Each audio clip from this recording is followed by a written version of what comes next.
Married to the Boss Book 2. Summary. Gabriel was Paige's demon. She was his angel. This is book 2 of Married to the Boss. In the first book, she taught him to love and changed him from a cold, ruthless to a loving and caring husband and father. Best to read the first book to understand how they got here. There will be some mystery and many twists, lots of humor and danger. Chapter 1. Please read the first book first, simply called Married to the Boss, to understand how they got here and enjoy some of the twists and turns. Gabriel and Paige have now been married 9 years. Their son, Lorenzo, is now 8 and their daughter, Annalisa, is 5 years old. Paige woke up in the morning to find that Gabriel was not in bed. Getting up, she quickly showered and changed. The children had spent the night at their grandmother's, so she went in search of her husband. Walking into the kitchen, she asked one of the maids if they knew where he was. "Yes, ma, I am. Mr. Maestri is in the gym." She smiled sweetly at the older maid, Beverly. The woman had been working for them going on 7 years. She was in her 50s and adored the children. She also helped out with the kids whenever she was needed, and they had grown to love her. Leaving the kitchen, she made her way down to the gym. She opened the door and quietly stepped inside to watch him. As she leaned up against the wall, she felt the desire building inside her. He still had a great body, his muscles toned, his stomach flat. Her eyes followed the droplets of sweat falling from his face and neck onto his bare chest. Her core throbbed at the sight of the muscles in his arms and legs flexing as he worked out on the treadmill. He sensed that someone was in the room. Looking up and seeing her, he smiled. Even to this day, his heart would melt whenever she was near him. She was even more beautiful now than she was the first time he laid eyes on her. She walked over to him. "Gabriel, you work out way too much." "I have to." "Why?" He looked at her while he kept running. "Because of you, Angel. I need to keep myself fit, so that your eyes don't wander towards someone younger and more fit." "Gabriel, you are talking nonsense. I will only have eyes for you. You are the strongest and most handsome man I have ever known. There is no need for you to push yourself so hard. You will hurt yourself." He turned off the machine and looked at her. There was a glint of anger in his eyes. "We have been married 9 years now, and you haven't changed one little bit." "I don't know what you're talking about," she said. Picking up one of the towels, she started wiping the sweat from his face. "I have lines around my eyes and a touch of gray in my hair. You, on the other hand, have no signs of aging. There is not one line or wrinkle anywhere on your face or body. Your skin is so soft and your breasts are so firm. It's not normal." She stopped wiping him off to look into his eyes. She could see he was angry and was wondering why. "Why does this make you angry? I thought men loved having a young-looking wife." He held her chin in his hand, looking back at her. "I'm aging and you're not. I see the way men look at you, knowing what they're thinking. It takes all of my willpower not to beat them to death. You're still so beautiful and sweet. Sometimes I think you're not human." He pulled her roughly into his arms. "Tell me, Angel, are you a witch and do you have me under your spell?" She didn't mind the smell of sweat coming from him when he held her. "I don't know what I am, but it is you that has me under your spell." She placed the palms of her hands on the sides of his face. "I love you, and no matter how much gray you have in your hair or lines in your face, I will always desire you." His heart started racing when he looked into her eyes he felt he was drowning in. "After all these years together, I still get turned on by you. Can you feel how hard I am?" he asked. Placing his hands on her, he pulled her up against him. "I feel you," she said, her heart pounding inside her chest. Over the years, her love and astral desire for him grew stronger. She loved his strength, the way he dominated her in the bedroom, but outside of the bedroom, he treated her with respect and as an equal. "When are the kids coming home?" he asked, cupping her ash in the palms of his hands. She let out a gasp when he pushed her up harder against his hardening manhood. "Later. Your mother and Mitch are taking them to their English lesson and then out for breakfast." "Why?" she asked, but she already knew the answer. "I need a shower and you're taking one with me," he said, pulling her into the room that had a shower. It was the bathroom he had built in his workout room. It also had a closet with fresh clothes for both of them. It was easier this way than having to go through the house back to their bedroom.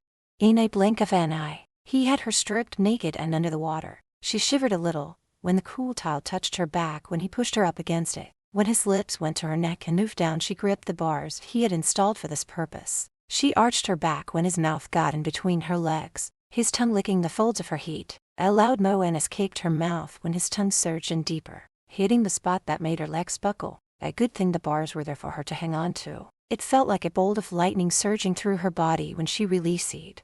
He loved the fact that after all this time he could satisfy her, and each time just kept getting better. Cupping her butt cheeks, he lifted her up and felt her legs wrapping around him. His mouth came down hard and rough, as he kissed her with a hunger only she could bring out in him. His shaft was hard and throbbing when he entered her. His need for release was great. He began thrusting inside her, making her backside slam back against the wall. Her sweet moans added fuel to his desire. Removing his mouth from her, he grunted, panting, and shockwaves coursed through his body when he gave a couple more hard thrusts before releasing into her.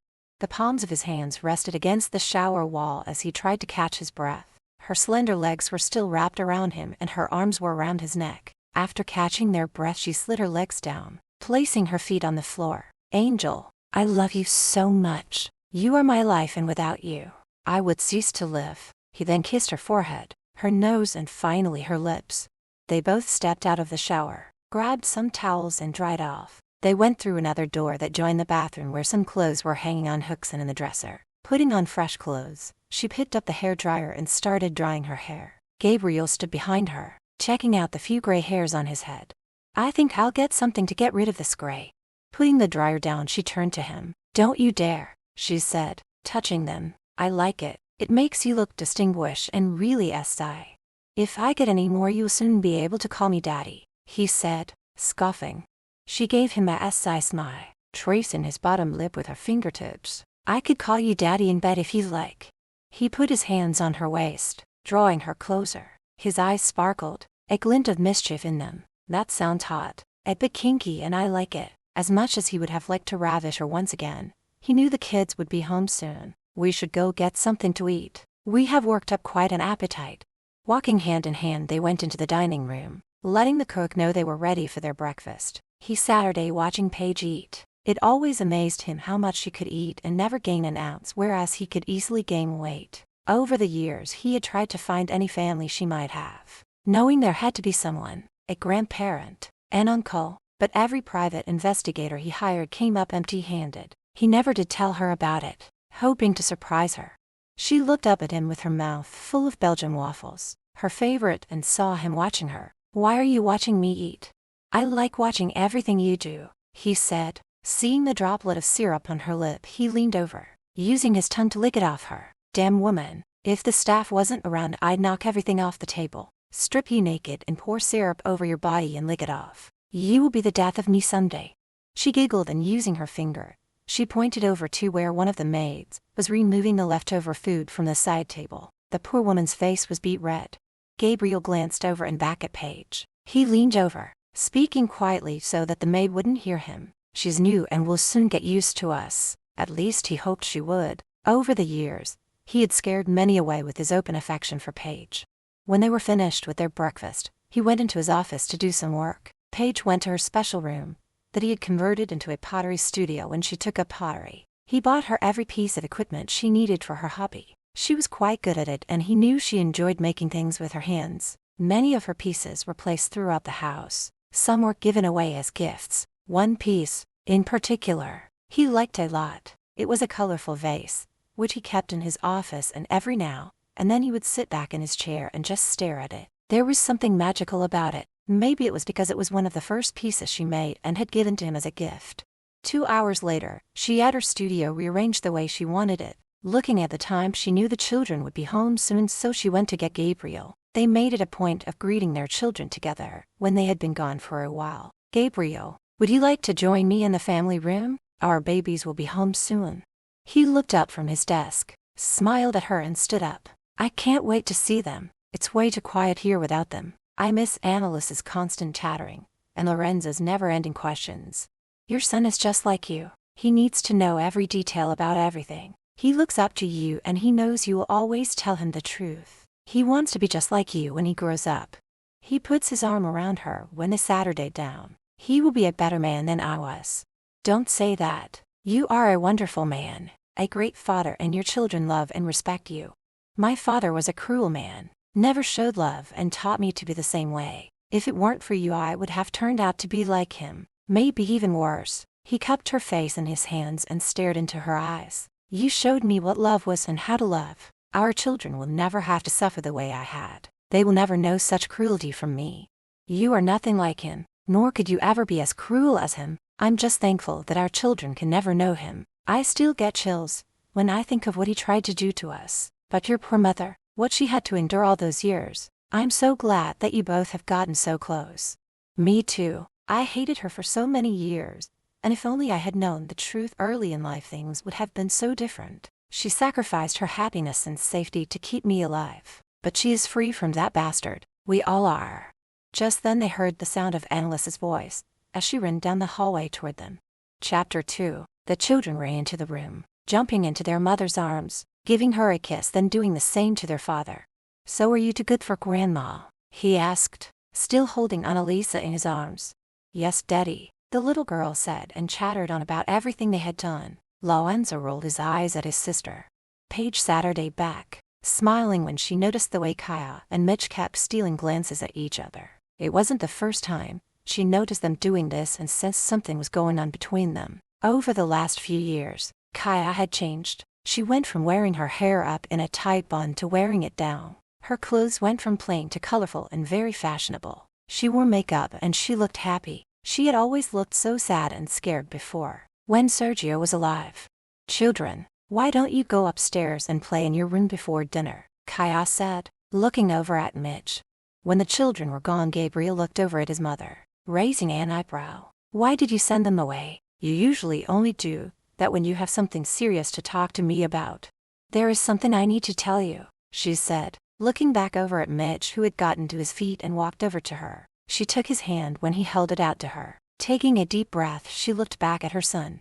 Gabriel's eyes narrowed, his eyes turning dark, and he felt the blood in his veins boiling when he saw them holding hands. He sat her day back and crossed his right leg over the left one, staring angrily at Mitch. What's going on? He asked, his tone coming out harsh. Kaya felt Gabriel's anger. It reminded her of Sergio when he became angry. He was still, after all, his father's son, and she became afraid. She knew this talk was not going to go well and was grateful when Mitch spoke for the two of them. Kaya and I are in love and I've asked her to marry me. You want to marry my mother? Gabriel asked, feeling his body tensing up. Yes, and we would like your blessing, Mitch answered, squeezing her hand. He knew from the get-go that Gabriel wouldn't be pleased. That was why they had kept their affair a secret for the last 2 years. Getting to his feet, he stood in front of Mitch, his eyes blazing with fury. How long has this been going on? 2 years. Before anyone could react, Gabriel punched Mitch in the face and towered over him when he landed on the ground. You've been fucking my mother for 2 years and you want my blessing. I trusted you to take care of my family, not to sleep with my mother. Gabriel, stop, Paige cried out, holding onto his arm when he went to punch Mitch again when he got to his feet. Stay out of this, Paige, he said, snapping at her. Son, it's not what you think. We've had feelings for each other 4 years now, but it's only been the last 2 that we acted upon them. We love each other and want to get married. Please, let us be happy, Kaya said with a sob.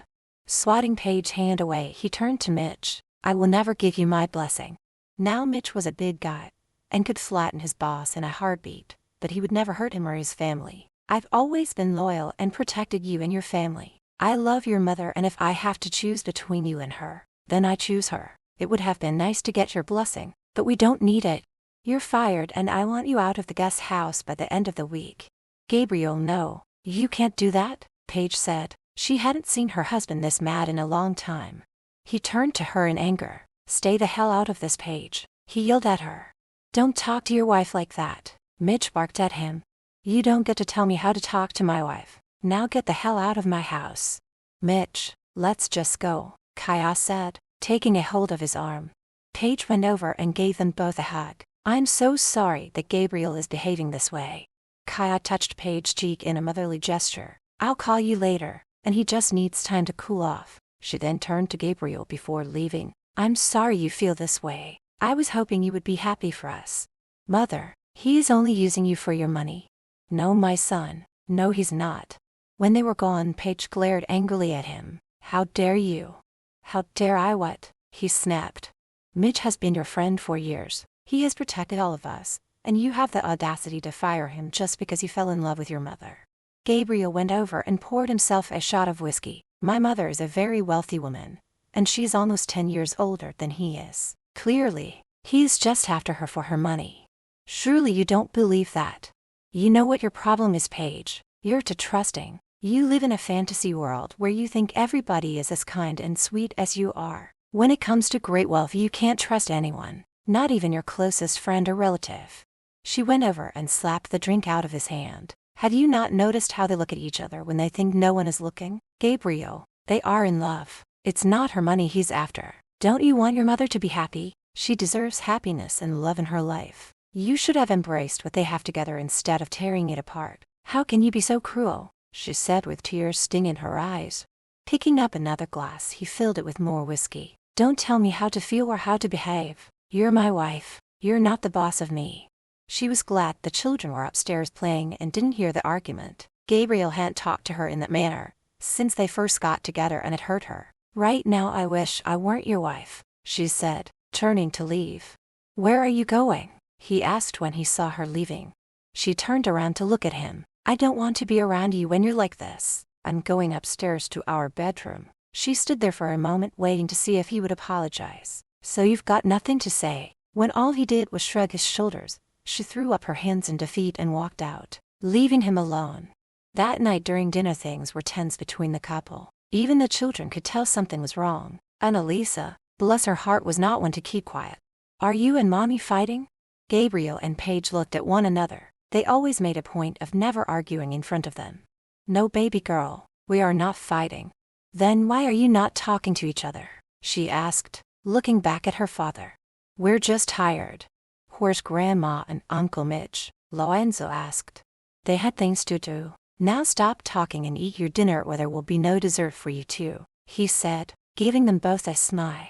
Not wanting to miss out on their favorite dessert, strawberry shortcake with whipped cream, they continued eating. After the meal was over, the children went to play. Paige went back to her studio, still mad at Gabriel, so he went back to his office to catch up on some more work.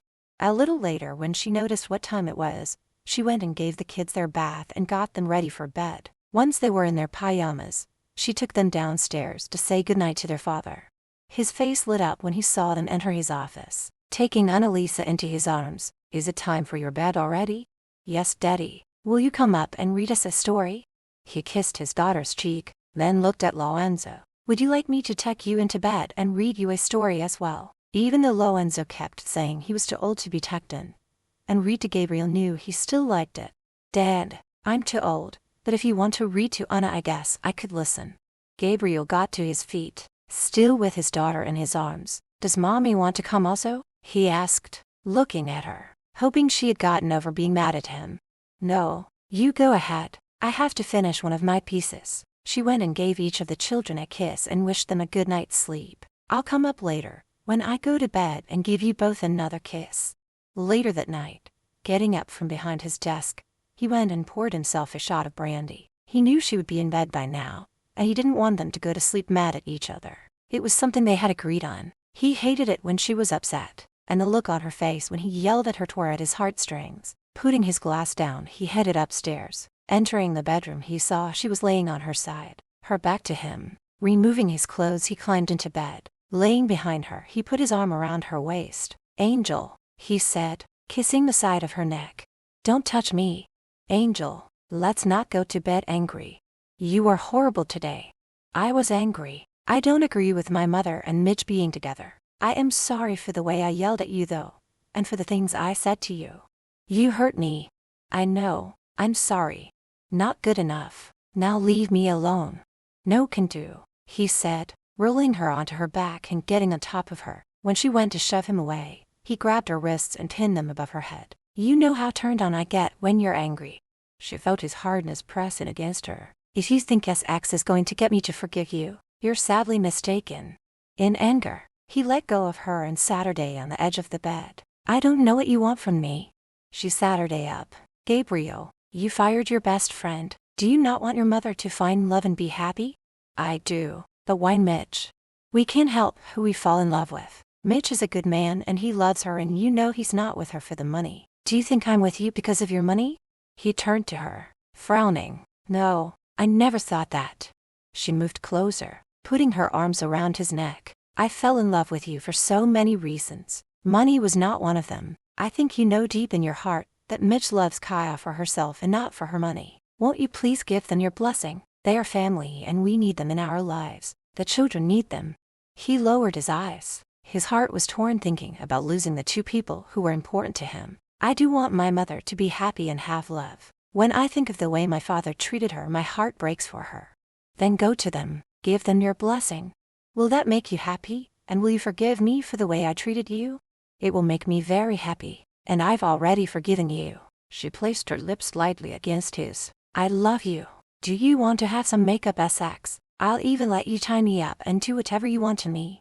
Smiling, he rolled her onto her back and got on top. Yes, but I won't tie you up. I want to feel your arms around me. I want us to make love, not just sex. His mouth landed on hers. His hand caressed her breasts. She kissed him back, letting him remove her nightgown. She wrapped her legs around his waist. Her hands moved up and down his back. She started panting and moaning when she felt him sliding his shaft inside her. She loved how it felt as he moved up and down, his length filling her as he started thrusting deeper and faster. There was something so sexually satisfying feeling a snake inside her, moving, and the sound of their bodies slapping against each other. When they both reached an amazing climax, she clung to him when he collapsed, burying his face in the crook of her neck. I love you so much, she said, running her fingers through his hair. He lifted his head to look at her. I love you too, my sweet angel. Giving her another long and passionate kiss, he moved over onto his side, pulling her into his arms. I'll go see my mother and Mitch tomorrow. Would you like to go with me? Thanks for asking me, but I think that is something you should do yourself. Chapter 3. Mitch drove Kaya home. Neither was speaking until they got inside her apartment. Seeing she had started to cry, he put his arms around her. Everything will be all right, he said, trying to comfort her. It's taken years for me and Gabriel to become close. Now it's over. He pulled back, placing his hands on her face. It's not over. Give him some time to cool off and get used to us being together. He'll come around. You'll see. Do you really think he will? She asked, looking up at him. He took out a tissue from his pocket and wiped her tears away. He's a good man and will realize that you deserve to be happy. Right now he is worried about you. He thinks it's your money I'm after. But you're not. I believe that deep down he knows that. But now we'll have to start looking for a new job and a place to live. You don't have to work. I have enough money to last us 3 lifetimes. My love, I won't live off of you. I will find work again, but maybe something less dangerous than being a bodyguard. I figured you'd say that, but at least move in with me. We're together all the time anyway, so what do you say? I'd like that. While she was taking a shower, he made supper for them. Something smells good, she said when she entered the kitchen wearing her bathrobe. It always amazed her how a large husky guy like him could cook so well. But what she found even more astounding was that he loved her. She never thought she would find someone to love, or that she even wanted to love. He was so different from Sergio. He was gentle, caring, and made her feel beautiful. The scars on her back did not repulse him. When they first made love, she didn't want him to see the scars, the ones Sergio gave her so that no other man would touch her. But Mitch made her show him. He then kissed them, letting her know she was still a beautiful and desirable woman. He turned to look at her and smiled. It's nothing special, just chicken and salad. He pulled a chair out for her. You don't have to cook. I do have someone to do that. I enjoy cooking. It relaxes me.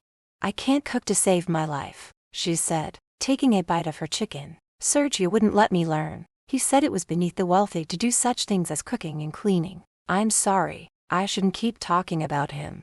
He reached over, placing his hand over hers. I know what a bastard he was to everyone, but not what all he did to you. I would like you to tell me everything. You never have to be afraid of speaking your mind around me. When we first got together, Sergio was so kind, so loving, but once we were married, he changed into a monster. The beating started right away. He took away my family and friends. He dictated what I could wear, how I wore my hair. The only time he paid me any attention was when he wanted sex. Even then he was cruel. For years he raped me, getting excited when I showed pain. So I learned to lay there and not show any emotion. There was no escape from him, no one to help me. Everyone feared him. They would not go against him. Mitch watched as she poured her heart out. He knew quite a bit about the man, but didn't know the extent of his cruelty towards her. He poured her another glass of wine, encouraging her to go on. When I became pregnant, With Lorenzo, I was finally happy. I had someone to love, but Sergio was jealous. He didn't want me to love anyone but him. I woke up one night and felt something was wrong, so I went to the nursery. My baby was dead. It was ruled as a sit's death, but I know Sergio killed him. I've heard the story, but are you sure he killed his own son? She looked up at him with tears in her eyes. I'm sure. When it happened, he said that now I will only be able to love him. He also said, if I were ever to show love for anything or anyone again, he would destroy it, or them. So when Gabriel was born, I loved him with all of my heart, but I knew I could not show him any love or affection. I did it to save his life, to keep him alive. He knows that now, and you to have grown closer. We had, but what if he turns against me, against us? He'll come around, especially with Paige in his life. Kaya smiled at the thought of her daughter-in-law. I'm so glad she came into his life. She has changed him. He was so like his father until she came along. She gave him unconditional love and taught him how to love. I thank God every day for bringing her to us and blessing me with 2 beautiful grandchildren. Mitch nodded. Yes, she truly is his angel. Sergio convinced me that no other man would ever love me. He said I was ugly and frigid. Well, he was wrong. You are the most beautiful and loving woman I have ever met. Trust me, you are far from frigid. It's late. Let's go to bed. Putting the empty plates into the sink, he took her hand in his and led her into the bedroom.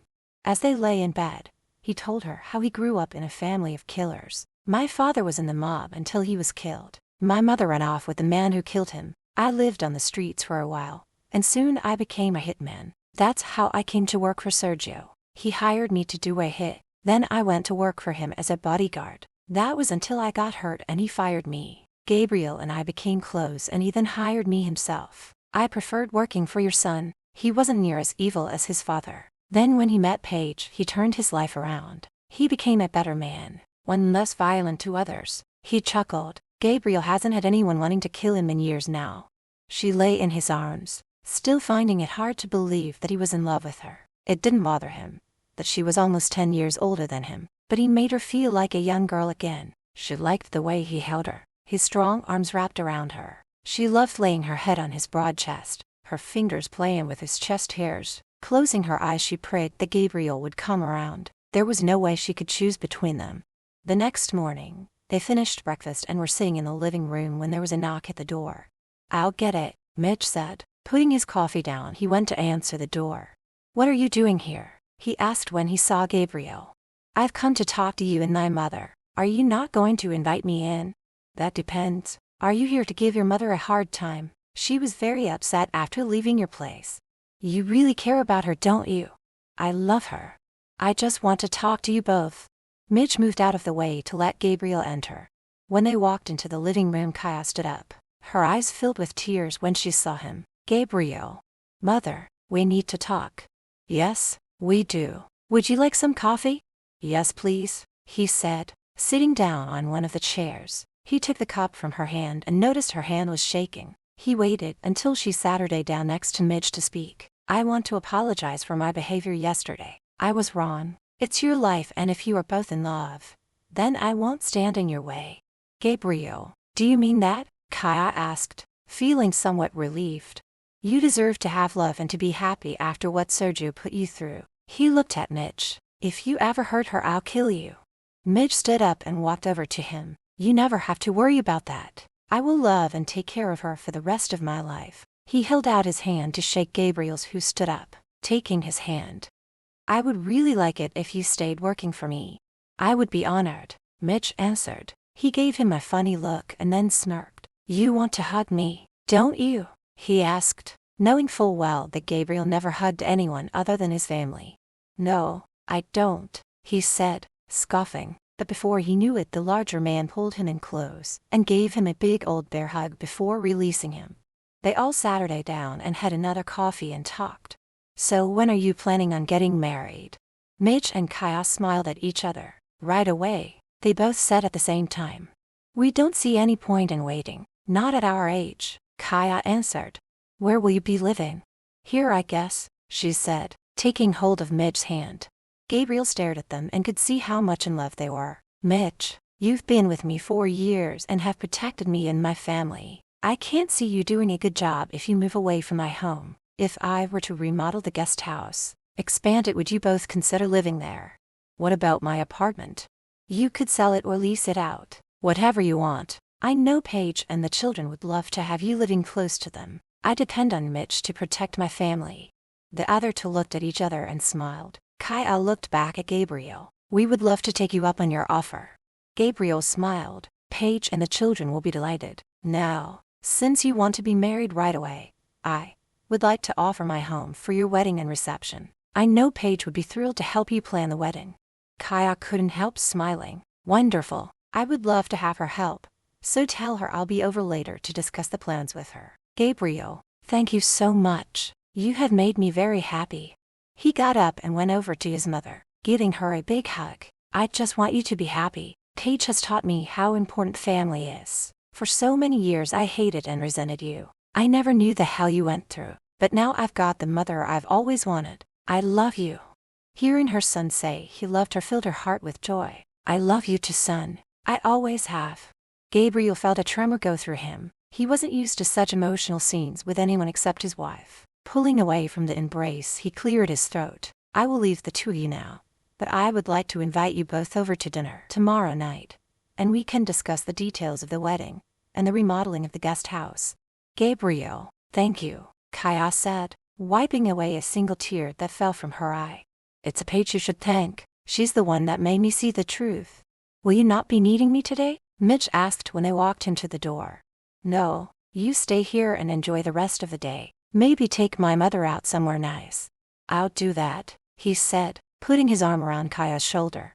When Gabriel was gone, she turned to Mitch, throwing her arms around his neck, giving him a huge smile. Gabriel giving us his blessing means the world to me. I have to be honest with you. If he'd continued to be against us getting married, I wouldn't have been able to go through with it. I waited so many years to have my son back, and I couldn't give him up now. I know, and I do understand. I wasn't really too worried. I knew his angel would be able to work her magic on him. She really does have a way with him. You could almost say she tamed the wild beast. She chuckled. That girl has him wrapped around her little finger. A good woman can do that to a man. Do I have you wrapped around my little finger? Putting his hands on her waist, he pulled her close. Indeed you have, my love, he said. Lowering his head, he kissed her passionately.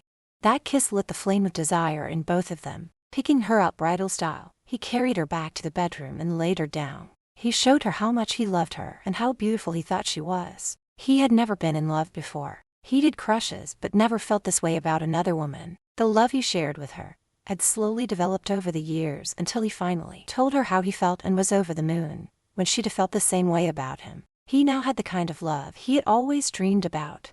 Chapter 4. After leaving his mother and Mitch, he went to his office in the city for a board meeting. He felt good about how things went with his mother. He was angry at first, but Paige made him realize that she was still a woman and deserved to be loved. And Mitch was a good guy. At his office, the meeting went longer than he thought it would. There were several issues that needed to be taken care of. He called Paige to let her know he wouldn't be home until later that night, and that he was going to have dinner brought in for his employees and himself. This was something that rarely happened, but when it did, she was always understanding. Paige went into the children's bedroom to check on them before going to bed. Gabriel had called to say he was on his way home. She was in her room when she heard him coming in. She turned to him with a smile on her face. I've missed you. I'm so sorry for being late, he said, removing his jacket and shirt. It's okay. I understand there was a problem you had to take care of, she said, going over to the table and pouring him a drink of scotch. It was something she always did when he had to work late. I take it the problem has been solved, she asked, handing him the glass. Yes, and I really have to keep a better eye on what goes on in the office. I'm dying to know how it went with your mother and Mitch. He looked at her. She had on a cute little dress. It went really well, but I'll tell you all about it later. Why can't you tell me now? Because I want to do this, he said, pulling her into his arms. His lips went to hers, kissing her with all the love and desire that was building inside him as he lowered her down onto the bed. He loved how she always returned his kiss, never denying him what he wanted. Oh, Gabriel, she moaned into his mouth. When she felt his hand moving up her leg and under her dress, she raised her hips, letting him pull down her panties, and felt his fingers working their magic inside her, arching her back, where she felt herself come in as he moved his mouth from her lips down her neck. She gasped when he ripped the front of her dress, exposing her breasts, and started licking and sucking on them. She was now glad she wasn't wearing a bra. Little beads of sweat formed on her body. Her core was throbbing, and all she felt was extreme pleasure when he slid inside her, filling her with his length. "Gabriel, stop teasing me," she moaned out loud when he kept moving up and down slowly. Placing his hands on either side of her, he lifted his body up to look at her. Her eyes were glazed over, her tongue swiped over her bottom lip, and she had this spooky look on her face. He loved watching the expression on her face when she was highly excited and wanted release. Making sure she came more than once, it was time to bring them both to an earth-shattering release. He began thrusting faster, making her scream, and he felt her fingers digging into his back. Her legs wrapped around him when she moved in such a way that made him lose control. He gave them both what they wanted. He laid on top of her, her dress laid in shreds by the edge of the bed, rolling onto his side. He turned his head to look at her while he tried to catch his breath. "That was amazing," he said, taking hold of her hand. She looked back at him, all smiles. "It always is, and you just keep getting better every year." She snuggled up into his arms, resting her head on his sweaty chest. "Tell me about what happened at your mother's place." He told her everything, and how he said they could have the wedding at their place, and about remodeling the guest house. "I know I should have discussed all of this with you first." She smiled up at him. "It's okay. I love the thought of them living here, and the children will be so thrilled to have their grandmother so close. I can't wait to help her with the wedding. I've always wanted for us to be a closer family, and thank you for doing this for them." I also invited them to dinner, so that we could discuss the wedding and what to do with the guest house. They may have to stay here when she sells her apartment and until the remodeling is finished. "I'll have a sweet fixed out for them," she said. Reaching up, she kissed him. The next evening, Kaya and Mitch showed up, bringing Paige's favorite wine. They all Saturday around in the living room with the children and told them that their grandmother and Mitch were getting married and would be living in the guest house. They were so happy. They loved Mitch as much as they loved the others. When the children settled down and were busy playing with their toys, Paige Saturday next to Kaya, and they started going over the wedding plans. "I have to take you shopping for a wedding dress. I know this quaint little dress shop where they have the most beautiful wedding gowns. I really don't want a big fuss, just something plain and simple." Before dinner was served, the two women had a guest list written out, what flowers they would need, and a menu picked out. The men just chuckled when they saw how excited the two were. They themselves discussed the plans for the guest house. Later, after dinner, and the children were bathed and tucked into bed, the adults opened up the wine and Saturday around, making more plans for the wedding. When almost everything was planned out, Kaya and Mitch went back to her place. When Gabriel and Paige were in bed, she noticed how quiet he was, so she asked him if something was bothering him. "I was watching you tonight, how your face lit up when you and my mother were making the wedding plans. I was wondering if you feel you were cheated out of having the wedding of your dream." "I don't feel like I was cheated. We did get married under unusual circumstances, but I ended up with the best husband in the world. We could have a real wedding and renew our vows." "Gabriel, that's not what I want. I'm just having fun helping your mother plan her wedding. I'm happy with the way things are, but I do love that you were thinking about it. But no, I don't want a wedding." The next day, after having breakfast, the children went off to play. Gabriel and Paige went for a walk through the garden. He stooped down and picked some flowers for her. For some reason, she liked it better than having him buy them from a flower shop. Going back inside, he went to his office, and as soon as he entered, he saw the mess on his desk. An ink bottle was tipped over, spilling onto some papers he was working on. He buzzed for one of the maids, asking her to tell Paige to come to his office. Walking into his office, she could tell he was mad. "Gabriel, what's wrong? Come over here and look at this mess." Seeing the mess, she looked at him. "How did this happen?" "The kids must have been playing in here. They know they aren't allowed in here unless we are with them." "How do you know it was the children?" He picked up a Barbie doll that was laying under the desk and held it up. "This sure doesn't belong to me. Go get them both. I want to see if they will admit to being in here." She knew he was furious and was worried about what he was going to do. "I'll get them, but please calm down before you speak to them. Remember, they are children, not one of your employees." Before he could answer her, she fled the room and went to get Lorenzo and Annalisa from their lesson. Annalisa held tightly onto her mother's hand when they walked into the office. Lorenzo walked beside them without a care in the world. Gabriel Saturday behind his desk, motioning for the children to come close. Paige stood by the door, watching and listening. He stared at each child, His face was set in stone. Were either one of you in here without permission? No, father, Lorenzo said, staring back at him. He looked at Annalisa. How about you? Her eyes filled with tears. Her lips trembled as she looked down at the floor, avoiding her father's eyes. No, Daddy. Gabriel let out a sigh. I know that one of you wasn't here, and if the person who made this mess doesn't tell me the truth, then I'll have to punish both of you. You both know never to lie to me or your mother. Lorenzo, not wanting his little sister to get into trouble, spoke up. Don't punish Annalisa. It was me who came in here and spilled the ink over your desk. What were you doing in here? I was looking for some paper to draw on, he replied, stammering a little. Gabriel held back the smile that was itching to come out. He knew his son was only trying to protect his sister. He was wondering if she would also protect him. Well, then you must be punished. Annalisa snapped her head up to look at her father. No, Daddy, don't punish him. It was me. I was playing in here and knocked over the ink bottle. I'm sorry, Daddy. I won't do it again. He ran his hand over his face before picking his daughter up and putting her on his knee. When he saw a tear rolling down her little face, he used his thumb to wipe it away. Are you really sorry, and do you promise never to come in here alone? Yes, Daddy, I promise. He put his arm around her, kissing the top of her head, and looked over at Lorenzo. I'm proud of you for trying to protect your sister, but you lied to me, which is wrong. I must punish you both. Paige covered her mouth. She was terrified as to what he was going to do. This was the first time he had ever mentioned punishing the children.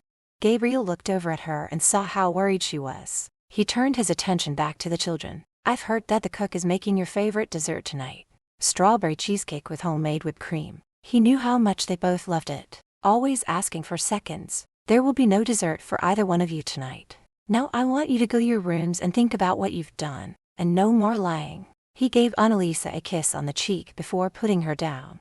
Yes, father, Lorenzo said, taking hold of his sister's hand.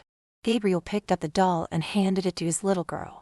Thank you, Daddy. I love you, she said, hugging him around his waist before leaving with Lorenzo. As they walked past Paige, she ran her hands over their heads. She then went over to Gabriel. You handled that well, she said, putting her arms around his neck. Did you think I was going to spank them? You were so angry and I wasn't sure. I am not my father. I will never raise a hand to either one of them. You're nothing like your father. That's one of the reasons why I love you so much. It was sweet how Lorenzo tried to take the blame, to keep Annalisa from getting into trouble. They are really great kids. Yes, they are great kids. He put his hands around her waist. Now that the children have been sent to their rooms, it's time for us to get down and dirty, he said, his mouth going to her neck, and he started kissing down to the top of her breasts. Gabriel, the help might walk in. Growling, he released her and walked over to the door and locked it. Now they won't be able to, he said, putting his fingers on his zipper, pulled it down. You better hurry up and remove your dress before I get to you. A smile broke out on her face when she heard the zipper on his pants being pulled down. Her core started to throb. She began removing her clothes, watching as he did the same. His member was already hard and ready for action. A gasp escaped her mouth when he pulled her down onto the floor and climbed on top of her. She placed her hands on his ass when he entered her. There was no foreplay, just hot sex, but she didn't mind. He always made up for it later on. He was so horny, he couldn't be bothered with all of the other things she liked. He took her hard and fast, getting the release he needed. When he was finished, he started kissing her, moving down her body and stopping to take one of her breasts in his mouth. Now he would give her a great deal of sexual pleasure. She was going to get the full body treatment, from head to toe. Chapter 5. 2 days later, Paige and Kaya went shopping for a wedding dress, going to the most famous shops in Italy. She tried on several dresses. Each one was not to her liking. One was too fancy, one was too young for a woman her age, and she didn't feel that wearing white was appropriate for her. Paige could tell she was getting upset, so she rooted through a rack of dresses until she found the one she thought Kaya might like. Going over, she hands it to her. Try this one on and see what you think. Kaya felt the material and smiled. It feels so soft, and I do like the shade. Paige went and sat her down while the clerk helped Kaya into the dress. She stood up when they returned. Oh, Kaya, you look stunning. It's almost like the dress was made for you, she said, admiring her. It was simple but elegant, a long, ivory-colored dress that shaped her curves. She went over to the mirror and stared at her reflection. Her eyes teared up. "This is such an amazing dress. I feel so young and beautiful in it." Paige went over to her. "You are young and beautiful. Mitch is going to love it. And he'll need to wipe the drool from his mouth when he sees you in it." It made her feel good to see her mother-in-law so happy. They had grown so close. Kaya was the closest thing to a mother, since she didn't have one growing up. She hugged Paige. "This is definitely the dress for me. Now we must get you a dress and an outfit for the children." After 3 more hours of shopping, they headed home. Kaya and Mitch were having dinner with the family, and they were going to go over the final details of the wedding. Exactly 3 months from the day that they told Gabriel that they were getting married, it was the day of the wedding. Lorenzo was dressed in his little tux, and Annalisa wore a cute little white dress with flowers in her hair and carrying a white basket with rose petals in it to toss down the aisle. Paige wore a long red dress with a slit up one side. Their home was swarming with people. Extra staff was brought in to cater the meal. A live band was hired. The ceremony and the reception were to be held outside. Gabriel was getting ready to go see his mother when Paige came into the living room. His eyes sparkled with admiration when he saw how beautiful she looked. "You look amazing in that dress." Going over, he placed his hand on her cheek. "Thank you for everything you've done in helping my mother with her wedding. I love you with all of my heart. She's like a mother to me and I enjoyed doing it. You better go get your mother now. The wedding is about to start. You must give me a kiss first," he said, pulling her into his arms. He gave her a long and passionate kiss. After wiping off the lipstick from his mouth, she went and got the children. Lorenzo was already with Mitch at the altar since he was the best man. Annalisa, the flower girl, and Gabriel was going to walk his mother down the aisle. She then went and took her seat just as the wedding march began. She smiled brightly when her daughter walked down the aisle, scattering rose petals along the way. Then her eyes teared up when she saw Gabriel and Kaya. After the priest asked who gives this woman away and Gabriel said he did, he then went and sat her down next to Paige, taking her hand in his.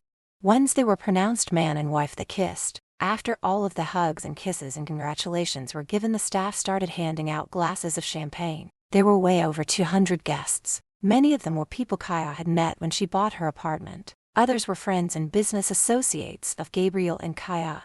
Mitch walked over to Gabriel and Paige, carrying a glass of champagne for them. "I want to thank you both for giving us this wedding. Everything is perfect. I had never seen my mother this happy. I will make sure she stays happy. Gabriel, I really do love her."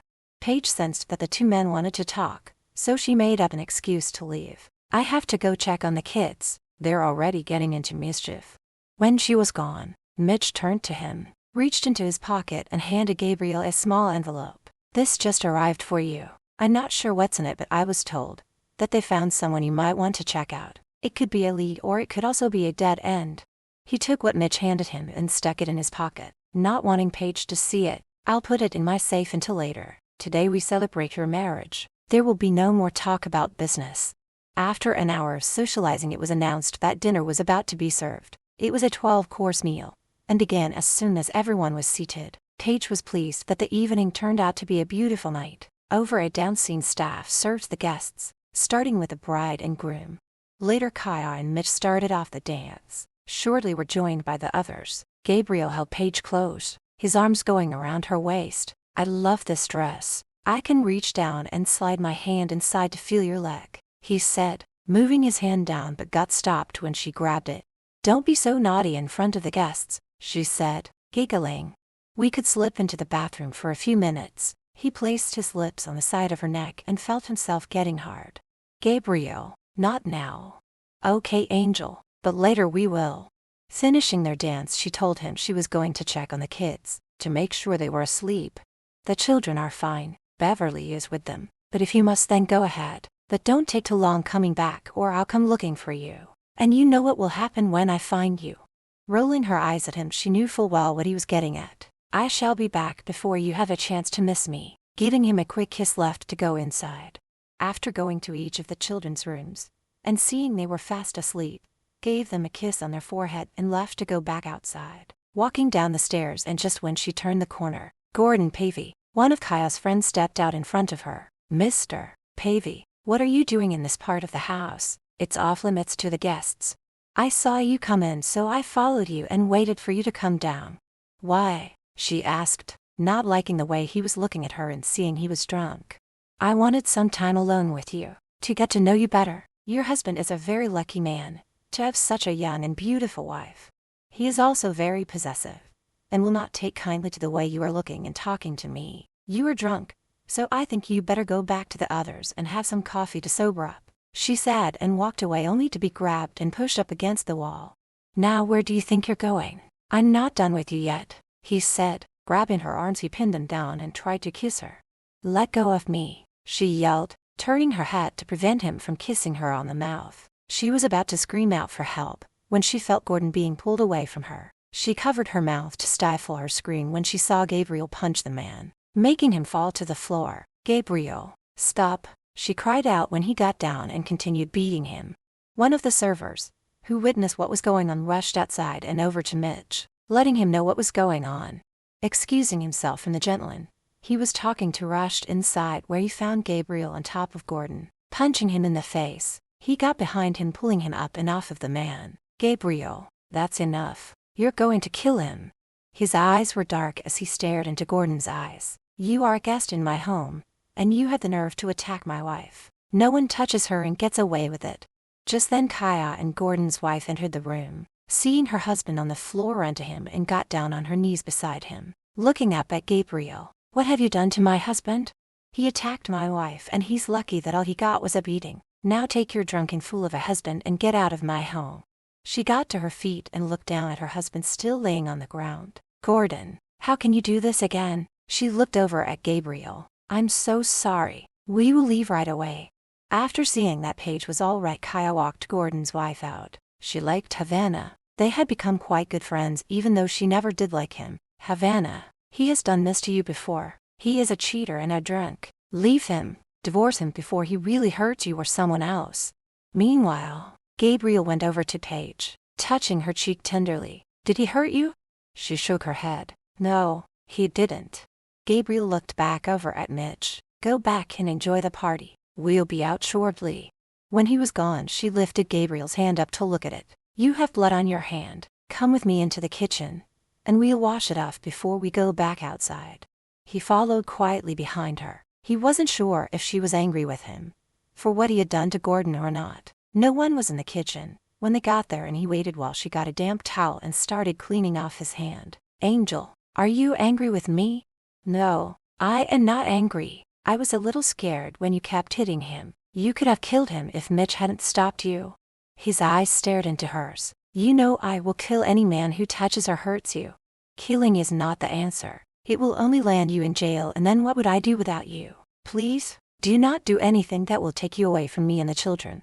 All right, I promise. It's just that when I saw him with his hands on you, trying to force a kiss on you, all I could see was red.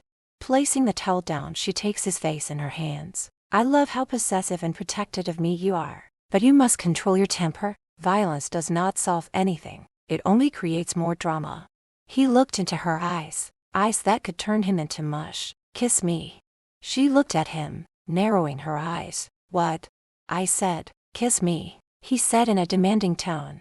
Still, with her hands on his face, she brought her lips down onto his. The moment their lips touched, he put his arms around her waist, pulling her in closer. The kiss turned more passionate. He turned her around so that her back was up against kitchen cabinets, his hand moving to the slit in her dress. He stopped when he heard someone clearing their throat. Removing his mouth from hers, he turned in the direction of the person who dared to interrupt them. What is it? He asked the young female server, whose face turned red.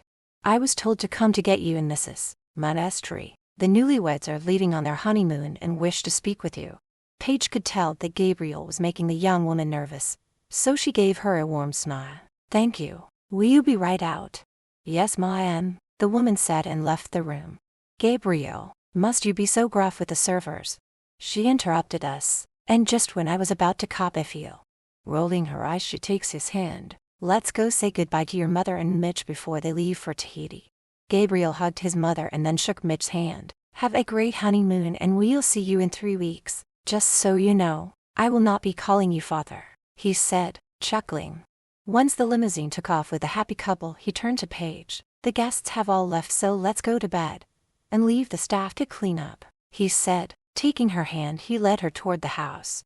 Chapter 6. When they got to their bedroom, he watched her as she started undressing. Her back was to him when she slid the dress down and stepped out of it. Since the dress she had on was one that she couldn't wear a bra with, he wanted her to turn around so he could look at her. "Turn around to face me," he said in a low growl.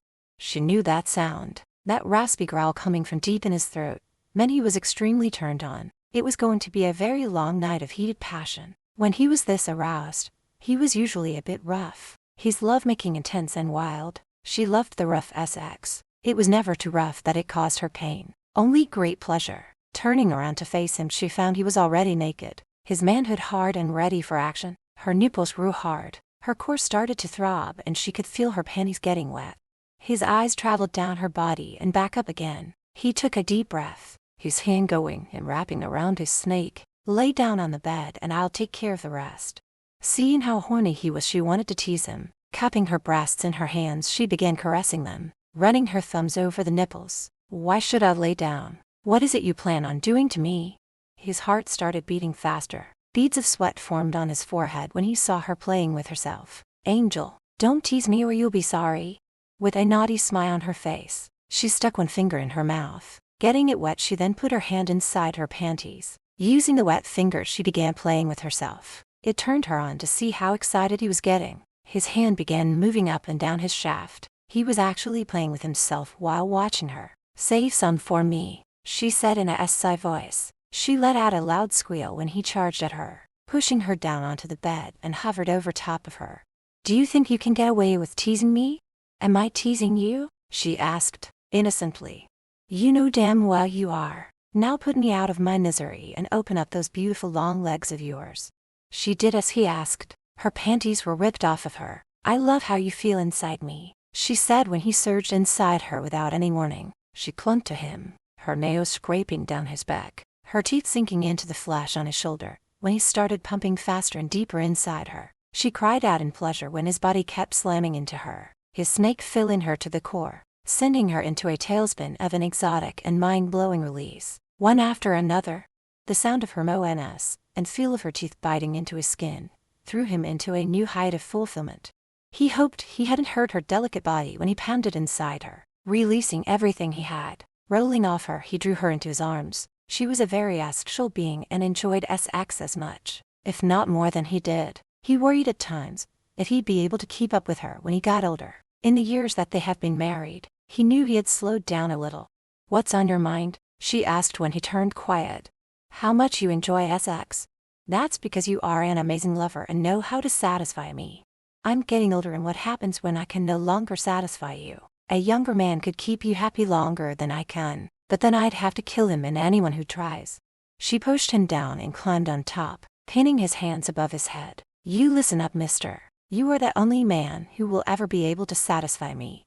And when the time comes that you slow down, I'll be fine with it. It will still be amazing. And don't forget, I'm getting older too. I too will slow down.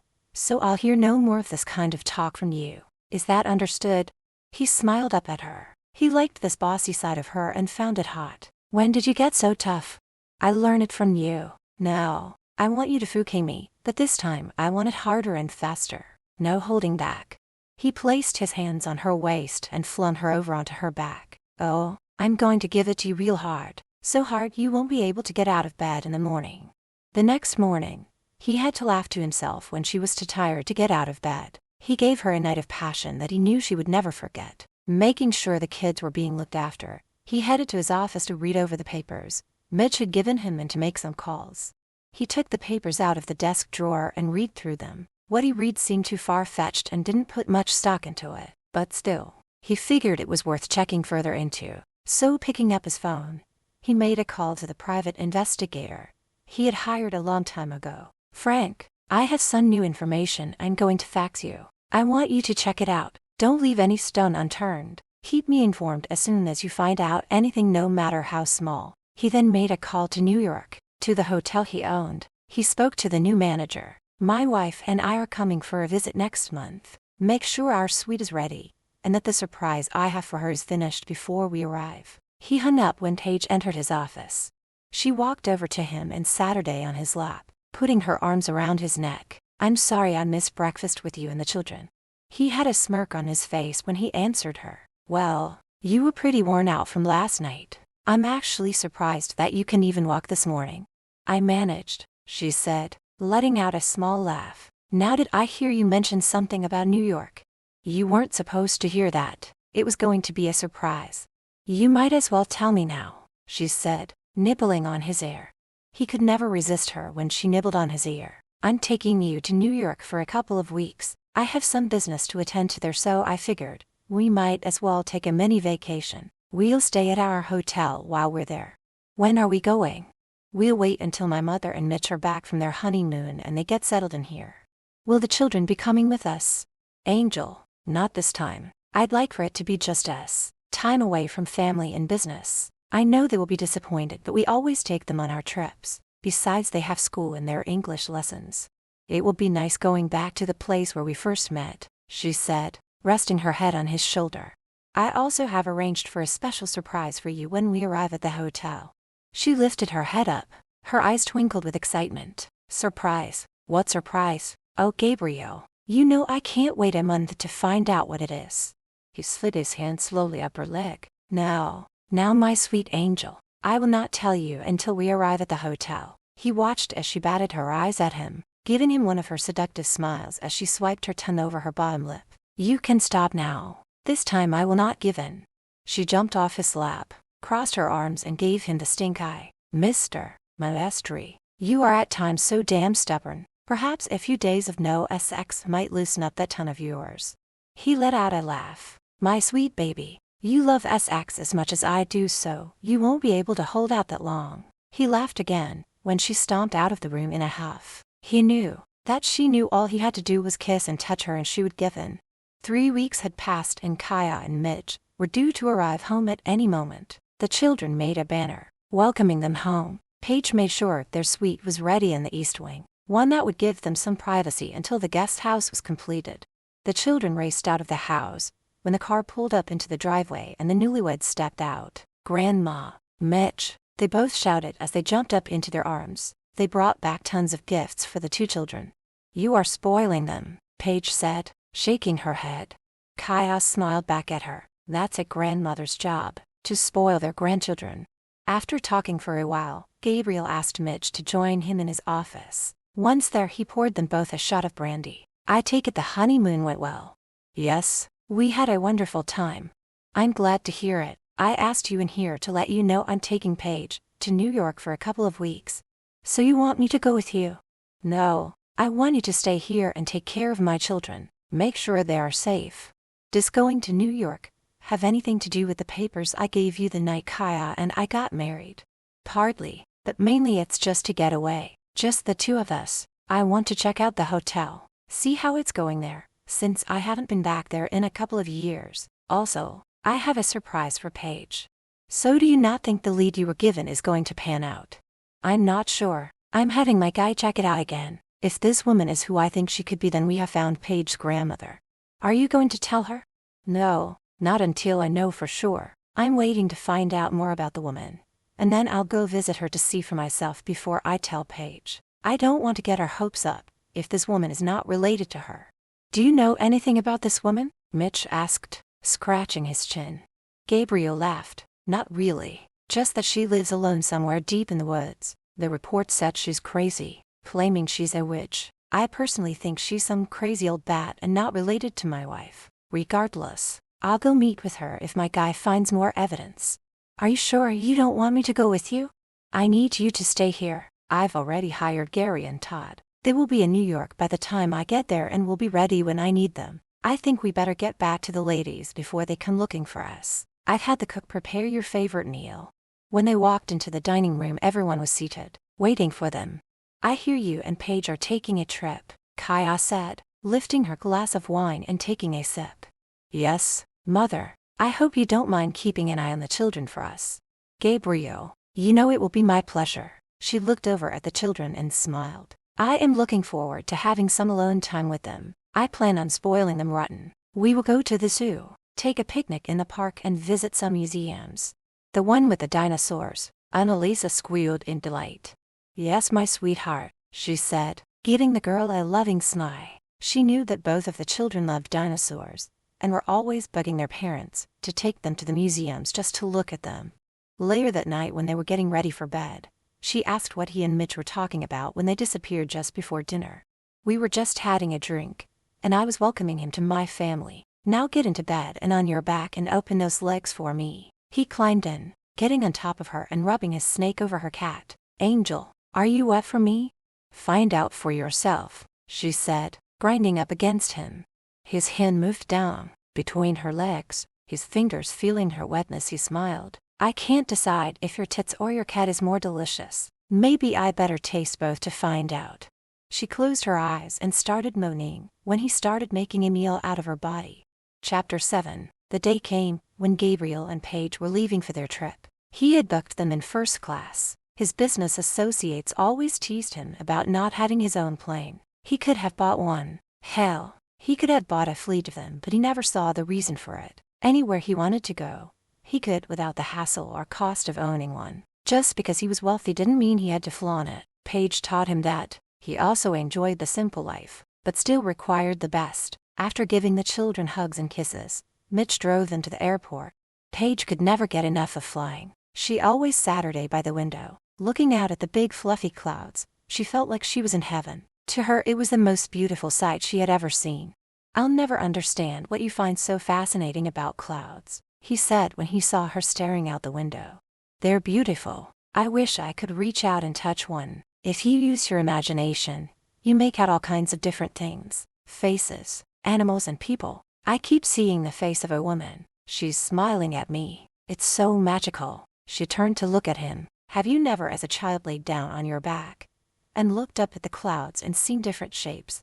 "Can't say I have," he answered, looking past her out the window. "Would you like something to drink?"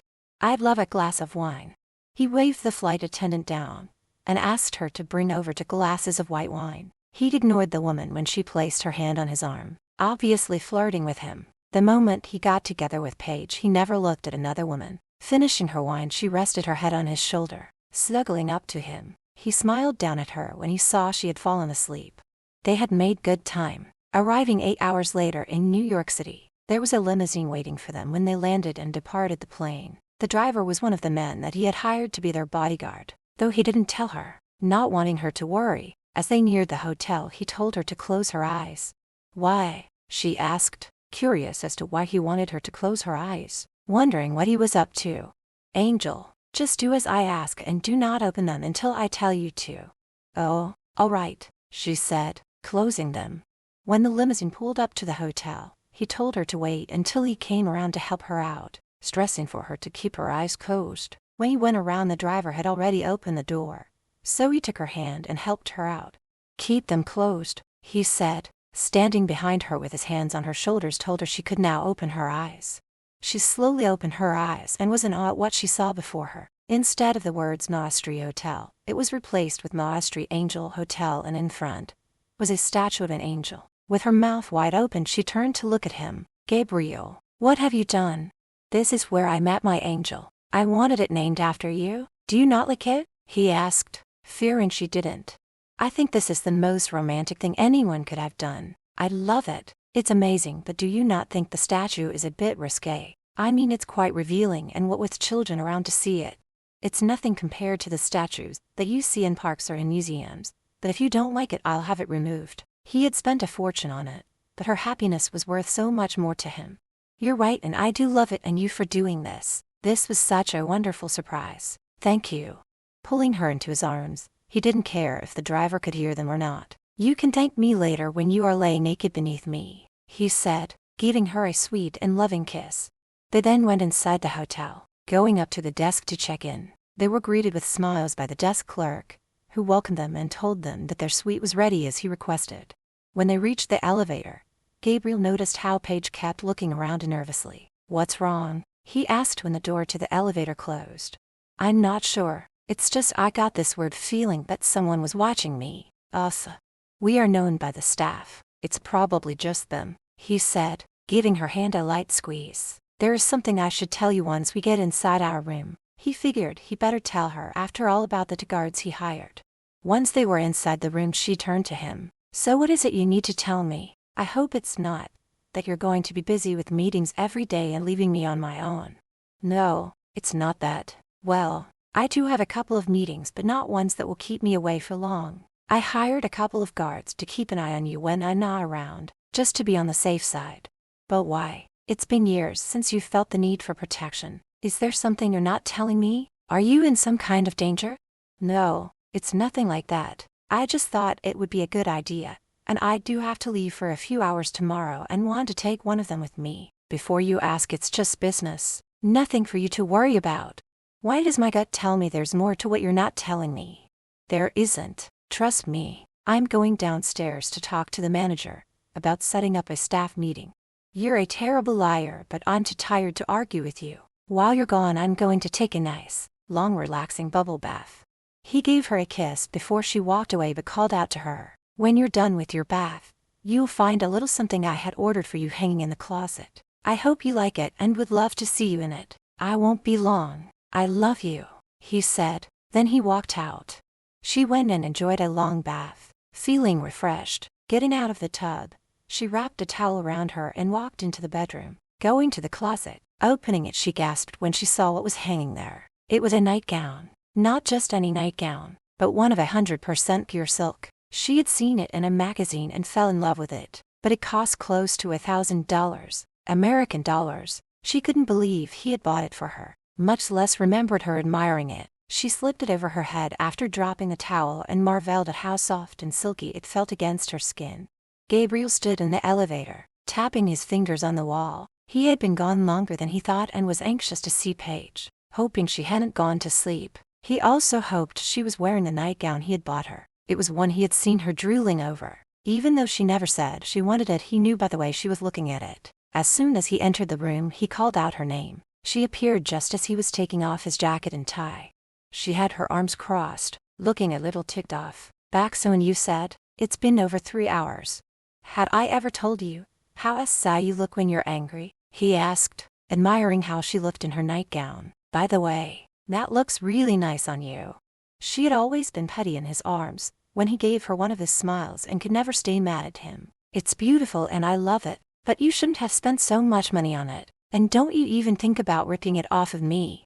He walked over to her, his hand going around behind her neck, pulling her closer to him. "Then I suggest you take it off now, because I plan on having my way with you," he said, brushing his lips slightly over her neck. "Let's get you out of these clothes first," she said, unbuttoning his shirt and sliding it down over his shoulders. The next day when he woke up, she was not in bed, so getting up, he went to go looking for her. He found her in the kitchen making breakfast. "You don't need to cook. I can order room service. I wanted to make you breakfast. It's been so long since I have." When he sat her down, she dished out the food and placed the plates on the table and sat her down across from him. "Gabriel, I would like to take some flowers to Kathy's gravesite." "Why?" he asked, looking over at her. "Because she was my friend. She died years ago," he answered back. "I know, and I've always felt bad for not coming back for her funeral. I still can't believe she was killed just after I left here, and I didn't hear about her death until months later." She gave him a serious look. Why had they never found out who killed her and why? When he saw the look she was giving him, he misunderstood it and his temper came flying out and banged his fist on the table, making her jump. "Damn it, are you accusing me of having her murdered?" Her eyes widened in shock. "No, of course not. I admit I never liked her. I may have in the past destroyed people who crossed me, but I never once had anyone murdered." Knowing how his temper could get out of control, she had to calm him down. Getting up, she went and sat her on his knee, putting her arms around his neck. "Gabriel, I never once thought you had anything to do with her death. I also know you would never hurt someone who means a lot to me." She leaned down, placing her lips along his neck and over his bare shoulders, meanwhile grinding her ash against him and feeling him getting hard. Grabbing a fistful of her hair, he gently yanked her head back so that she was forced to look at him. "Are you trying to put out the fire that's raging inside me?" he asked, looking into her eyes. She let out a soft gasp, her eyes locking with his, and answered so softly he could barely hear her. "Yes." His eyes went to her lips. "Well, it's working," he said, his mouth going to her lips in a kiss that was both passionate and rough, as he picked her up and carried her back to the bedroom. She had put out the anger but replaced it with another fire, a burning fire, that hit his snake hard and his desire to take her hard and fast. Later that day they stopped to buy flowers to take to Kathy's grave. He stood while she kneeled down, placing the flowers by the headstone. It was one she had asked him to buy, when she found out about her friend's death, and was told she didn't have one. He felt his heart breaking when she, through sobs, spoke. "Kathy, I'm so sorry for what happened to you. You were my only friend here and I miss you so much. What people didn't know about you was what a kind-hearted person you were. You held me when I cried, told me things would get better and that I would someday find true love. After my ex dumped me for an older woman, I pray that whoever did this to you will someday be brought to justice." When she got to her feet, she went into Gabriel's arms, letting him hold her when she broke down and cried. She had been told that Kathy was attacked outside of the work where she worked. The police suspected it was one of the customers who followed her out when she left the club after work. She was raped and beaten to death, but she put up a fight. Gabriel kissed the top of her head. He hated to see his wife in so much pain. There wasn't anything he could do but hold her, giving her some comfort. "Let's go back to the hotel, sweetheart." She nodded and took his hand. They went back to the car and drove off. Chapter 8. When they got back to their hotel suite, she went to lie down. So he sat her day in the kitchen with a cup of coffee and read the messages on his phone. The one from his private investigator caught his eye. Reading it, he then called him back. "Fax me all the information and the address," he said before hanging up. After taking a short nap, she got up and went to see what Gabriel was doing. She found him by his fax machine, frowning as he removed the papers that were being faxed through. He was reading so intensely, he hadn't heard her walk in until she said his name. He quickly folded up the papers and placed them inside the desk. "Did you have a good rest?" "I did," she answered, watching as he placed the papers inside the desk. "Am I interrupting you?" "No. Why do you ask?" "Well, when you saw me you quickly hid those papers away, like you were trying to hide them from me." He walked over to where she stood and pulled her into his arms. "Angel, I wasn't hiding them from you. It's just to do with business." He hated lying to her, but he couldn't tell her what he had found out until he knew for sure. "Would you like me to order room service?" "I don't feel like eating here. Let's go down to the dining room." While she was changing for dinner, he called down to reserve a table by the window and told them to have a bottle of champagne waiting for them. They were greeted by a friendly server, who walked them over to their table and poured them each a glass of champagne before leaving. She lifted the glass to her lips, smiling over the rim at him. "You do think of everything. This is lovely.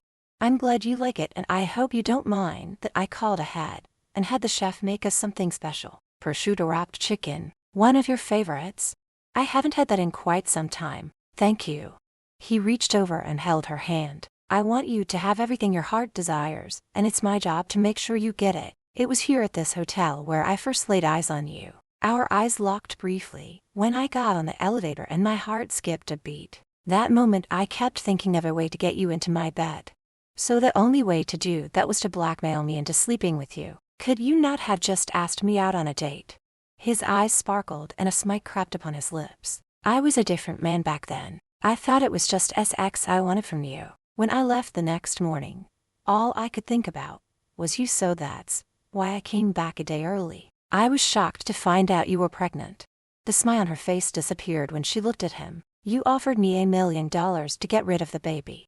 He moved his chair over to hers and put his arm around her shoulder. "Angel, I didn't mean it. I was just testing you. I wanted to know if you were the type of woman that would do anything for money. I would never let anyone abort a child of mine. Then when you refused, I knew I had a way of keeping you in my life.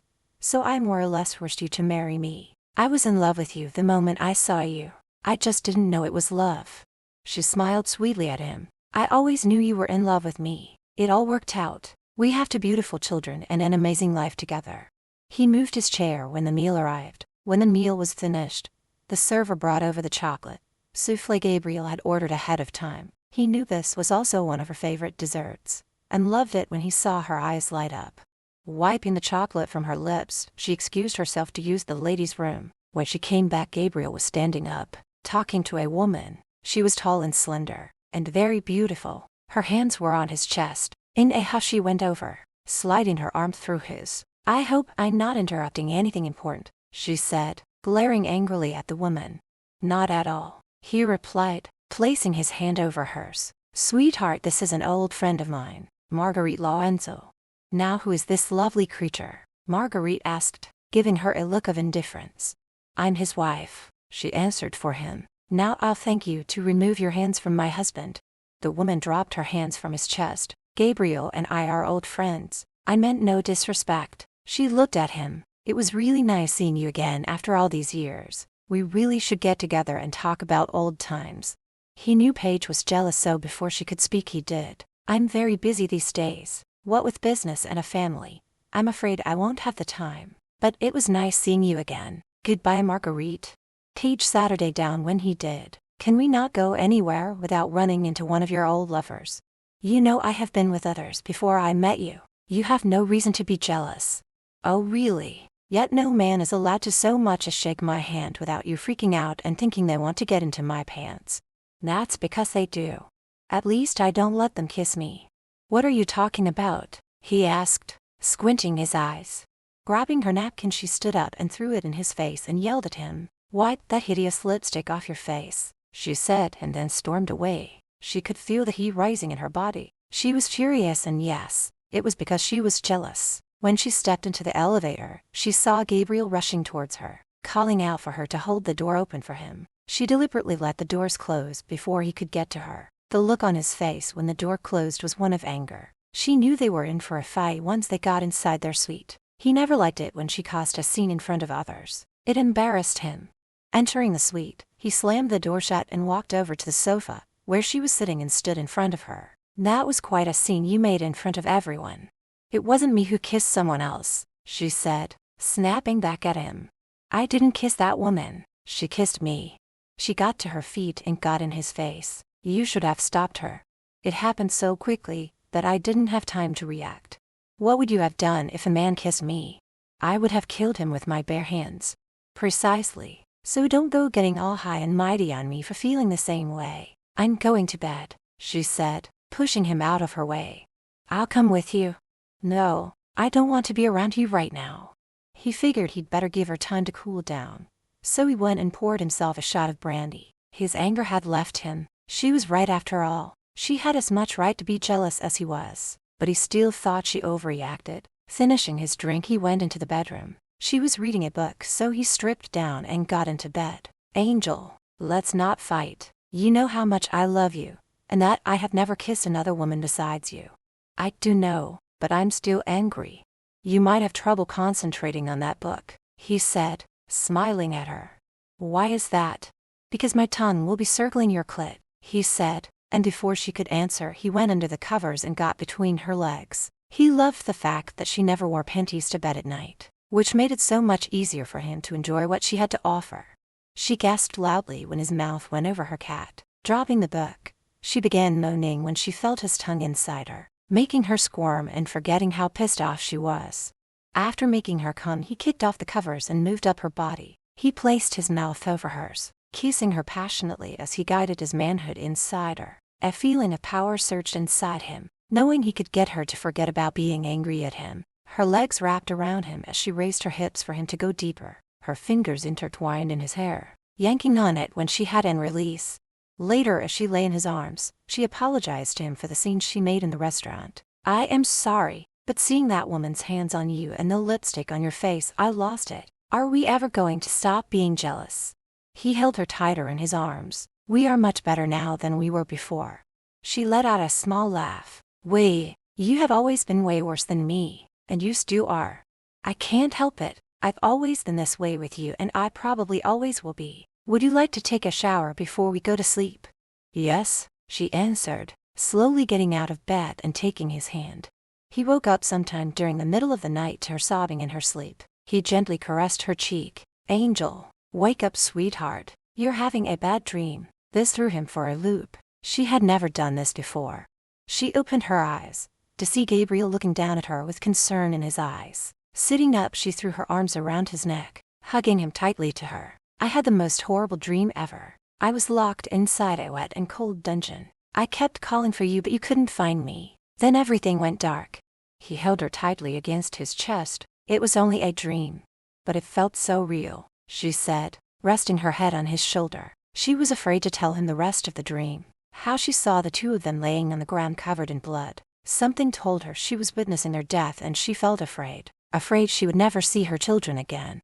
He lifted her chin up so that she had to look at him. He could tell she was still upset over the dream. Forget about the dream. That's all it was. Nothing more. You must also know that no matter what happens, I would always find you. I know you would, she said, snuggling closer into his arms. Do you want to tell me about the dream? She spent the next 10 minutes telling him, thinking it would help to ease her mind. It actually made her feel better, made her realize it was just a dream and not a glimpse into the future. He held her as she drifted off to sleep, thinking about how he was going to tell her that he had to leave for a few hours the next day. He knew she wasn't going to be happy about being left alone, but it was for her.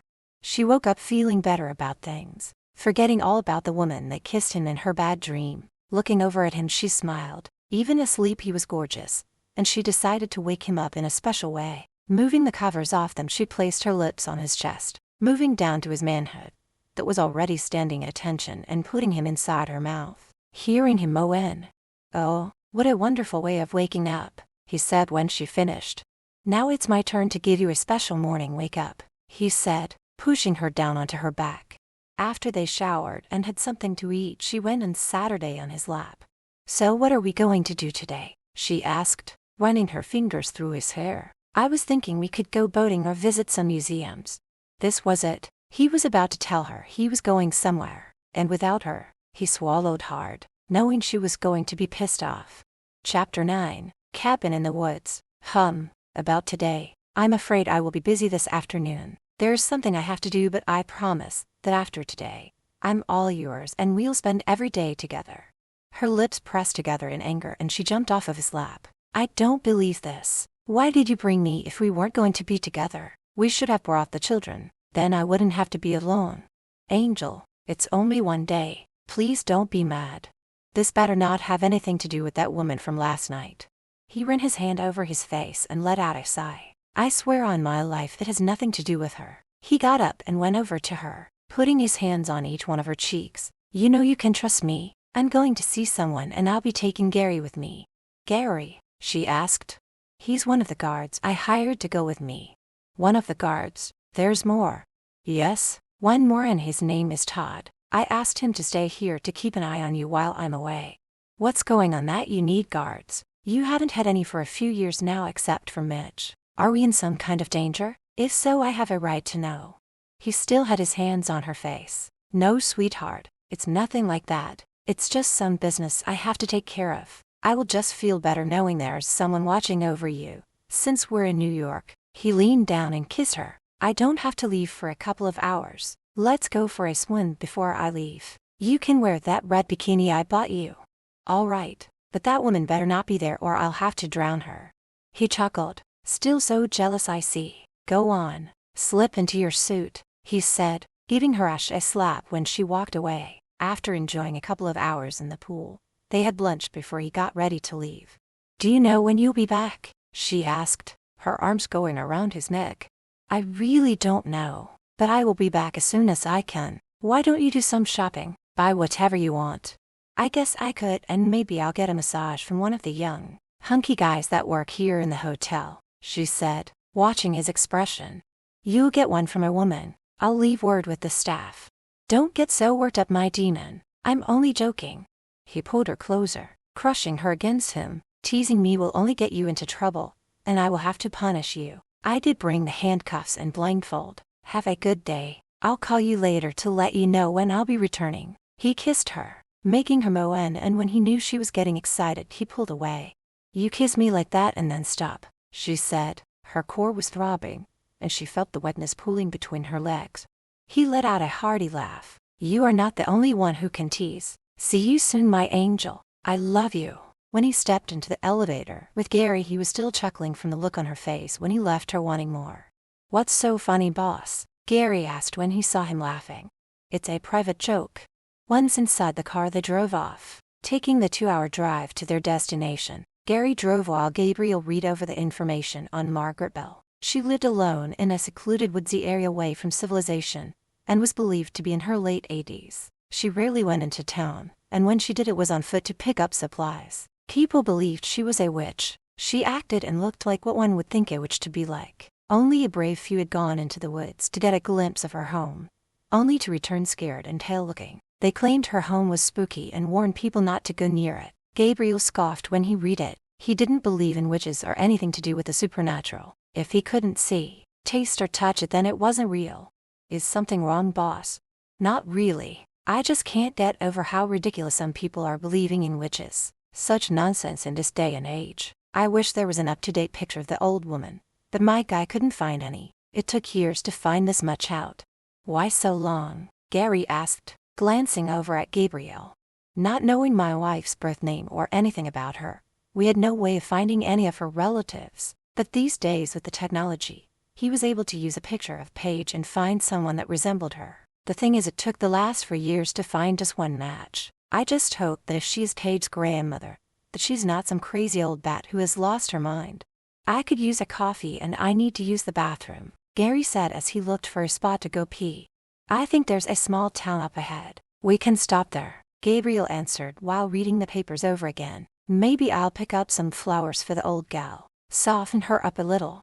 They finally came to what was one of the smallest towns ever. There was a gas station with a greasy diner next to it. There were only a couple of stores, nothing more. Pulling up to the diner, they got out of the car and went inside.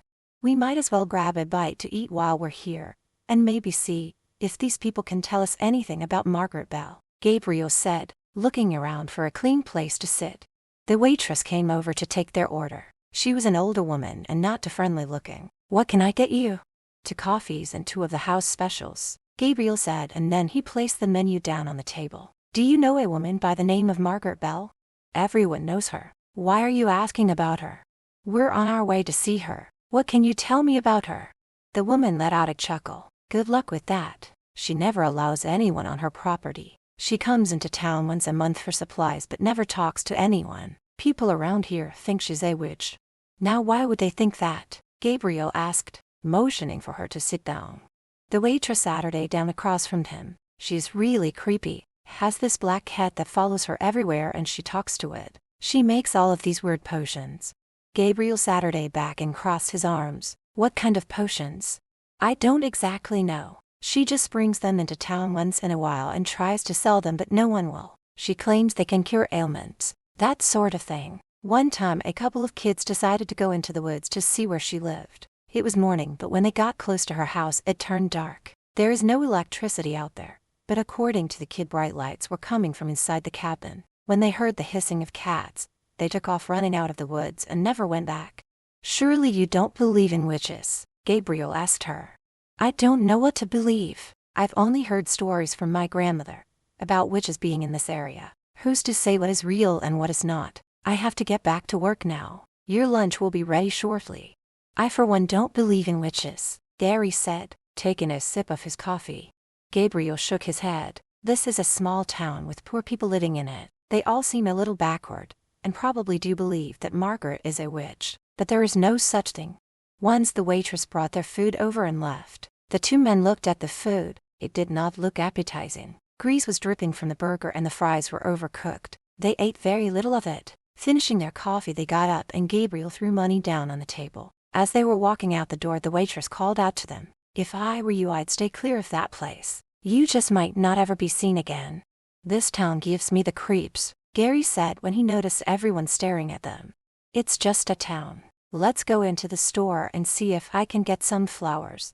As soon as they opened the door and walked in, dust flew around, making Gary cough. It was a very old store with dirt floors. 1 man was behind the counter and there was only 1 customer in the store. They both turned and looked at the 2 well-dressed men.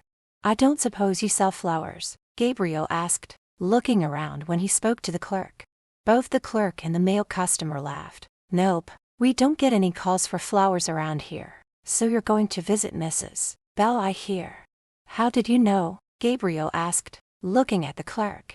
It's a small town, a population of 500 people. Word travels fast.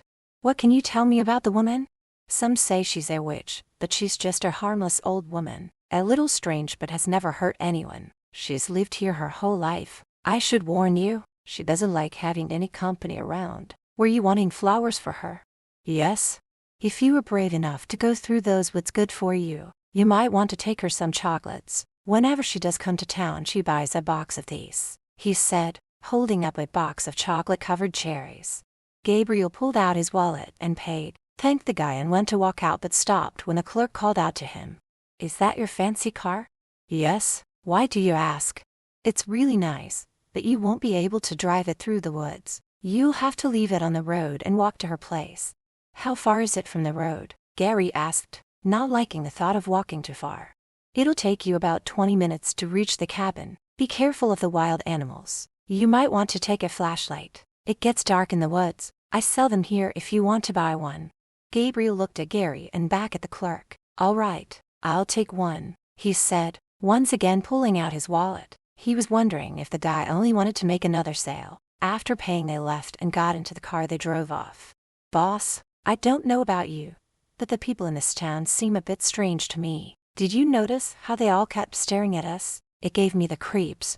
I don't imagine they get many strangers that look like us coming here. Let's just go and get this over with, so that I can get back to my wife." Half an hour later, they reached the path leading into the woods. They both got out of the vehicle and stood there for a few minutes. Gary swallowed the lump in his throat as a cold chill coursed through his body. "Boss, you don't have to do this. What are the chances that the old woman is related to your wife?" He hated the woods, hated the creatures that hid inside them. He wasn't afraid of guns, fighting, but snakes and bugs he couldn't stand. "We're here now, so we're going in." He looked at the man and smirked. "Are you afraid?" "Me? No," he said, grabbing a hold of the flashlight. His other hand goes to the gun in his pocket. "All right, let's do this." Chapter 10. As soon as they stepped into the woods, the wind picked up. It was a cold wind that went straight through to their bones. The further into the woods they got, the darker it became. An eerie silence surrounded them as they made their way down the path. The only sound came from branches crunching beneath their feet. "Why the hell is it getting so dark?" Gary asked, turning on his flashlight. "I don't know. Just keep moving." "Shouldn't we be hearing sounds, like animals or birds?" "It's way too quiet," Gary said as they continued walking. "God, I wish you would stop talking so much," Gabriel said, rolling his eyes. It wasn't long before they saw lights up ahead and could see what looked like an old run-down shack. Gabriel looked over at the other man. "Well, I guess this is it." Before they reached the steps, a big black cat jumped up onto the post near them and started hissing, staring at them. Gary jumped back, dropping his flashlight and swearing, "Foo king shit, I almost pissed my pants. Will you look at the size of that cat? I had never seen one that big before." He picked up the flashlight he dropped just as the front door to the cabin opened. They both could hear the sound of a rifle snaking. Gary pulled out his gun, but Gabriel motioned for him to put it away. "Who's out there? Speak now or I'll blow your Foo king head off." Gabriel held up his hands, moving closer so that he could be seen. "Mrs. Bell, my name is Gabriel Maestri. I've come here to talk to you about your granddaughter." "Now I know you're lying. I don't have a granddaughter. Get off my property before I shoot you and the other one," she said, still pointing the rifle at him. "I've been searching for years to find someone related to my wife, and you resemble her. I've come all the way from Italy to speak to you. Will you allow us to come inside and talk to you? We won't take up much of your time." She lowered her gun just a little but still kept it pointed at them. "We've never met before, so how could you know we look alike?" "Let me come in and I'll tell you everything." She lowered the rifle, staring at Gabriel. "You are wasting your time, but I will give you 10 minutes, then you must leave." She turned and walked inside. The two men followed.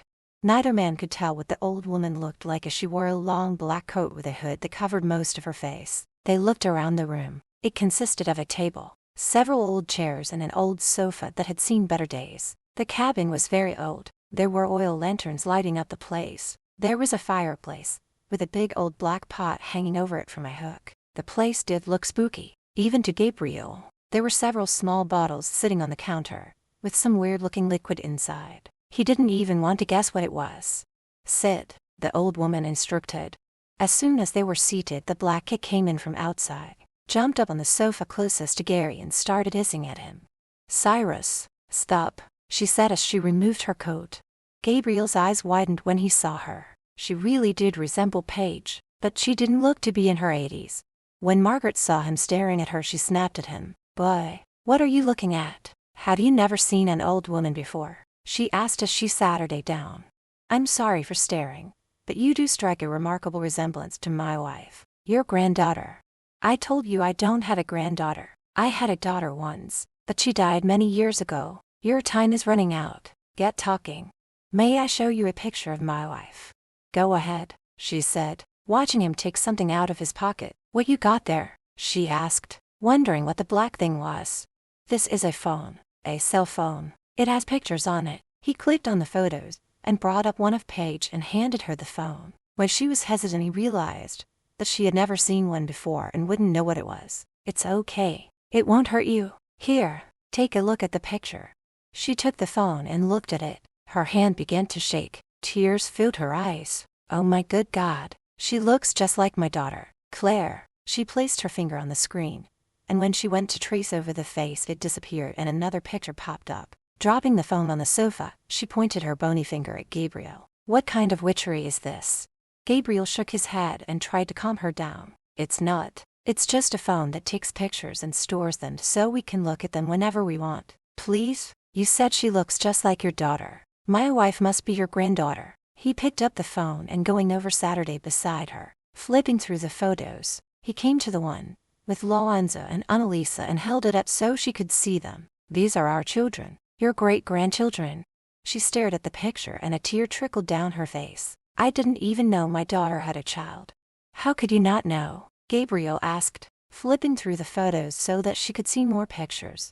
I'll make us some tea, she said, getting up, went over to the kitchen counter. Gary leaned over to whisper in Gabriel's ear. I wonder what she's cooking in that pot. It smells god-awful. I bet there are bat wings and other weird things in it. Gabriel gave him a stern look. Be quiet or you can wait outside. He clammed right up, not wanting to be outside alone. It was almost as creepy out there as it was inside. He jumped when the cat hissed at him. It was as if it knew he was talking about his owner in a negative way. She handed them their tea and Saturday down across from them. There's also toad's feet and lizard guts in it. It makes a nice stew. Would you like some? She asked, staring at Gary. I may be an old woman, young man, but I'm not deaf. I don't like you. Gabriel snickered. No one does, he said, smiling. Now about your daughter. You were going to tell me about her. Claire ran away from home when she was 16. I never heard from her again. It was years later, when a police officer came and told me she was killed in a car accident. There was no mention of her having a baby. Tell me, did my granddaughter grow up in a good family? Gabriel shook his head. No, she was moved from one foster home to another and always felt as though she had family somewhere. It will give her great pleasure to meet you. Come back to the hotel with me. You will never get me in one of those weird vehicles. Perhaps you could fly there on your broom, Gary said without thinking, earning a poke in the ribs from Gabriel. She looked at him, staring into his eyes. I gather you've heard I'm a witch. Maybe I am. She smiled at him wickedly. Drink your tea. Gary looked down at the cup in his hands, his eyes going wide. He felt the sweat forming across his forehead and placed the cup on the table. There was no way he was going to drink it. He was afraid there was some weird potion in it. Gabriel shook his head at Gary, giving him a dirty look before looking back at Margaret. I apologize for my friend's rude behavior. May I ask why your daughter ran away? Look around. Would you want to live here? She hated living here. The kids from town were cruel to her, making fun of her for having a mother who was a witch, teased her, saying she was also a witch. Claire was ashamed of me, so one day she ran off and never returned. She looked right into Gabriel's eyes. Do you think I'm a witch? I don't believe in witches. Do you think you're a witch? She sat back in her chair, patting Cyrus and started talking to him. You hear that? He doesn't believe in witches. The cat started meowing loudly. It was like it was answering her and laughing when she did. She never did answer his question. I haven't told my wife I found you. I wanted to surprise her. It would mean the world to her if she could meet you. You really love her, don't you? With all of my heart. She leaned forward, staring into his eyes. You have suffered great pain. Your father was a cruel man who tortured you and others. You were never shown love. Didn't know how to love, but she saved you? You were the devil and she was your angel. Gabriel was shocked when she said this. How could she possibly have known about his life growing up? He swallowed hard, wanting to steer the conversation away from him. I'm not here to talk about me. I'm here about my wife. Growing up, she had always felt alone, wondering if she had a family. It would mean a great deal to her to know she has a grandmother. I will hate having to tell her that her mother is deceased. I would love to meet her. but you will have to bring her here. Will you do that, or are you afraid that she will be disgusted with me and where I live? My wife is a sweet and loving person. She has never been one to judge anybody. I will bring her here to meet you." Margaret stood up and went over to a small desk. Opening the drawer, she took out a picture and handed it to Gabriel. "Give her this. It is a picture of her mother when she was 16. He looked at it, amazed at how much they looked alike. "Thank you. I know she will appreciate having it. May I ask you another question?" "You may. Whether I answer it or not is another question. How is it that you are in your 80s? You look at least 20 years younger than that." The older woman laughed a little, which is age slower than the average person. "But of course, you don't believe in witches." All he could do was smile back at her. "Thank you for talking to me. I'll bring her back here in a couple of days." "She doesn't know you have come to see me, does she?" "No, I wanted to make sure you were who I thought you were before I told her. I didn't want to get her hopes up." "Do you have something of hers on you? Something personal?" He thought this was a weird question, but he reached his hand into one of his pockets and pulled out a scrunchie. It was one she was wearing, but had taken off, and asked him to hold it for her. He had forgotten it was in there until now. He handed it to her. "This is the only thing I have on me." Margaret took it in her hands and closed her eyes. The two men looked at each other when she kept them closed for several minutes. Opening her eyes, she looked at Gabriel. "Go to her. She's in danger here. Take her back to Italy." "What do you mean she's in danger?" "I don't know exactly. All I know is that there is someone out there who wants to harm her and you too." He wasn't sure who or what this woman was, but just hearing that his wife was in danger was enough to make him want to get back to her in a hurry. Cyrus jumped in front of Gary, making him jump out of the way, and had to walk around him to get out. As they made their way through the woods, Gary looked at Gabriel. "You have to admit that the place and Mrs. Bell are really creepy. I actually believe she's a witch. Do you want to know what's even scarier?" "What?" Gabriel asked. All he could think about was how the old woman knew about his past, and what she said about Paige being in danger. Maybe she was just guessing, and when she saw his reaction knew she was close. It's what trained psychics do. They start with something, and if your expression tells them they're close, it gives them encouragement to go on. He was more open to her being a psychic than a witch. "What's scarier is that I just saw a big bat fly by," Gary said, pulling out his weapon and looking around. When they got near the road, it was light out once again, much to Gary's relief. Going in, he heard nothing, but coming out, he could hear all kinds of noises. The spookiest sound was that of a cat. He was sure it was Mrs. Bell's cat, following them. Getting in the car, Gabriel tried phoning Paige, but when it kept going to voicemail, he tried calling Todd. Not getting an answer from either one of them, he ordered Gary to step on it. His gut was telling him that Paige was in danger. Chapter 11. Is something wrong, boss? Gary asked when he noticed Gabriel getting agitated, as he kept punching in numbers on his phone. "Paige is not answering her phone, and neither is Todd. She always answers me back right away. Something is wrong. Step on it," he ordered. He sat there with his phone in his hand, watching the road ahead of him. He could feel his heart beating rapidly inside his chest. He couldn't help but wonder if the old woman did have some kind of special powers. What if Paige was in trouble right now, and he wasn't there to protect her? He would never forgive himself if anything happened to her. Picking up his phone, he tried calling her again. It went to voicemail, so he tried calling Todd again, and finally got an answer. Gary tightened his grip on the steering wheel when he heard how angry Gabriel was. "Todd, I've been trying to get in touch with you and my wife. What the fuck is going on, and where is she?" He asked and listened to what was being said. He could feel the blood boiling in his veins. "I'll be there soon, and she better be all right," he snapped and hung up. "Everything all right, boss?" "No, everything is not all right. Now step on it." Gary clammed up. Since Gabriel wasn't telling him, he kept quiet, not wanting to make him angrier than he already was. When they finally pulled up to the hotel, he jumped out, not bothering to shut the door, and stormed inside. He was approached by the manager, who raced over to him when he stepped into the elevator. "Mr. Modestri, I'm so sorry about what happened to your wife. Nothing like this has ever happened before." He had heard of the boss's temper and what he was capable of doing to those who crossed him. Gabriel held the door open, staring angrily at him. "I'll be talking to you later, and you better hope my wife is okay," he said, letting the door close in his face. As soon as the elevator stopped and the door opened, he took long strides towards his suite. Going inside, he was greeted by Todd, who found himself pinned up against the wall, with a pair of hands around his throat. You son of a bitch. You were supposed to protect her. Mr. Monastery, please, Todd cried out, feeling the breath being drained from his body. It was an accident. No one's fault.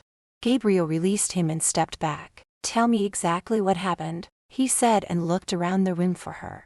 Where's my wife? She's resting in the bedroom, he answered, rubbing his throat. His boss had a strong grip, and he had no doubt that Gabriel could kill him in an instant. Get talking. I'm listening.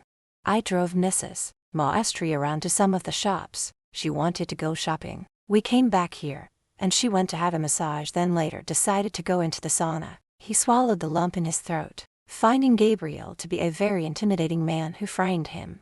Then what? Gabriel shouted when Todd hesitated. She was in there a long time, and the place was getting ready to close up for the night. When she didn't come out, I went in looking for her, along with one of the workers. We found her locked in the sauna, and it was cranked up on high. I broke down the door and got her out of there. I brought her up here and had the hotel's doctor come to check her out. Is she okay? Yes, a little dehydrated but mostly scared. How was it that the sauna's door was locked? Sir, I don't know, but it was locked from the outside. Someone had to have locked it and turned up the heat. The hotel is investigating it and all the employees who were working at the time. Gabriel nodded his head. You can go now. Todd walked out. Though the man had almost strangled him to death, he still admired how much he loved his wife and how worried he was about her. Walking into the bedroom, he felt like crying when he saw her asleep, thinking of how he could have lost her. The old woman was right. He had to get her out of New York and back home. He also knew that if he told her about her grandmother, she would refuse to leave. Wanting to go see her, he made the decision not to tell her. It was for her safety. Even the old woman told him to take her back to Italy, that she was in danger. He went and sat her down on the bed. Reaching over gently, he stroked her cheek. She felt something touching her face. When she opened her eyes and saw him, she sat her down up and threw her arms around his neck, resting her head on his shoulder. I'm so glad you're home. He felt her body trembling, so he tightened his arms around her. I heard what happened and I'm so sorry I wasn't here for you. Letting go, he lifted her chin up so he could look at her. I would die if anything happened to you. He leaned down and kissed her. All of his love for her was poured into that one kiss. When the kiss ended, she looked at him. There were tears in her eyes. I was so scared. I tried to open the door but couldn't. I started screaming, banging on the door, but no one came. I must have passed out because the next thing I knew I was here, in bed. How are you feeling now? Much better now that you're here and I'm hungry. He moved her hair over to the side and smiled. I'll order room service. What would you like? Surprise me. Giving her another kiss, he went and ordered the steak and salad platter while she took a shower. A smile crossed his face when he saw she was wearing the nightgown he had bought her when they first arrived here. Seeing you in that, I might not be able to finish eating. I just might have to eat you instead, he said, pulling her into his arms. He let out a growl when there was a knock at the door, knowing it was the food being delivered. She let out a giggle. You better get that. Letting the server in with the trolley carrying the food, he opened up his wallet and gave him a tip. They sat her down to eat after. He opened a bottle of wine and poured them each a glass. He was glad to see her eating. Some color had come back into her cheeks. So how did your business go today? She asked, taking a bite of her steak. It went well. Found out what I needed to find out. I'm sorry it took me so long. When you went into the sauna, was there anyone else around? No, I was the only one in the sauna room, and I didn't see anyone. Why do you ask? The door to the sauna was locked from the outside, and the temperature was turned up high. Are you sure you didn't hear or see anything out of the ordinary? No, nothing. Do you think someone deliberately locked me in there, and why would they do that? I'm not sure, but I'm going to make sure that it never happens to anyone else again. After we eat, I'm going to go downstairs and have a word with the manager. I'll have Todd stand outside until I get back. But you just got back and you're leaving already. Angel, I will only be gone 10 minutes, 20 tops. I want to make sure that all locks are removed from those doors, inside and out. I also want to find out who was working around that time so that I can have a word with them. Whoever locked you in there is going to pay dearly. Perhaps it was an accident, she said, worried about what he was going to do. Perhaps, he said, but he highly doubted that it was an accident. After eating, he gave her a kiss and promised he wouldn't be gone long. He called Todd and told him to come to his suite and to stand outside the door and keep watch. Downstairs he gathered the manager and a few of the other employees together. I want the locks on every sauna removed immediately. I'm going to have the police talk to every employee that was working at the time of my wife's incident. Whoever did this will be punished. Do you not wish to talk to the employees yourself? The manager asked him. My wife and I are leaving tomorrow for Italy, but I do want to be informed of the outcome, and I expect you to call me as soon as you know anything, he said, looking back at his hotel manager. After getting some more orders, he went back up to his suite, telling Todd he could leave. He entered the hotel suite and called out her name. I'm in here, in bed, she shouted out. Walking into the bedroom, he started removing his clothes. Getting into bed, he took the book she was reading from her hands and threw it on the floor, climbing on top of her. Do you have any idea what I'm about to do to you? He asked. His mouth going to her neck, he starts kissing it.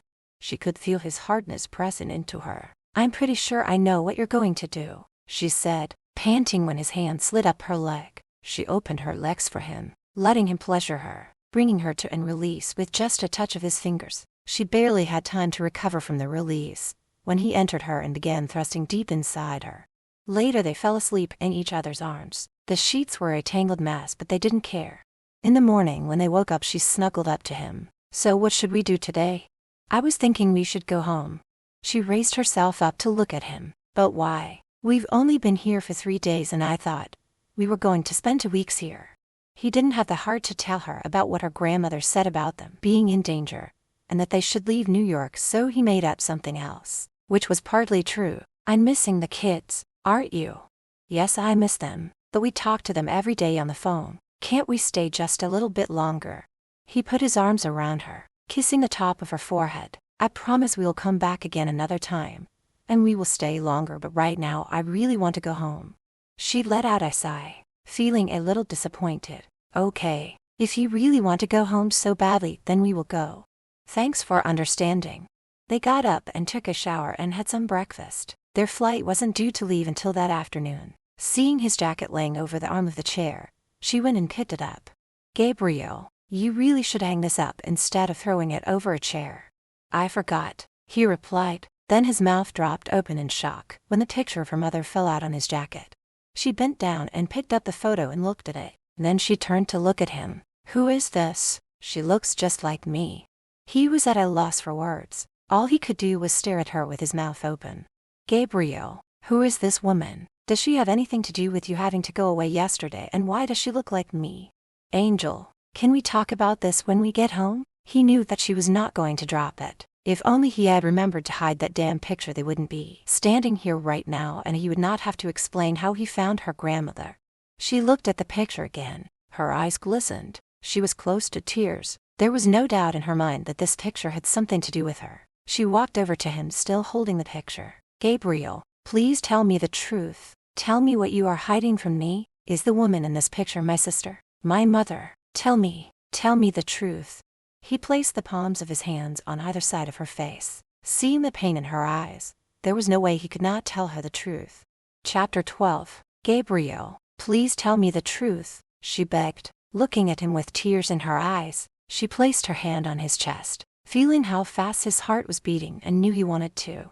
Okay, Angel, I'll tell you everything, he said. Taking her hand, led her over to the sofa. Holding her hand, he lifted it to his lips, kissing it. For over 4 years, I've had a private investigator looking into any family you might have. He finally got a lead, and the woman in this photo is your mother at the age of 16.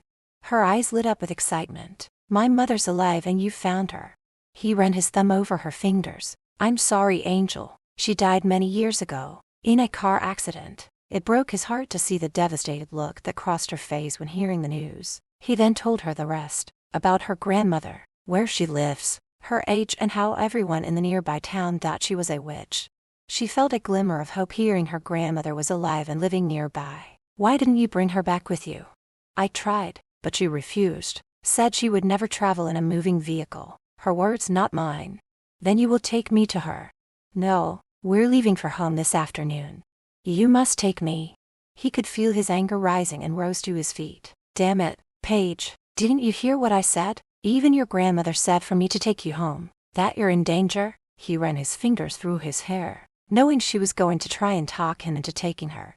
She got to her feet and went over to him. Reaching up, she placed her hands on his chest, moving up to his shoulders. I've always felt like there was a piece of me missing, not knowing where I came from or who. I've dreamt my whole life, hoping to meet my mother or any other relative. My grandmother may be the only living relative I have, and the danger she was talking about was probably the sauna. So the danger is over. If she's in her 80s, who knows how long she will live. This could be my only chance to meet her and find out things about my mother. What she was like. Gabriel, please do this for me. Take me to see her.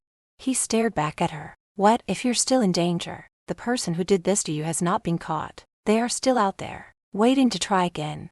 Then hire more bodyguards. As many as you want. Even if I hire a down scene. She never liked having men follow her every move.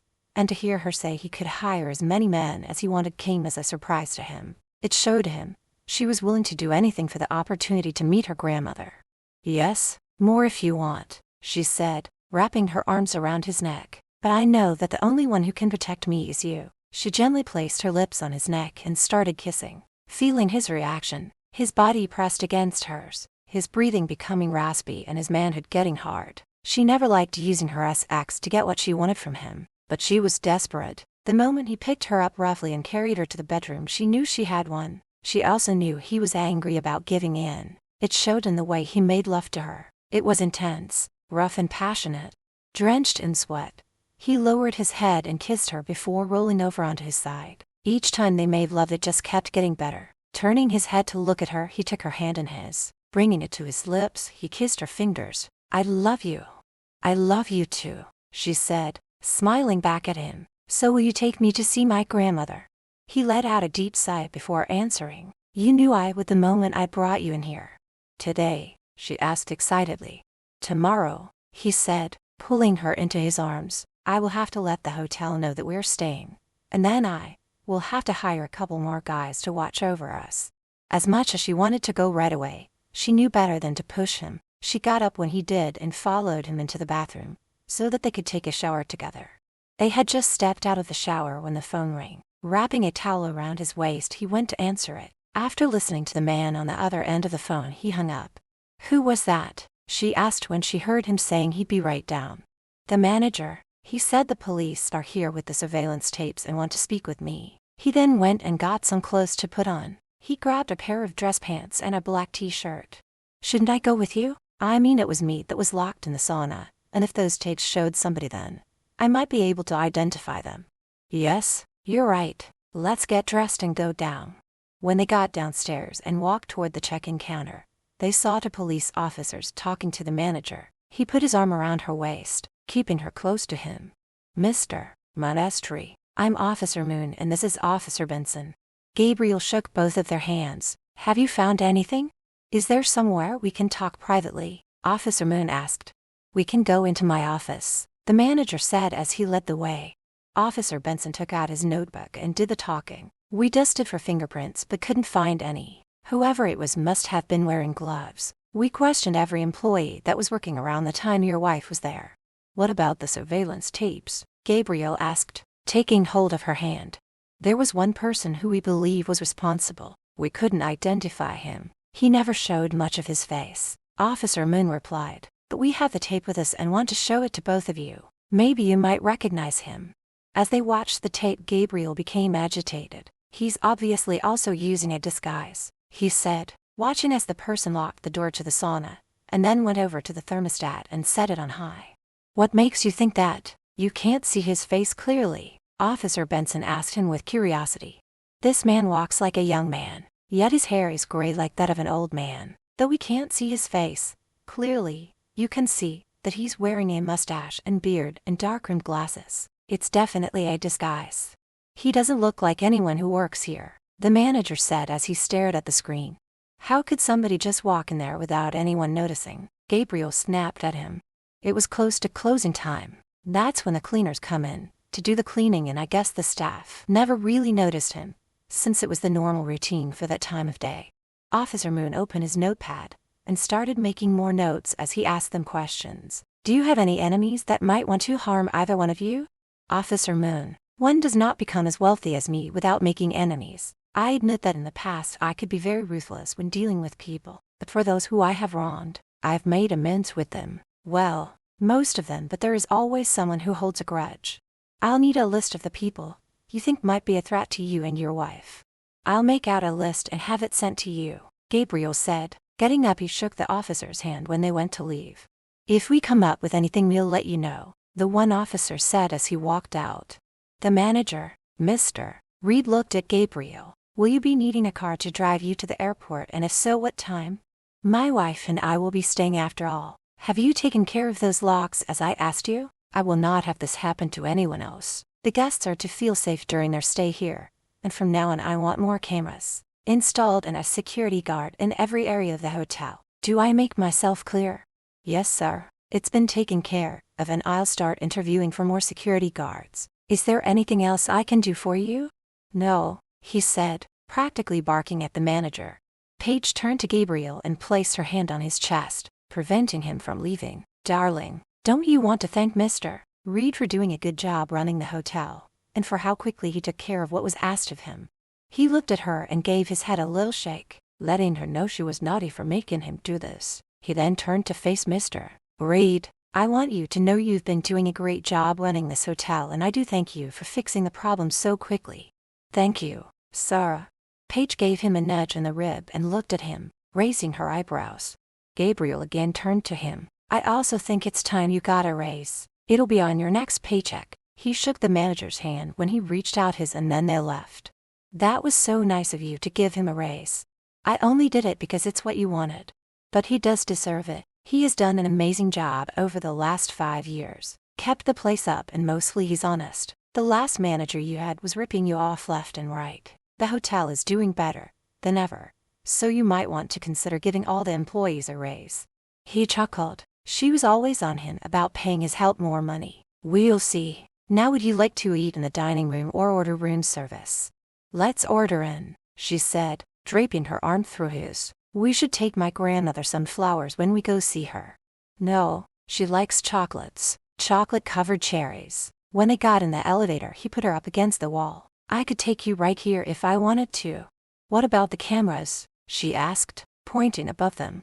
He looked up and growled. I forgot about those damn things. Well, later then, he said, releasing her from his grip. Angel, I agreed to take you to see your grandmother tomorrow, but we will be going home the next day. I don't want to argue about it. You won't get an argument from me. I'm just glad you're taking me to see her, but I really don't think I'm in any more danger. When she saw he was about to disagree, she stopped him. Don't say anything. I said it's fine with me. I do miss the kids. When they got inside their room, she told him to order some food, saying she wanted to slip into something more comfortable. She came back wearing a slinky black nightgown, and couldn't help smiling when she saw the way he was staring at her. I bought this when Todd took me shopping. I hope he like it. Oh, I like it a lot, he said as his eyes roamed over her body. I can't wait to take it off you, but I'll have to wait as our food should be here any second. Do me a favor, Angel, and slip on a robe just until the waiter leaves. If he sees you in that, I'd hate to have to kill an innocent man. She left the room, smiling back at him. She came back out wearing a robe just as the food arrived. When the waiter left, Gabriel told her to remove the robe, wanting to see her in just the SI nightgown. Tell me more about my grandmother, she said while eating. There's not much more to tell. She looks young for her age. He stared at her for a moment. I guess it runs in the family. I don't want you to be shocked when you see where she lives. It's really old, and even I will admit it's a little spooky. I found her to be intelligent. She has a sense of humor and seems tough as nails. Do you think she will like me? They were done eating, and when she said this, he grabbed her hand, pulling her onto his lap. Are you kidding me? She's going to love you. If you truly are a descendant of witches, then one of your powers is having people fall in love with you. Now let's go to bed. I want to see what this nightgown looks like laying on the floor, he said, picking her up, carried her to the bedroom. Chapter 13. Gabriel was the first to wake up, so he quietly slipped out of bed so as not to wake her. Pulling on a pair of pants, he went into the other room and made some calls. He wanted to make sure he had backup when they went to visit Paige's grandmother, just to be on the safe side. He then called Gary, letting him know he was needed to drive them, but he left out the part where he would be driving them. She woke up and jumped out of bed. She was excited about meeting her grandmother for the first time. She took a quick shower and changed into jeans and a warm pullover top. A warm feeling filled her heart when she saw Gabriel sitting on the sofa, looking over some papers. Going over, she took the papers from his hands and Saturday on his lap, putting her arms around his neck. She then took his face in her hand and leaning down gave him a big kiss. He gave her a loving smile. "What did I do to deserve this?" he asked, playing with her hair. "You are the most wonderful husband in the world. I know you're worried about our safety, and yet you are still going to take me to my grandmother. But I know you. I know you have men watching over us. I also know that no matter what happens you will protect me." His eyes checked out every detail of her face, still not a line or a wrinkle on her face. "You are what keeps me alive and I would die keeping you safe. I ordered breakfast and when we're done we'll leave. Wait, we have to stop and pick up the chocolates." Feeling pretty good about himself, he gave her a big smile and pointed over to the door. "I already took care of it." Giving him a look that showed how proud of him she was, she got off his lap and went over to the bag. "Oh wow, you got her all of these," she said when she saw the 5 big boxes of chocolate-covered cherries. "Well, I figured she doesn't get them that often and they should last her for a while. Are you ready to go?" "I'm ready," she said with the excitement of a child getting a treat. Carrying the bag in one hand, he held her hand with his free one, and they went downstairs and over to Todd, who was waiting for them by the car. "Where are we off to?" he asked, opening the back door for Paige to get in. "I'm taking my wife to see her grandmother." Gary's eyes went wide. A lump formed in his throat and he was having trouble swallowing. If he had known this earlier, he would have played sick to get out of it. "Wouldn't you rather take Todd with you?" "Todd is busy doing something else for me. I need you." Smirking, he knew Gary was scared shitless of the old woman. He had a feeling the man believed in such things as witches and vampires and all those other fairy tale creatures. "Is there a problem taking us?" "No sir, no problem at all," he said, shutting the passenger door when he got in next to Paige. Getting behind the wheel, he looked down at the thermos of coffee and the book he had brought with him. He never knew where they would be going or for how long and wanted to be prepared in case he was left waiting in the car. He was going to make damn sure this would be the case today. Gabriel had his arm around her and liked how she rested her head on his shoulder. "I was thinking when we get home we should take a trip to Switzerland, us and the kids." She looked up at him and smiled. "I think that would be lovely." "Yeah, the children have never really seen much snow and I think it's time they learn how to ski and enjoy winter activities. It'll be good for them." "I like that, a real family vacation," she said, going back to resting her head on his shoulder. "We should take your mother and Mitch with us." "We will," he answered, kissing the top of her head. "Boss, there's a black van following behind us. What do you want me to do?" Gary said when he noticed it. "Don't worry about it. It's just a couple of men that I hired. I'm having them come into the woods just for an extra precaution." "The old lady's not going to like that." Gary looked in the rearview mirror and seeing Paige, he apologized. "I'm sorry, Mrs. Monastery. That was very disrespectful of me." She smiled sweetly back at him. "It's okay. Don't worry about it. Just watch what you say next time." Gabriel piped up. "Yes, sir, I will." And after the 2-hour drive, Gary pulled over to the side of the road, the path they took last time, and got out and opened the door for Gabriel and his wife. He got out and took her hand, helping her out of the car. "We have to walk from here. It'll take us about 15 to 20 minutes. Just wait here while I talk to the other 2 guys." "Okay, but don't take too long," she said, anxious to get going. After he instructed the 2 men to follow them until they reached the cabin, then they were to stand back out of the way and out of sight. Going back to her, he took out the bag of chocolates from the back seat of the car and then took hold of her hand as they started walking down the path leading to the cabin. He turned to Gary. "Are you coming?" "I was thinking I could wait here as a lookout since the other 2 men are going to be in the woods."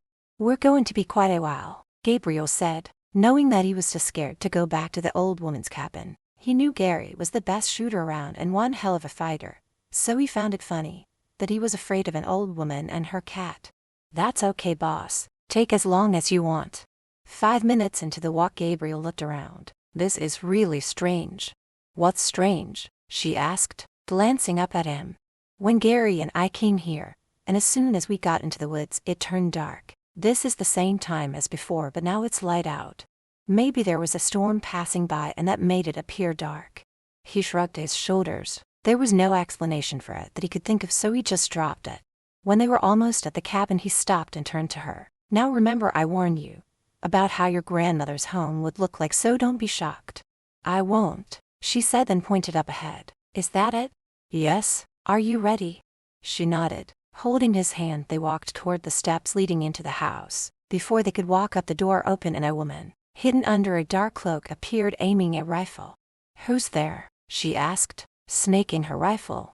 "Mrs. Bell, it's me, Gabriel, and I brought my wife with me."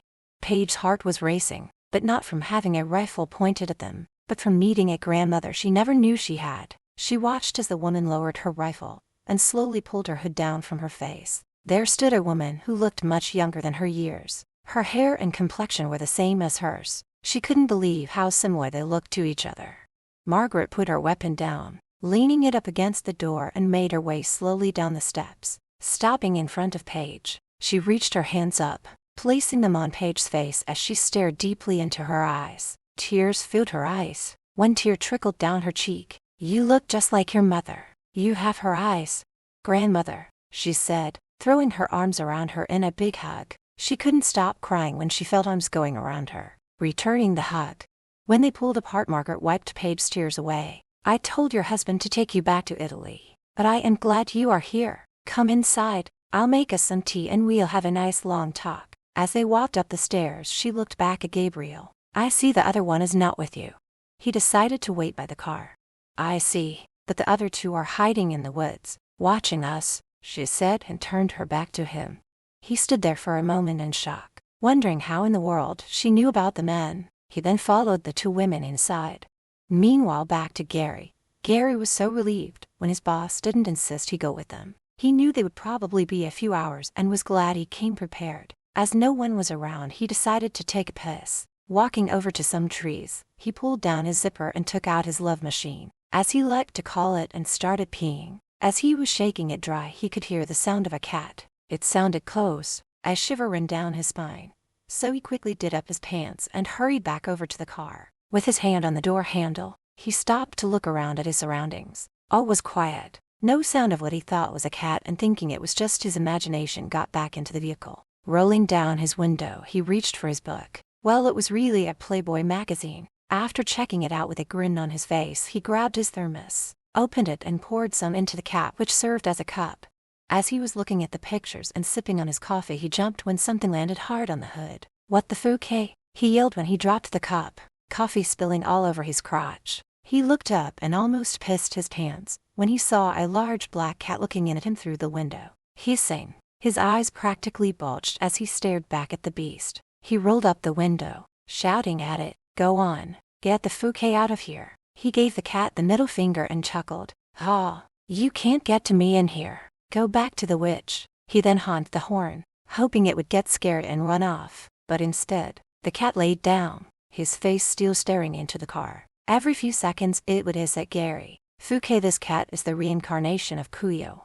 He then revved up the motor, hoping that would scare him away, but it didn't. "Fine, stay there for all I care. I'll just read my magazine." He turned the page so the cat could see the picture of a naked girl, even though it wouldn't know what it was, and snickered. "See what you're missing out on." He shook his head, thinking about how stupid he was for talking to a cat, and went back to check out the women. He tried ignoring the animal, but every few minutes he would look up at it. He was relieved when it finally jumped off the hood and ran into the woods. 2 hours later, he had to pee again. Not having seen the cat since it left, he figured it was safe to leave the car. He needed to stretch his legs.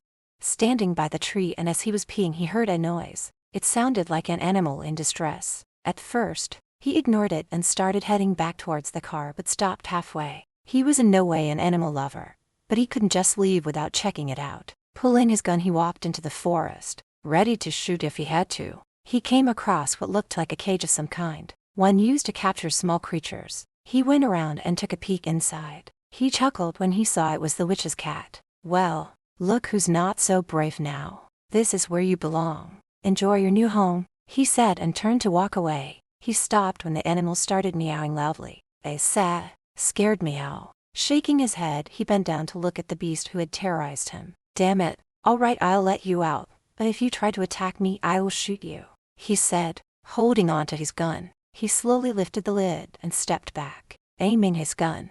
Cyrus poked his head out. looked at Gary and then shot out of the cage and ran into the woods. "You're welcome," he said out loud and went back to the vehicle.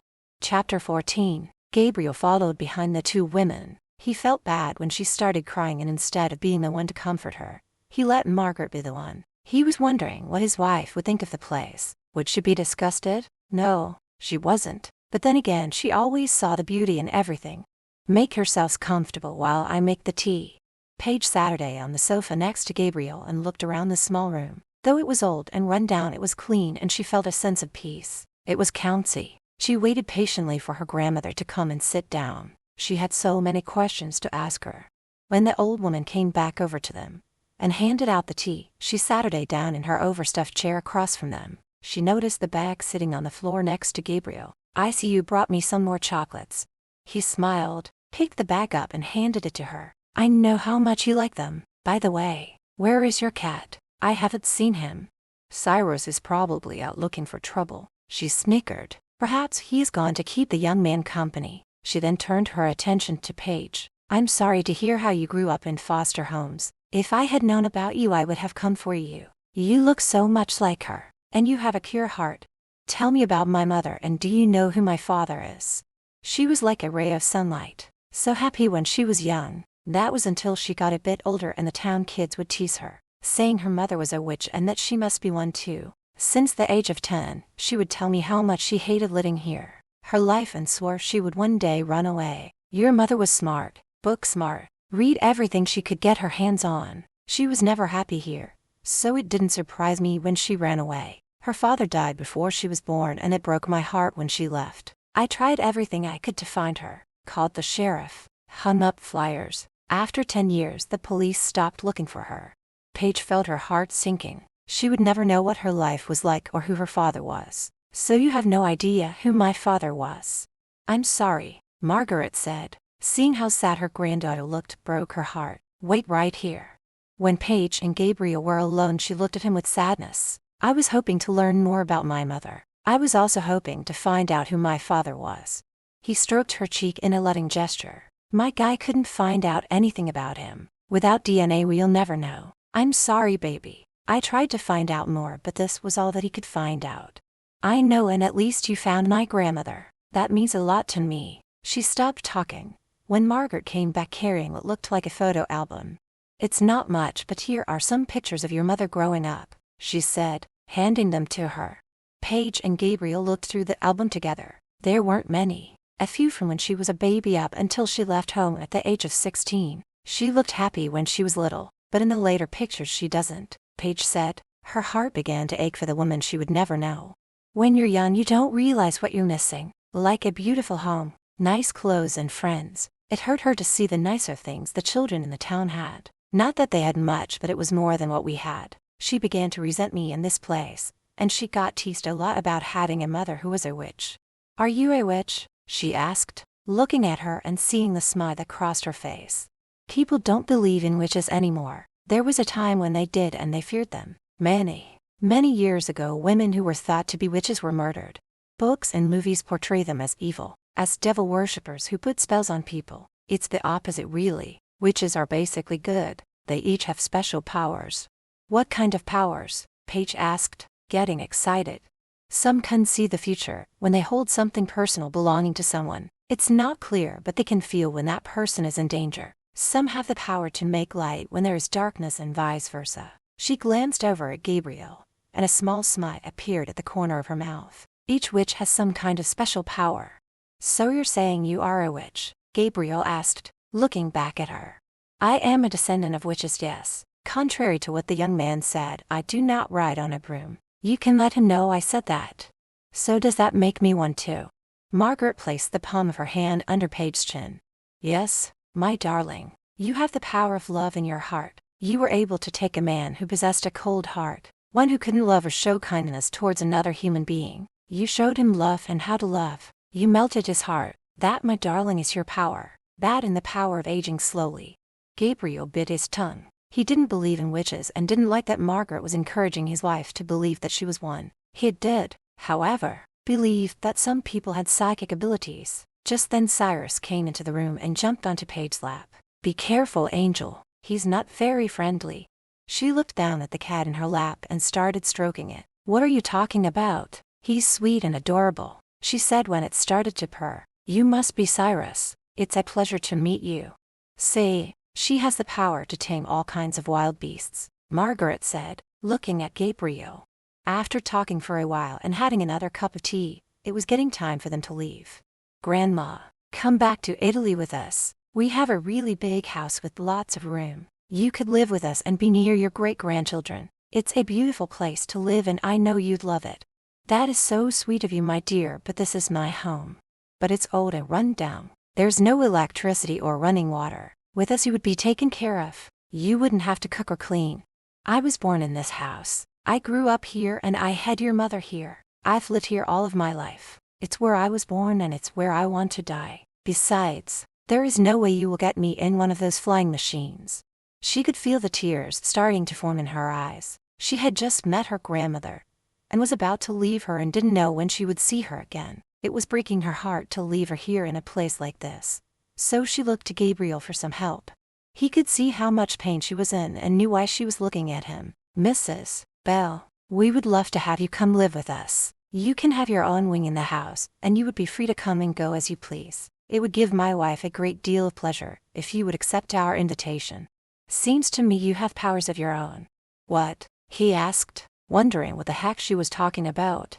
"She looks at you and right away you know what's on her mind. It's almost as if you can read her mind. You're a good husband and you love her very much and I know you would do anything for her. But I will not leave this place. It is my home." She looked back at Paige. "You can come back and visit me anytime and hopefully you'll bring the children with you. We can keep in touch by writing letters." Paige sighed with defeat, knowing her grandmother would never give in. "If you won't come back with us then let us build you a new house, one with indoor plumbing and electricity. It can be built here on your property. You're so kind as to offer, but I'm an old woman and set in my ways. I have no need for all those fancy things. I have everything I need right here." She finally gave up. There was no convincing her grandmother. "You are very stubborn," she said, smiling at Margaret. Gabriel stood up. "We really should get going." The other two stood up and hugged, both shedding tears. "I will write to you all the time and send you pictures of the children, and we'll come back to visit soon," she said, giving her grandmother another hug. Margaret walked them outside and down the stairs. "Oh, Gabriel, before you leave, could you help me with something?" "Sure, no problem. He'll just be a second, sweetheart," she said, ushering him back inside the house. "What do you need help with?" he asked when they entered. "I don't need help with anything. I just wanted to get you alone. Paige is still in great danger. You must take her back to Italy right away." "What kind of danger?" he asked, feeling a shiver go down his spine. "I don't know. All I know is you have to get her out of New York. Whoever it is, they want to destroy you and the only way to do that is to take something from you that means the world to you. Now go. Hurry. We're leaving first thing in the morning. Goodbye, Mrs. Bell." "Call me Margaret," she said, practically pushing him out the door. Touching him, she felt a weird sensation course through her body. She stopped and touched his cheek. "You two are in grave danger, but the love you both have for each other will save you. Be strong and never give up. Hold her tight and never let go." "What did grandmother want you to do for her?" she asked as they walked down the path. He didn't want to scare her, so he took her hand and smiled, just to help her move the sofa to a different spot. "Oh, I wish we could have talked her into coming home with us. She's a strong woman and this is where she's happy. Don't be sad, Angel. We will come back with the children. I wish we could stay longer and come back to see her." He stopped walking and turned to her. "We had a deal. You promised me that if we came here today, that you would let me take you back home right away." Seeing he was getting angry, she draped her arms around his neck and smiled sweetly at him. "I know, and I was just saying that I wished we could stay. I'm happy you brought me here today, so I will not give you a hard time about leaving." He put his hands on her waist, pulling her closer and kissed her. "When you anger me, it gets me hot. If my men weren't hiding in the woods, watching us, I would have my way with you. Right here up against the tree." She smiled. Pushing him away, she started heading down the path. "As exciting as that sounds, you would just have to wait until we get back to the hotel." When Gary saw them approaching, he got out of the car and opened the back door for them. "I hope you had a good visit," he said to her when she slid into the back seat. "Yes, thank you," she answered, and giggled when she saw the stain on the front of his pants. Before getting in next to Paige, he looked down at the front of Gary's pants. Did we have an accident? He looked down, wishing he hadn't worn tan-colored pants. Yeah, I spilled coffee over myself. I'm just glad it wasn't hot. Now he knew what she was laughing at, and he just hoped she didn't think he peed his pants. Where to now, boss? Back to the hotel, he answered. Then he put his arm around Paige's shoulder. We'll order in and have an early night. Our flight leaves just before noon. I can't wait to see our babies. I miss them so much, she said, resting her head on his shoulder and closed her eyes. Me too, Angel. Me too. Chapter 15. As soon as they entered the suite, she took him by surprise when she pushed him up against the wall, pinning his hands down. Now what are you up to? He asked, with a smile on his face. On the drive here you kept putting your hands between my legs, rubbing over the material of my jeans, getting me all wet and horny. You knew there was nothing you could do with Gary in the front seat. Now it is my turn to tease you, she said, pulling his shirt up over his head and off. She then undid his pants, pushing them down over his hips along with his briefs. Her lips traveled from his neck, down his stomach until she reached his snake, which had gotten hard. Getting on her knees, she took him into her mouth and pleasured him until he came. His moans were loud, his fingers intertwining in her hair, tugging gently. He pulled her up and pushed her up against the wall. He tore open her blouse and his mouth went to her breasts. Kicking his pants away, he picked her up and carried her to the bedroom, where he threw her onto the bed, pulling down her pants and panties. He then removed her bra and climbed on top of her. Now do you want me inside you, or should we just go to sleep? I want you inside me, she said, tenting. Her core was throbbing and she begged him to take her. He looked down at her with a smile on his face. You have me under your spell. I cannot refuse you anything. Placing his shaft at her entrance, he surged right in, making her scream out his name. She wrapped her legs around his waist, their bodies moving in perfect harmony. She could feel the skin on her neck being pierced when he sucked on it while he kept thrusting inside her. Her fingers raked down his back when he hit her G-spot, making her scream out in ecstasy, bringing her to the best release she had ever experienced. She closed her eyes when she felt another release coming when he came. It was like music to her ears when she heard the contented grunts and moans coming from his mouth when he got his release. After giving her a passionate kiss, he rolled over onto his side, pulling her into his arms. They lay there facing each other. He stroked the top of her head, loving the feel of her hair while she caressed the side of his face with her fingers.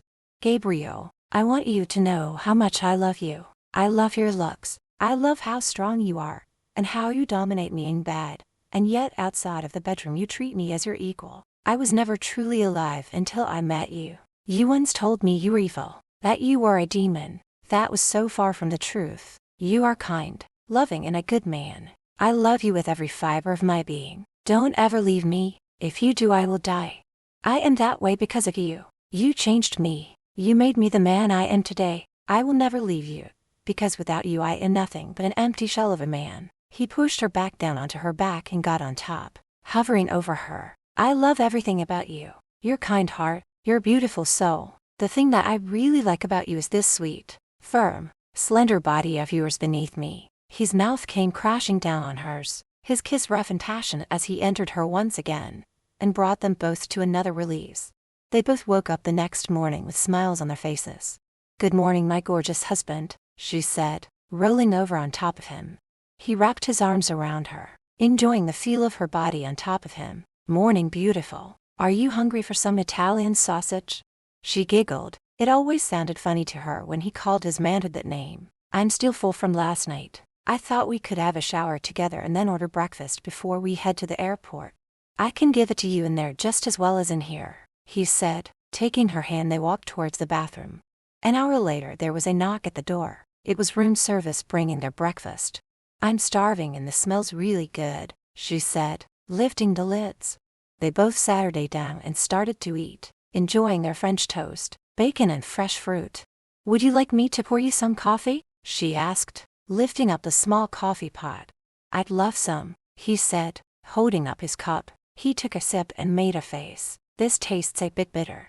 Really? Let me try. Taking a drink, she thought it tasted bitter also. This is odd. The coffee here is usually very good. They both tried some more. There was definitely something wrong with it.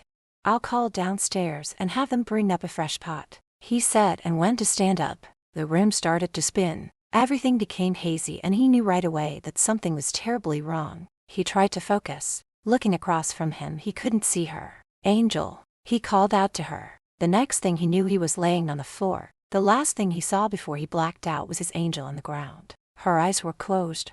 He wasn't sure how long he had been lying there when he opened his eyes. It took a few minutes for his vision to clear. His throat felt dry and raw and his head was aching. He sat her day up and looked around for Paige. She was not on the ground where he had last seen her. It hit him like a ton of bricks that they had been drugged. Getting to his feet, he called out her name as he staggered towards the bedroom. She was not there, so he went to the kitchen. Still no sign of her. He began to sweat. His heart was racing. Fear coursed through his body like a raging river. He ran back into the main room and reached for his phone. That was when he saw a note laying on the table. He picked it up and started reading it. If you ever want to see your wife alive, do as we tell you. Do not call the police. If you do, we will know and we'll kill her. Get $3 million in unmarked American bills. Place it in a small black bag and wait for instructions. Again, if you call the police, you will never see your wife alive again. The note was written from letters that were cut out from a newspaper. Crumpling the note, he sank to his knees and let out a gut-wrenching roar. After wiping the tears from his face, he picked up his cell phone and called Mitch. Mitch, I need you. Hire a helicopter and get here now. Someone has taken Paige. Don't tell anyone about this, just get here as fast as you can. I'll explain everything when you get here. He hung up the phone and picked the note back up and reread it. Not knowing when they would call about the ransom, he knew he had to get to the bank and get back as soon as he could. All kinds of thoughts raced through his mind as he made his way through the hotel, pushing away those who had gotten in his way, ignoring their questions. He had to get to the bank and back. He prayed to God that she was all right, and that whoever had her wasn't hurting her. One thing he knew for sure was that when he got a hold of them, he would kill them with his bare hands. When he got to the bank and told the clerk how much he was withdrawing from one of his accounts, he got a strange look from the woman behind the counter. That's a lot of money, sir. I'll need to talk to the manager. I understand, but make it quick. Moments later, he was led into the manager's office. Mr. Maestri, that's an awful lot of money you want to withdraw. Do you mind if I ask what you want it for?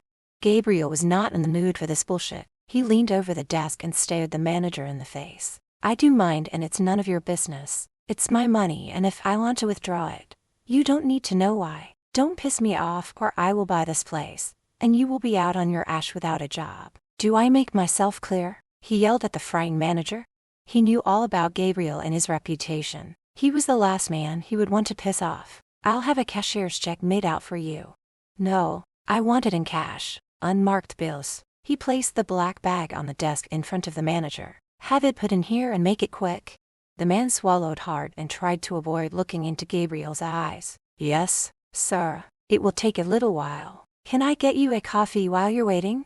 No, he barked, waving the guy off. He kept looking at his phone to see if they had called him back. He sat there tapping his fingers on the arm of the chair. All he could think about was if she was all right, and if they were harming her in any way. 20 minutes later, the manager came back with the money and placed it on the desk in front of him. I'll count it before we put it in the bag. Gabriel got to his feet and started stuffing it into the black bag. There's no need. I'll trust that it's all there. Can I get a guard to escort you out? No, that's not necessary. But sir, it is normal procedure with a withdrawal of this amount of money. I don't care what your procedure is. I had it covered. Picking up the bag, he stormed out without even saying goodbye to the man. All he wanted to do now was to get back to the hotel. He had things to take care of. He had taken Todd with him, who followed him out to the car and drove. What's going on, boss? Nothing. Just get me back to the hotel. Todd could tell that something was wrong. Gabriel was acting strange and very jittery, but it wasn't his job to interface. He was asked to drive him and nothing more. When they got to the hotel and Gabriel got out, he grabbed the bag and told Todd he could have the rest of the day off. When he got inside the hotel and saw the manager, he walked over to him. I want you to send me up a copy of the surveillance tapes for this morning when our breakfast was delivered. I also don't want housekeeping service today. Oh, housekeeping has already been in your room and finish up. Why is there a problem? Damn it, he cursed and walked away. Getting into the elevator, he suspected that the coffee was laced with something that caused them to pass out. and the last thing he needed was for housekeeping to clean up, destroying any evidence. He could have had the food and coffee tested, but now it was too late. If only he had thought to tell them to keep housekeeping away before he left for the bank. He entered his suite and dropped the bag onto the floor. Going over to the bar, he poured himself a large whiskey. He went and Saturday down, and when he heard his phone ringing, he quickly grabbed it out of his pocket. He was hoping it was the kidnappers, but it was Mitch. He knew by all the noise in the background, and not being able to hear him very well, that Mitch was in the helicopter. "Gabriel, it's me and I should be there in a couple of hours or so. I'll be waiting. Just hurry," he said before hanging up. An hour later, and with 2 more shots of whiskey, he started pacing back and forth. The worst part was the waiting and not knowing what was happening to her. Seeing her sweater laying on the chair, he picked it up and Saturday down. Holding it to his nose, he took in her scent and felt the tears rolling down his face. He Saturday there, holding onto her sweater for over an hour until he heard a knock at the door. Knowing it had to be Mitch, he wiped away his tears and went to answer it. Chapter 16. Mitch couldn't believe the state of Gabriel. His eyes were red and swollen. His hair was a mess. He could smell alcohol on his breath. "My God, tell me what happened." He followed him over to the sofa and Saturday down. Taking the paper that was handed to him, he read it and looked back at Gabriel. "How were they able to take her, and where were you?" "We were having breakfast together, and we both thought that the coffee tasted weird, so we stopped drinking it. But I guess by that time, whatever was put in the coffee took its effect on us and we both passed out. When I came to, she was gone and this note was left." He got up and started pacing back and forth, running his fingers through his hair. "This waiting around is driving me crazy. Why the fuck aren't they calling back? They're probably giving you time to get the money together." "Gabriel, sit down, let me make you some coffee." "Coffee? Are you kidding me? I'll make it myself in the kitchen." "I think you've had enough of this," he said, taking the half-empty bottle of whiskey from his hand. "I'll decide when I've had enough," he said and grabbed the bottle back. "You won't be any good to Paige if you're drunk. You'll need to be sober when the kidnappers call if you want to save her." Gabriel placed the bottle down, and with the palms of his hands resting on the table, he lowered his head. "I'm lost. For the first time in my life, I'm lost. I was right here with her, sitting across from her, and I still couldn't keep her safe. I had promised to protect her, to keep her safe, but I failed her." "No, you haven't. You have to stop blaming yourself. This is not your fault. We'll figure this out together. We need to get the surveillance tapes. Then we will see who delivered the meal or whoever might have been in the hallway. I've already told the manager to bring them to me. They should be here soon." "Okay, that's good. Now go take a shower, while I make you some strong coffee and something to eat." He placed his hands on Gabriel's shoulder and looked him in the eye. "We'll find her." With a heavy heart, he turned away and headed to the bathroom. Mitch was right. He needed to sober up if he were to get his wife back. He stood under the water, running his hand over his face as the water poured over him. "Be strong, baby. I'll find you," he said out loud to himself. After showering, he put on a pair of jeans and a t-shirt, and went back to the living room, where Mitch had set out coffee and some sandwiches. "Now you look more alive," Mitch said when Gabriel walked in and Saturday down. "Well, I feel like crap," he said, picking up his cup and drinking what was in it. Just then there was a knock at the door. "I'll get it," Mitch said. Getting up, he walked over to the door and opened it. He came back with the surveillance tapes in his hand. "Shall we look at them while we eat?" "Yeah, put them in." Mitch grabbed the laptop and put in the memory stick and Saturday down to watch. He picked up a sandwich and started eating. "What the hell?" he cursed when they got to the time frame that the breakfast was brought to the suite. It was blank. They waited, and 10 minutes later, it showed the hallway and there was no one there. "What the fuck?" Gabriel said, getting to his feet. Mitch looked up at him with a frown on his face. "Someone must have hacked into the security system. Well, you should be able to identify the person who brought in the food and we can question them." "I didn't see who it was. Paige is the one who let them in." "Then call down and find out who was on duty and who brought the food up," Mitch said, ordering him to do it now. Gabriel got on his phone and called down to the office. He was angry to find out that the person who brought their food up disappeared. The other thing was the kitchen staff did not recognize the man who came into the kitchen to get it. They had never seen him before and figured he was new, so they didn't pay him any attention. All they could tell him was the waiter looked like an older man with dark hair, and he wore glasses, but something about him seemed off. He kept his head down and never made eye contact with any of the kitchen staff. Midge got up and placed his hand on Gabriel's shoulder. "We're at a dead end here. Maybe it's time we called the police in." "No, if we do that they will kill her for sure. I shouldn't even have called you in. I just hope to God they don't find out that you're here. All we can do now is wait for them to call you. Finish your sandwich and go lay down and get some rest." "I can't rest until I have her back. I have to stay awake for when they call."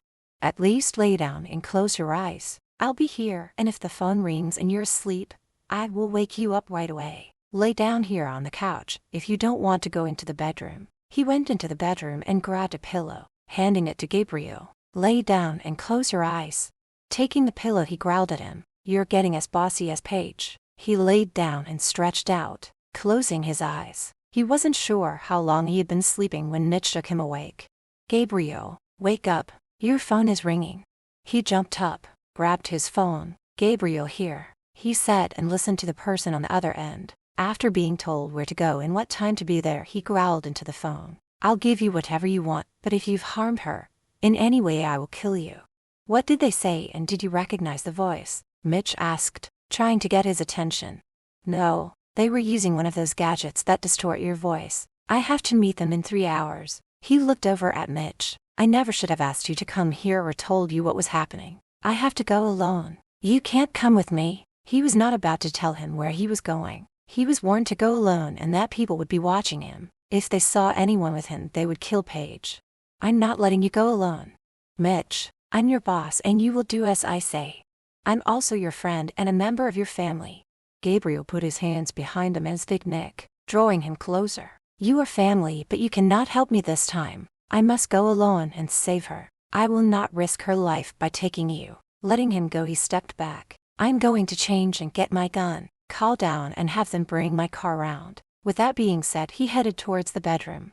There was no way in hell he was going to let him go alone. It was his job to protect him and his family. He waited until Gabriel was out of the room before going over and picking up his phone. Removing the back, he reached into his pocket and took out a tiny device. He placed the tracking device inside and closed the cover. He then checked his own phone to make sure it was working. Seeing it was, he put Gabriel's phone back down on the table. After calling downstairs and arranging for a car, he made another call. Gabriel came back out, tucking his gun in the back of the waistband, under his shirt. Going over, he poured 2 shots of whiskey and handed one to Mitch and Saturday down across from him. "Mitch, if anything were to happen to me, or both of us, I need you to promise me that you and my mother will take care of the children."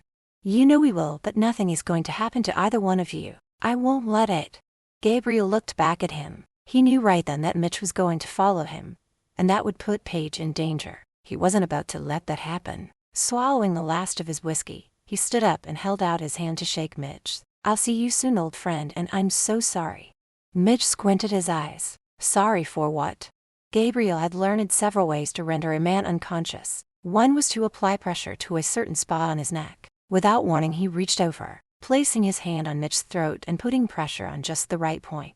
He was so quick that the man didn't see it coming and dropped like a fly to the ground. Grabbing his jacket, he looked down at Mitch. "I'm sorry, friend, but you'll be all right. I just couldn't risk having you follow me." Picking up the bag of money, he headed to the elevator. First, he had to go let housekeeping know not to clean his suite today before he left. Meanwhile, back to Paige. When she came to, it took a few seconds for her eyes to adjust to her surroundings. She tried to sit up but soon realized that her hands were tied to something. When things got a little clearer, she could see that she was tied to a bed. She looked around the room she was in. There was no furniture, only a small window that was letting in some light. It was like a dungeon, just like the one in her dream, but where was Gabriel? She was only wearing a sleeveless thing dress and shivered from the cold. The last thing she could remember was having breakfast with Gabriel and how the coffee tasted funny. When he got up, he collapsed onto the floor. That was all she could remember. She started screaming for help, hoping that someone would hear her and hoping it wouldn't be the kidnapper. She kept screaming until her throat became dry and sore. Closing her eyes, she thought about what her grandmother said about her maybe having some type of power, so she closed her eyes and tried reaching out to him through her mind. "Gabriel, follow the sound of my voice. I know you find me." She tried her best, hoping he'd hear her, but in her heart, she knew it wouldn't be that easy. She had no special powers. She didn't even know where she was, so how could she send him a message through her mind letting him know? Tears trickled down her face. She wondered if she would ever see him and her children again. Hearing voices coming from the other side of the door, she held her breath, trying to hear what was being said, but unfortunately, the voices were muffled, making it hard to hear what was being said. She had always heard that when one is frying, their heart starts pounding. In reality, it really feels like it stops. This is what happened to her when the voices got closer and the door slowly opened and 2 people walked in. Her eyes grew wide with terror when she saw who they were. She tried to speak, but her throat was dry and nothing would come out. "Paige, nice to see you again," the man said, smiling down at her. Chapter 17. She stared wide-eyed at the 2 people standing over her looking down. "Jerry," she said and looked over at the woman. "Georgia," she said quietly. She hardly recognized her. She had aged and looked rough. Once a beautiful woman with a great body and gorgeous long dark hair, now had short hair and had put on weight. "It's been a long time. You look even more beautiful today than when I first met you. Have you missed me?" he asked, sitting down on the mattress, his hand touching her leg. "Don't touch me," she snapped at him. "I don't think you're in any position to tell me what to do, but you are in the right one for me to forgive you." "Jerry, stop. Why are you doing this? Just let me go and I won't tell Gabriel it was you." "Enough talk and get off her. We have to get things ready for when Gabriel gets here," Georgia snapped, pulling him away from Paige. "We have plenty of time for me to have some fun. When we were together, she would never have let me tie her up. You hold her legs so she can't kick me." Seeing the look on Georgia's face, he knew she was pissed. In the short time he had known her, he knew better than to make her mad. "Oh, all right, let's do what we have to." "You leave him alone," Paige cried out, fearing for his safety. This angered Georgia and she went over and slapped her across the face. "Leave him alone. After what he did to me, I owe him big time. And I have waited years for my revenge. Now you just shut up and we'll be back for you." "Did you have to slap her so hard?" he asked when they left the room. "Are you going soft on me?" "No, it's just that you could have done some real damage to her." She laughed. It was an evil laugh. What's going to happen to her and Gabriel will be a whole lot worse. Now, let's get ready for his arrival. Gabriel knew it wasn't going to be as simple as handing over the money and getting her back. Whoever had her wanted more than just the money. But who and what did they really want? If only he knew who he was dealing with. He came as prepared as he could. Not only did he have a gun, he also tucked a switchblade in his sock. As he drove in the direction of where he had to go, he could have sworn he heard her calling out to him. The sky had turned dark and a drizzle of rain hit his windshield. There was a knot in his stomach, and sweat coated his forehead and slowly dripped down his face. Using the back of his hand, he wiped his eyes, which were filling with tears. He had a bad feeling about this. Hoping he wasn't too late in saving her, he maneuvered his way through the busy traffic that was quickly building and was soon out of the city. An hour later, he got to where he was told to go and stopped at what was once a meat processing plant. It hadn't been used in years and was falling down.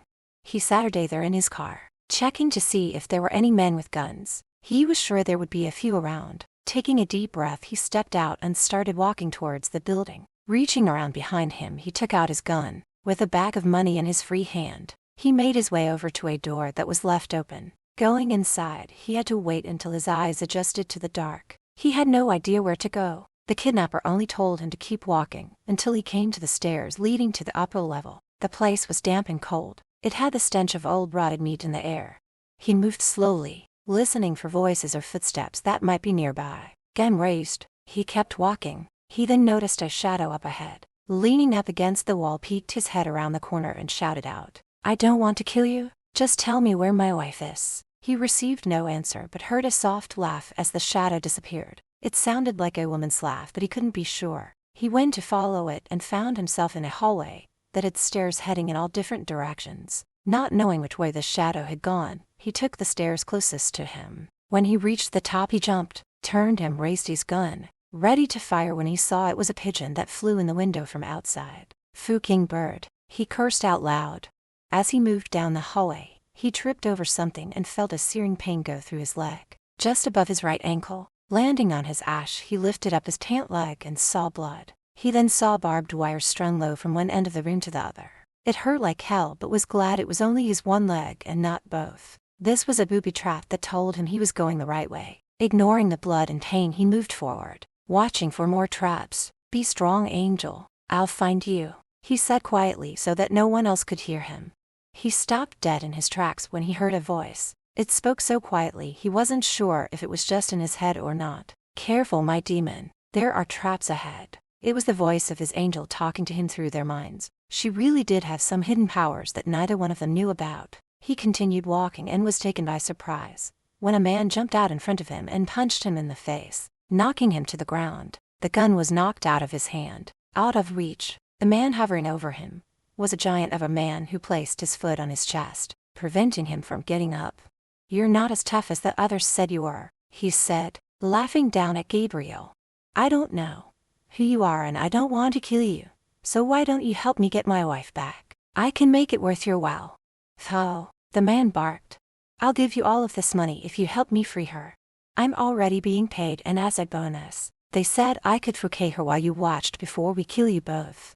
Now anyone who knew Gabriel knew you should never say anything like that about his wife. The rage began to rise. His adrenaline pumping through him gave him the strength he never knew he had. Grabbing the giant's foot pushed him off. Straddling him, he started punching him. He reached for his gun and got up, aimed and shot him in the chest. Wiping the sweat from his brow, he continued on his way back to Jerry and Georgia. "He's smarter than I thought he was. He made it through 2 of our traps," Georgia said, pounding her fists on the wall.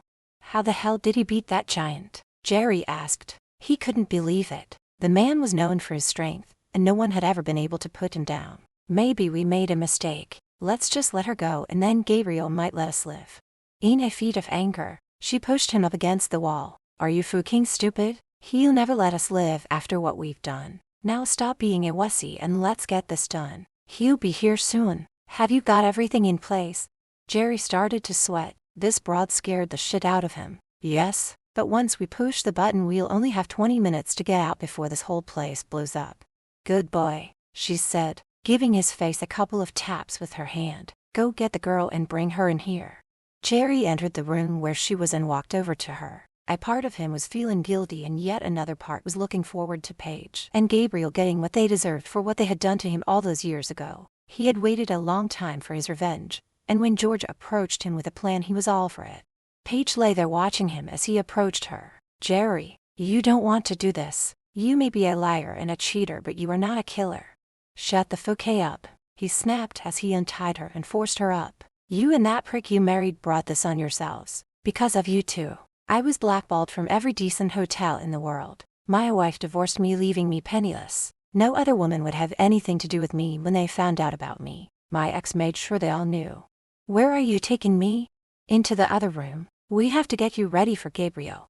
He shoved her into the other room where Georgia was waiting for them. "Chain her to the wall," she ordered him. "Why are you doing this to me? I never did anything to you." "No, but Gabriel did. He destroyed my life and now you will both pay with your own lives." Tears began to stream down her face as she pleaded with the woman in front of her. "I'm begging you. Please don't hurt him. He has children who need and love him. Kill me if you must, but leave him alone." Georgia slapped her across the face. "Shut up, bitch. God, I still don't see what it is he ever saw in you." Paige's eyes turned dark when she stared into the other woman's eyes. "I won't let you hurt him." "Now that's funny. You are in no position to stop me." She looked over at Jerry. "Tape her mouth shut. We don't want her warning him. He's almost here. Get your gun ready," Georgia told Jerry. Paige's heart started to beat faster. Her eyes glued to the gun. She felt a cold wind across her face as she tried to use her mind to make the gun disappear. Instead, it just fell from his hand and landed on the ground. "What the fuck was that?" Jerry asked, picking up his gun. "Don't be so clumsy," Georgia snapped at him. "It wasn't me. It felt like somebody pulling it out of my hand." He turned to look at Paige, noticing how her eyes looked different, and felt a cold chill run down his spine.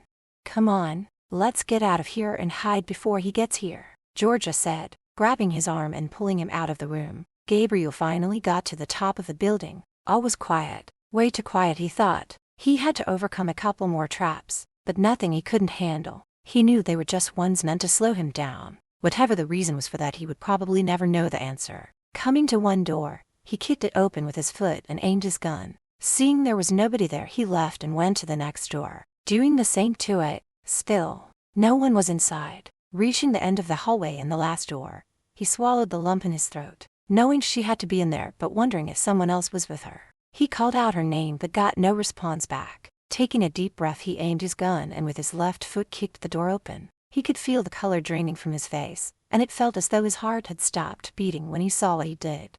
Tucking his gun inside the back of his waistband, he rushed over to her. It tore him apart to see her chained up and her mouth duct taped. "This is going to hurt a little. I'm sorry," he said as he ripped off the tape.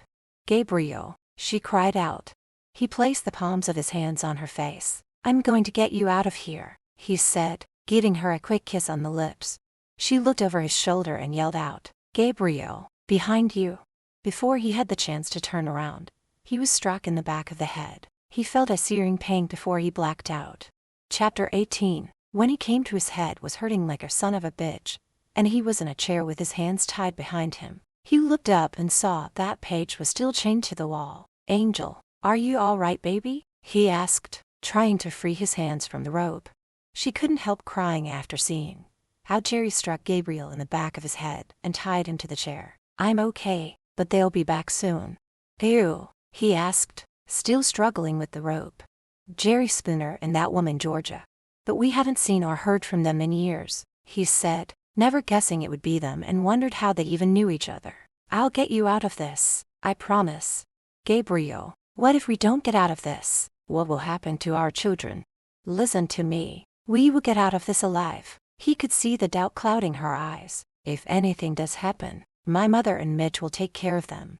She looked back at him. Her heart felt heavy, and her eyes were swollen from crying. "Well, if we are to die, then I'm glad we are together. I only wish I could die in your arms as you hold me tight against you." Just then Jerry and Georgia walked in, both wearing a smirk on their faces. Gabriel stared angrily at them. "Spooner, you weasel. I know there's no way you could have pulled this off by yourself," he said, looking at Georgia. "Only a conniving bitch like you could come up with a plan this dangerous. You got your money, now let us go." She went over and grabbed a hold of his chin. "I've waited so long for this moment. To pay you back for what you did to me." "What did he do to you?" Paige asked, trying to wedge her hands from the chains. "Oh, Gabriel, you naughty boy. Have you not told her? It was years ago. Georgia, get over it. Get over it," she yelled, slapping him hard across his face. "Because of you, I couldn't get a decent job. Had to work as a stripper after I got out of jail. Where you had me put." She turned to Paige. "Your fucking husband framed me, planted money in my account and told the police I stole from him. I recanted my story and had you released from jail." Getting in his face, she hissed, spit coming from her mouth. "Yeah, right. After leaving me to rot in jail for 3 months, you need to pay for what you did to me." "And me," Jerry said, scoffing. "You," Gabriel said, looking at him. "What's your problem? Don't you remember? You sent my wife a picture of me with 2 women. It broke up my marriage. I couldn't stay in a decent hotel, and the women I tried getting with turned me down. My reputation was shot. I couldn't land another rich bitch to save my life. All because of you. All right, I was wrong in what I did to both of you, but it's me you have to revenge, not Paige. She's innocent in all of this. Let her go. You know, I think I liked you better when you were a bastard. Being a husband and father has made you soft. Wake, at least your father was strong. He would never let a woman turn him into a cat. You could have been so much like him, strong, and could have had anything or anyone you wanted. I will say you were a better lay than he was. My father was a sick and evil man. I'm nothing like him." An evil smile crossed her face. "Would you like to watch Jerry fuck your wife? It might turn you on, give you a little thrill before you die. I'm going to kill you first, then him."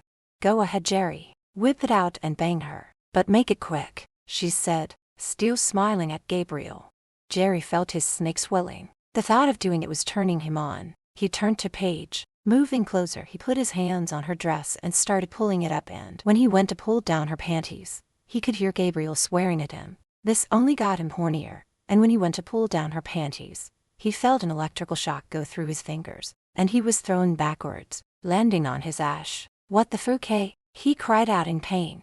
Everyone was rendered speechless when they saw what happened, and though there was no wind in the room, Paige's hair was blowing around her face. Georgia started yelling at Jerry, "Fuck her. I want him to watch." He shook his head. There was something strange about Paige. No, I don't want to. Let's just set the detonator and grab the money and get the hell out of here. You fucking coward, go ahead. Set the damn thing. She turned to Gabriel. I wish I could watch you die. Goodbye, Gabriel. Enjoy hell. The only one going to hell is you. He hissed back. It's done. You have 20 minutes to say your goodbyes to each other, he said, following Georgia out and locking the door behind them. Gabriel, I'm scared.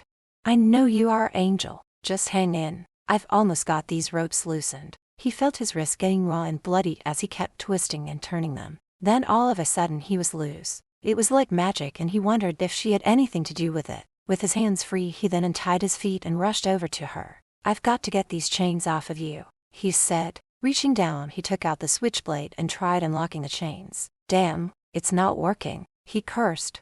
Gabriel, you have to get out of here before the bomb goes off. I'm not leaving without you. You must go. Save yourself for the sake of our children. They need at least one of their parents. Please, go.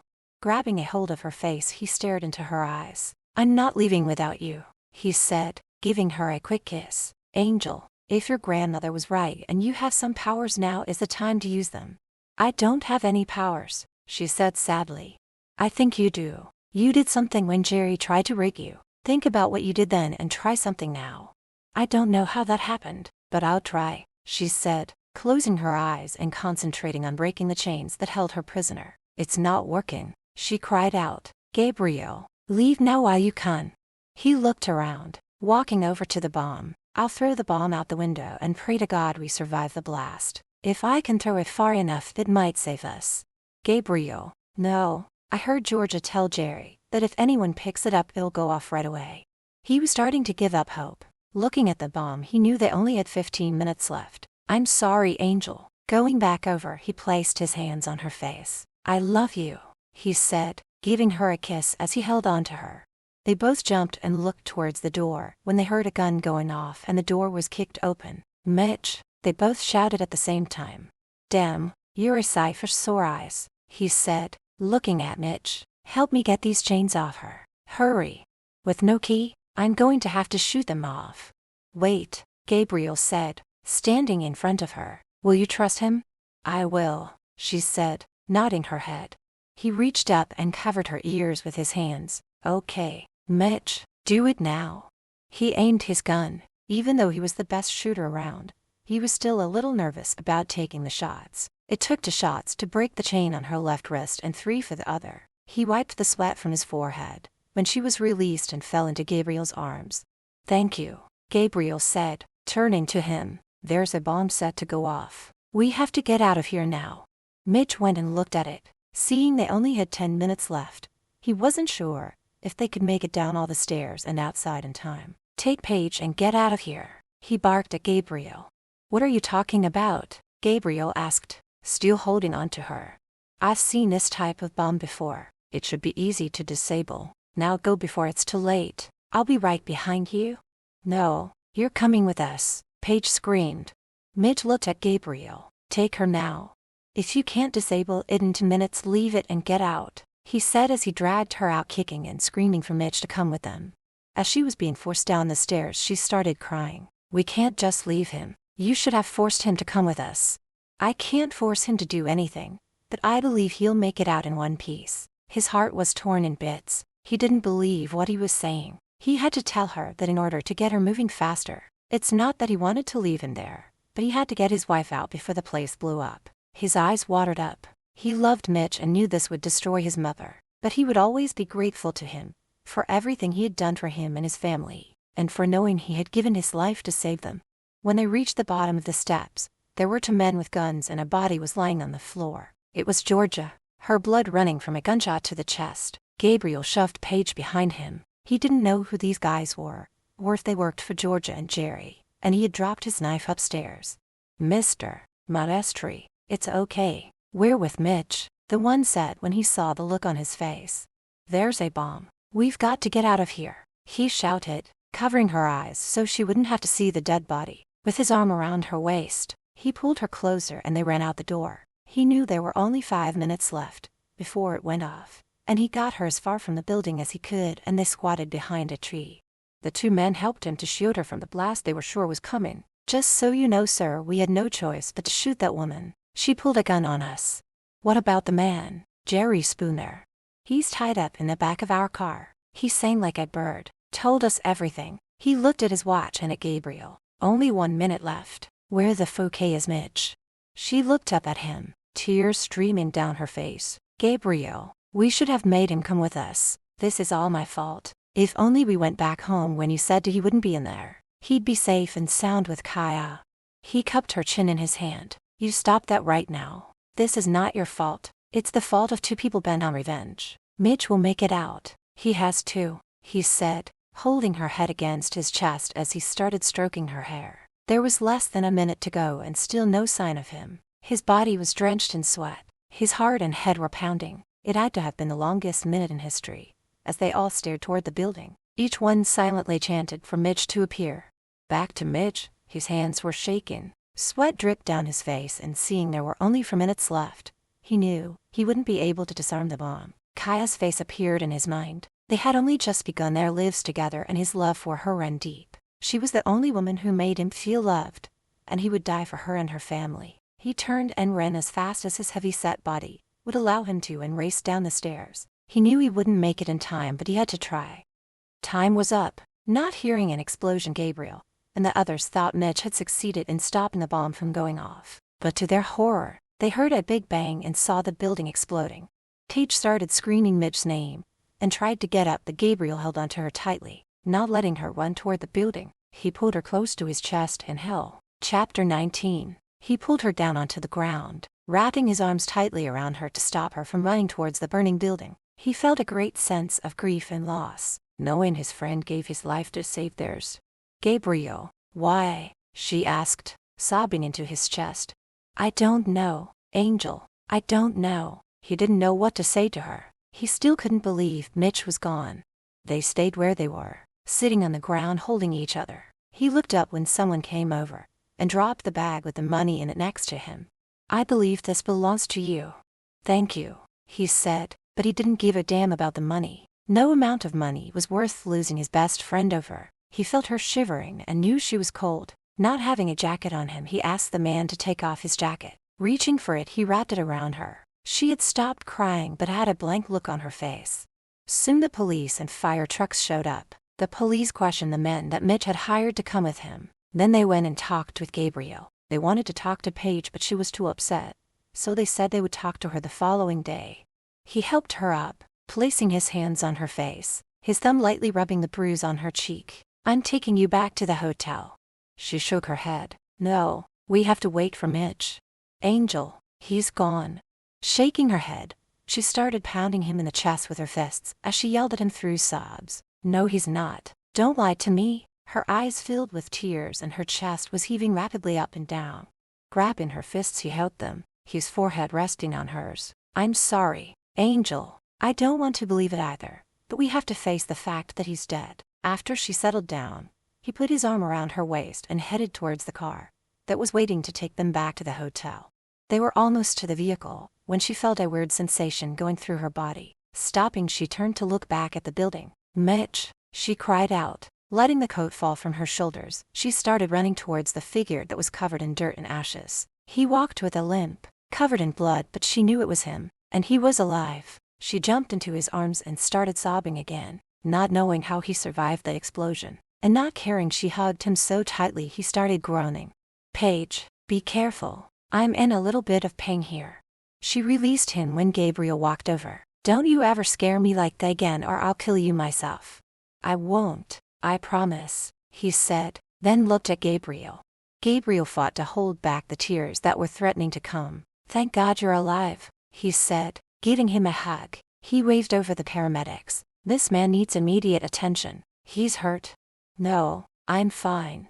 The young paramedic took a look at all three of them. "You all need to go to the hospital to get checked out." He looked down at Gabriel's leg when he spotted the blood. "You need to get that cut looked at. Looks to me like you might need some stitches," he said after taking a quick look at it.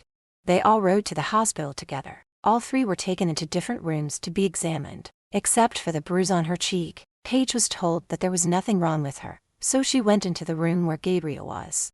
Opening the door, she slipped in quietly and stood there, watching as the nurse put the last stitch in his leg and then bandaged it up. She felt so bad that she hadn't noticed he had been hurt, and a tear trickled down her face. Gabriel looked up and saw her standing there. He held out his hand to her. "Come here," he said, smiling over at her. When she got close and took his hand, he reached up with his free one and wiped her tear away. "What's wrong? Did the doctor give you some bad news? Are you hurt?" She looked down at her feet and shook her head. "I'm okay." "Then why are you crying?" "I'm a horrible wife." "What makes you think that?" "You got hurt and I never even noticed." "What kind of wife am I not to notice?" "You are a wonderful wife." There was so much going on. Things got hectic and then we thought Mitch was dead. "Besides, it's nothing, just some scratches. The important thing is that we are all going to be okay."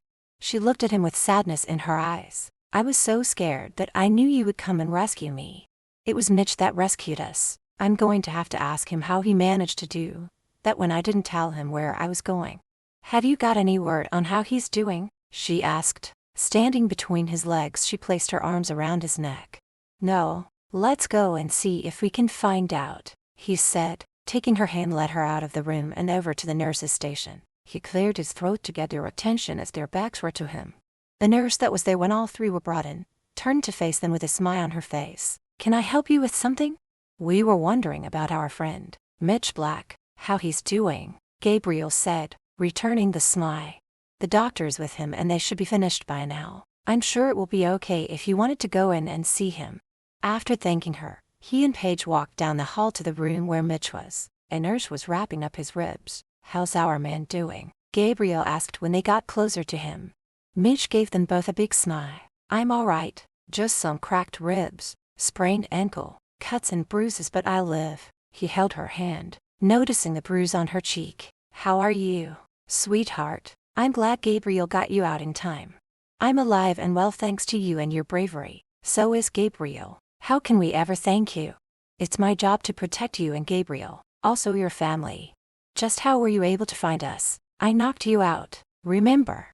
"Oh, I remember, and don't ever do that again. I had one bitch of a headache when I woke up." "To answer your question, I put a tracking device on your phone when you weren't around. I wasn't going to at first, but damn glad I did."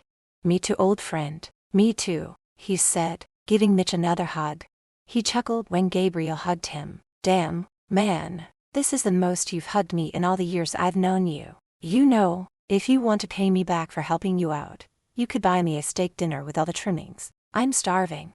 Paige looked at Gabriel and they both smiled. Only Mitch could think about food after almost being killed.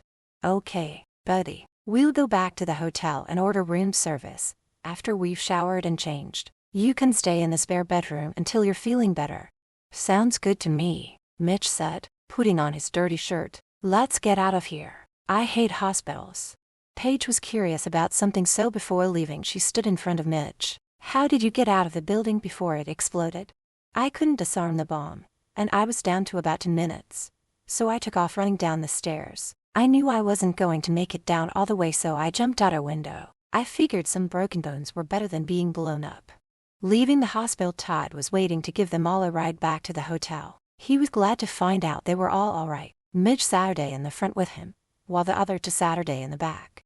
Gabriel pulled her over and onto his lap. He wanted to hold her close. He never wanted to let her go ever again. With his arm around her waist, he reached up with his free hand to move the hair from her face. "My heart breaks when I think of what those two did to you. Tell me the truth, Angel. Did they hurt you or did Jerry touch you?" "No. He was going to rape me, but Georgia stopped him. She told him they didn't have time, that they had to set up the traps for you. She told him he could do it when you got there, and that you would be made to watch." "Sick bastards," he cursed, feeling his anger rising. She cupped his chin in the palm of her hand, making him look up at her. "There's no need to be angry. She's dead and Jerry will be going to prison for life. He can never hurt us again. Now, I need you to kiss me. I mean really kiss me, as if you really mean it." He placed his mouth over hers as he lowered her down onto the seat and got on top of her. His kiss turned more passionate. He never gave the two men in the front seat any thought as he continued his attack on her mouth. Mitch, hearing the kissing going on, reached over and turned the radio on, searching for a romantic song. The one he found was from the movie Ghost, "Uncanny Melody, I've Hungered for Your Touch," He looked over at Todd and they both smiled. After a short drive, they arrived at the hotel and parked around the back. Mitch cleared his throat when the car stopped and the two in the back were still going strong. "Guys, we're here."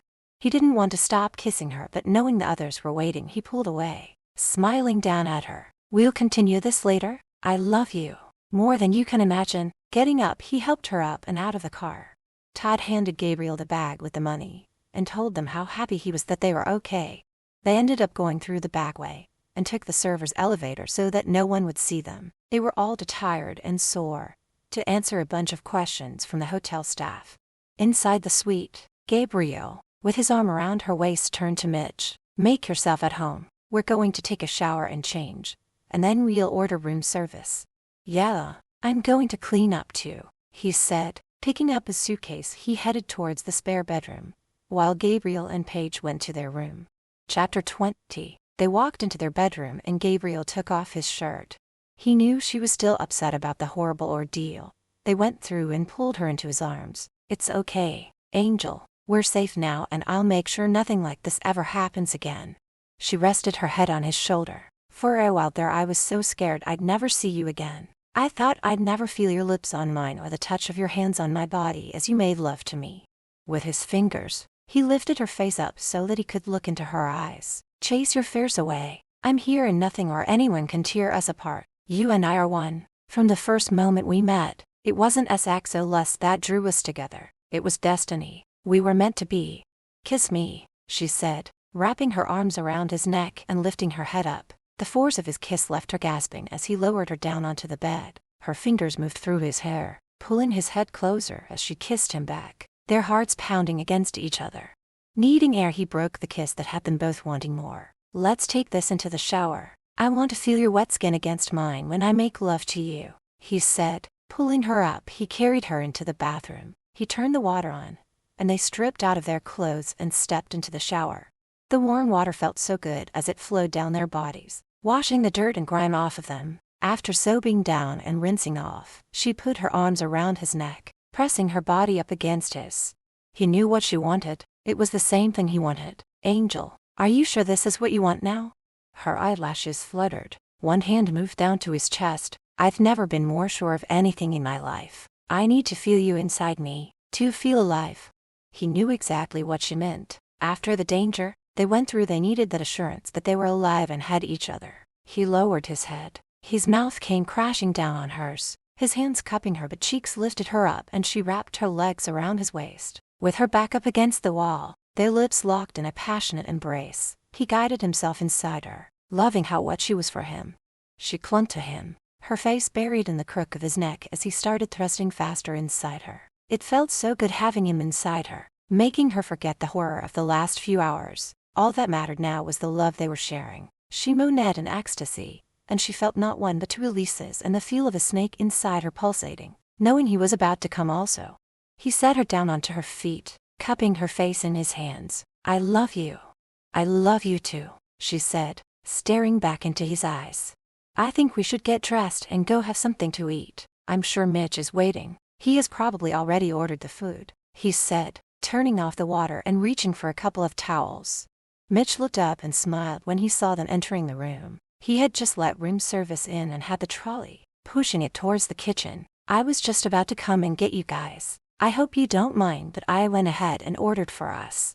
They all sat down to eat. Gabriel opened up a bottle of red wine and poured them each a glass. Mitch held up his glass and made a small toast. "Here's to all of us. From now on may there be no more problems, just a life full of love and happiness." They clinked glasses. "Have you called my mother to let her know what happened?" "No, I think it's best to tell her in person and not over the phone. If I tell her now, she will worry until we get home." Gabriel nodded in agreement. "Yes, you're right." He looked over at Paige, placing his hand over the top of hers. "I was thinking we would stay a couple of days before going back. I'd really like to spend some time alone with you if you're okay with that." "I'd like that too," she said, smiling back at him. "Yeah, I think you two need some time alone, but I'm going to head back tomorrow," Mitch said, cutting a piece of steak and putting it into his mouth. "But you've been hurt. Shouldn't you be resting in bed for a couple of days?" she asked with concern. "Paige, I know you're concerned about me, but I've been through worse, and I want to get back to my wife and your children." "We understand," she said, remembering back to years ago when he was hurt badly saving them. "When you tell Kyle what happened, please don't let the children hear. I promise you that they will never know what went down." He patted his belly and chuckled. "I'm full but cannot resist that apple pie." He cut himself a big slice and looked up at them. "Can I cut a piece for you too?" "Not for me, thanks. I'm exhausted, so I'm going to bed," she said, turning to Gabriel. "Stay and keep Mitch company." When she got up, he grabbed her hand. "I won't be long," he said, pulling her close. He gave her a kiss. They took their coffee into the living room and sat her down. "Is she all right? I know she went through a horrible ordeal, but she looks so pale. More than usual." "Mitch, she's still in shock, but she is strong. She'll get over this." Just then there was a knock at the door. Cursing, Gabriel got up to answer it. He was not happy to find two officers standing at the door. "I thought you weren't coming until tomorrow to talk to my wife. She's gone to bed." "We don't need to talk to her. We just wanted to let you know that Mr. Spooner told us everything, so we won't need to take your wife's statement. Since he confessed, there won't be any need for either of you to come to his trial."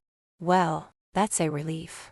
"Mr. Spooner also told us how he used a disguise to pretend he was part of the hotel staff that brought you breakfast. He laced the coffee with a drug that made you both pass out. He and the man that was called Giant took your wife out the back way, hidden inside the laundry cart. We're not happy that you handled it on your own, but we are glad that you're all right. Good night, sir, and if you have any questions, call me," he said, handing Gabriel his card.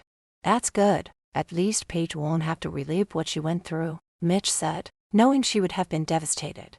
"That's right. I'm going to turn in now, so as I said earlier, make yourself at home." When he went to walk away, he stopped. Going back over to Mitch, he hugged him. "Thank you for everything you've done for me over the years. I love you like a brother."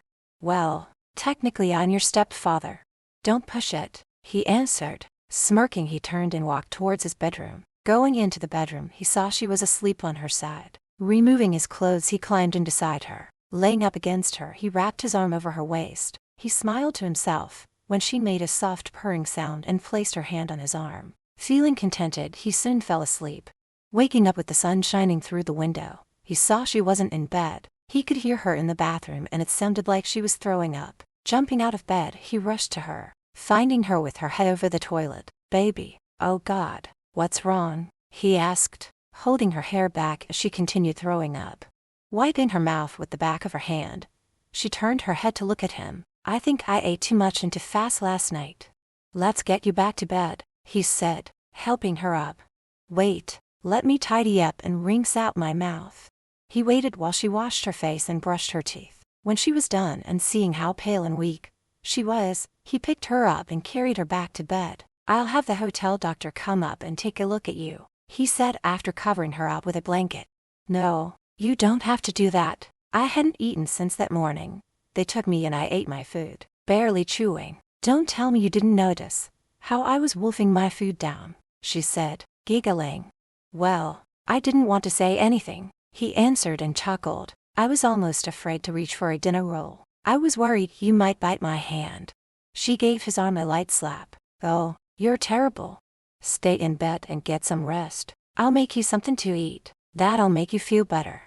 Maybe later. Right now I don't think I'd be able to keep anything down. I just want to sleep. You go ahead and get something to eat." "Okay, I will, but if you need anything just holler out and I'll come running." He leaned over, giving her a kiss before leaving. Walking into the kitchen, he found Mitch cooking up a storm. He was making pancakes, bacon, eggs, hash browns and toast. "Damn, are you cooking for an army?" "I'm hungry and I thought you and Paige would be too." "You're always hungry," he chuckled. "Shouldn't you be resting? You do have some cracked ribs, not to mention your ankle. I could have ordered room service." "I felt like cooking." "Sit down, it's almost ready," he said, handing Gabriel a cup of coffee. "Where's Paige?" "She's sleeping. I found her earlier in the bathroom throwing up. I think all the excitement of the last couple of days caught up to her, and she thinks it's because she ate too much last night. I was actually shocked to see how fast she wolfed down the food. I should have told her to slow down." Mitch sat her down, digging into his food. "I don't think that would have been a good idea. She doesn't like you ordering her around." He smiled back at Mitch. That's true. She has a mind of her own and is not afraid to speak it. They talked while they ate. Both were so glad that the danger had passed and now they could get on with their lives. Mitch got up and made some dry toast for Paige, and poured a large glass of unsweetened juice. She needs something in her stomach. Take this to her and make sure she eats it. Taking the tray into the bedroom, he walked over to the bed. He hated having to wake her but knew she needed to drink something. Hey beautiful, wake up. She opened her eyes and groaned. I told you I can't eat anything. It's just toast and juice. Come on, sit up. I'm not leaving until you do. She sat her day up. Oh, all right, I'll try a little bit. She drank half of the juice. She didn't realize how thirsty she was. Are you feeling better? A little, just very tired, she said, taking a bite of her toast and making a face. This would taste better with some butter and jam on it. I know, but Mitch thought this would be easier on your stomach. He moved her hair behind her ears. About what happened when Jerry tried to, what was that all about? I mean, did you do that? Fling him across the room. I don't know, maybe. When he went to pull down my panties, I felt this anger going through me and things became blurry. The next thing I knew was feeling my hair flying around and Jerry went flying. I guess I really am part witch, she said and smiled wickedly at him. I think you should be careful around me. Who knows what I could do to you? He stroked the side of her face. Which I know you would never harm me or anyone. No, get some more rest, he said, giving her a kiss. He then took the tray back to the kitchen. He was talking to Mitch when there was a knock at the door. They both went to see who it was. Gabriel was in total shock when he saw Gary standing there, with Margaret by his side. Are you just going to stand there with your mouth wide open or are you going to let us in? She asked, staring into Gabriel's eyes. It gave her a great deal of pleasure to see the look of shock on his face. Chapter 21. Gabriel moved out of the way so that she and Gary could enter. He noticed that he was holding some daffodils. I'm just surprised to see you here. I thought you said you would never ride in a car. Yeah, well, I'm here now, so where's my granddaughter? She wasn't feeling well, so she's laying down. I'll just go in and see her. Don't worry, I won't wake her up. Taking the flowers from Gary, she headed in the direction that Gabriel pointed to. Gabriel and Mitch looked back at Gary. I don't understand what's going on here. How did you get her to come here? Mr. Modestri, I honestly don't know. I woke up this morning and this weird feeling overcame me. The next thing I knew, I was in my car and driving to her place. It was the strangest thing. It was like I was being pulled in that direction. I think you need a drink. You look like you've seen a ghost, Gabriel said, motioning for Gary to sit down. Yes, I really could even though it's early. Margaret slipped quietly into the room, seeing her granddaughter asleep. She went over and placed the flowers into a vase by the bed. She sat her day in the bed staring down at her with a tear in her eyes. She was saddened by the fact that she had never known about her and all the years they missed together. She felt a presence in the room and knew it wasn't Gabriel. Opening her eyes and seeing her grandmother, she sat her day up with a smile on her face. Grandma, oh my God, what are you doing here? I had to come and make sure you were all right. But how did you know that something was wrong? I just knew, my darling. Look, I brought you some daffodils. They were your mother's favorite when she was little. Turning her head, she smiled brightly. They're beautiful and so bright. Thank you. She looked back at her grandmother. I really can't believe you're here. You said you would never ride in a car or come to the city.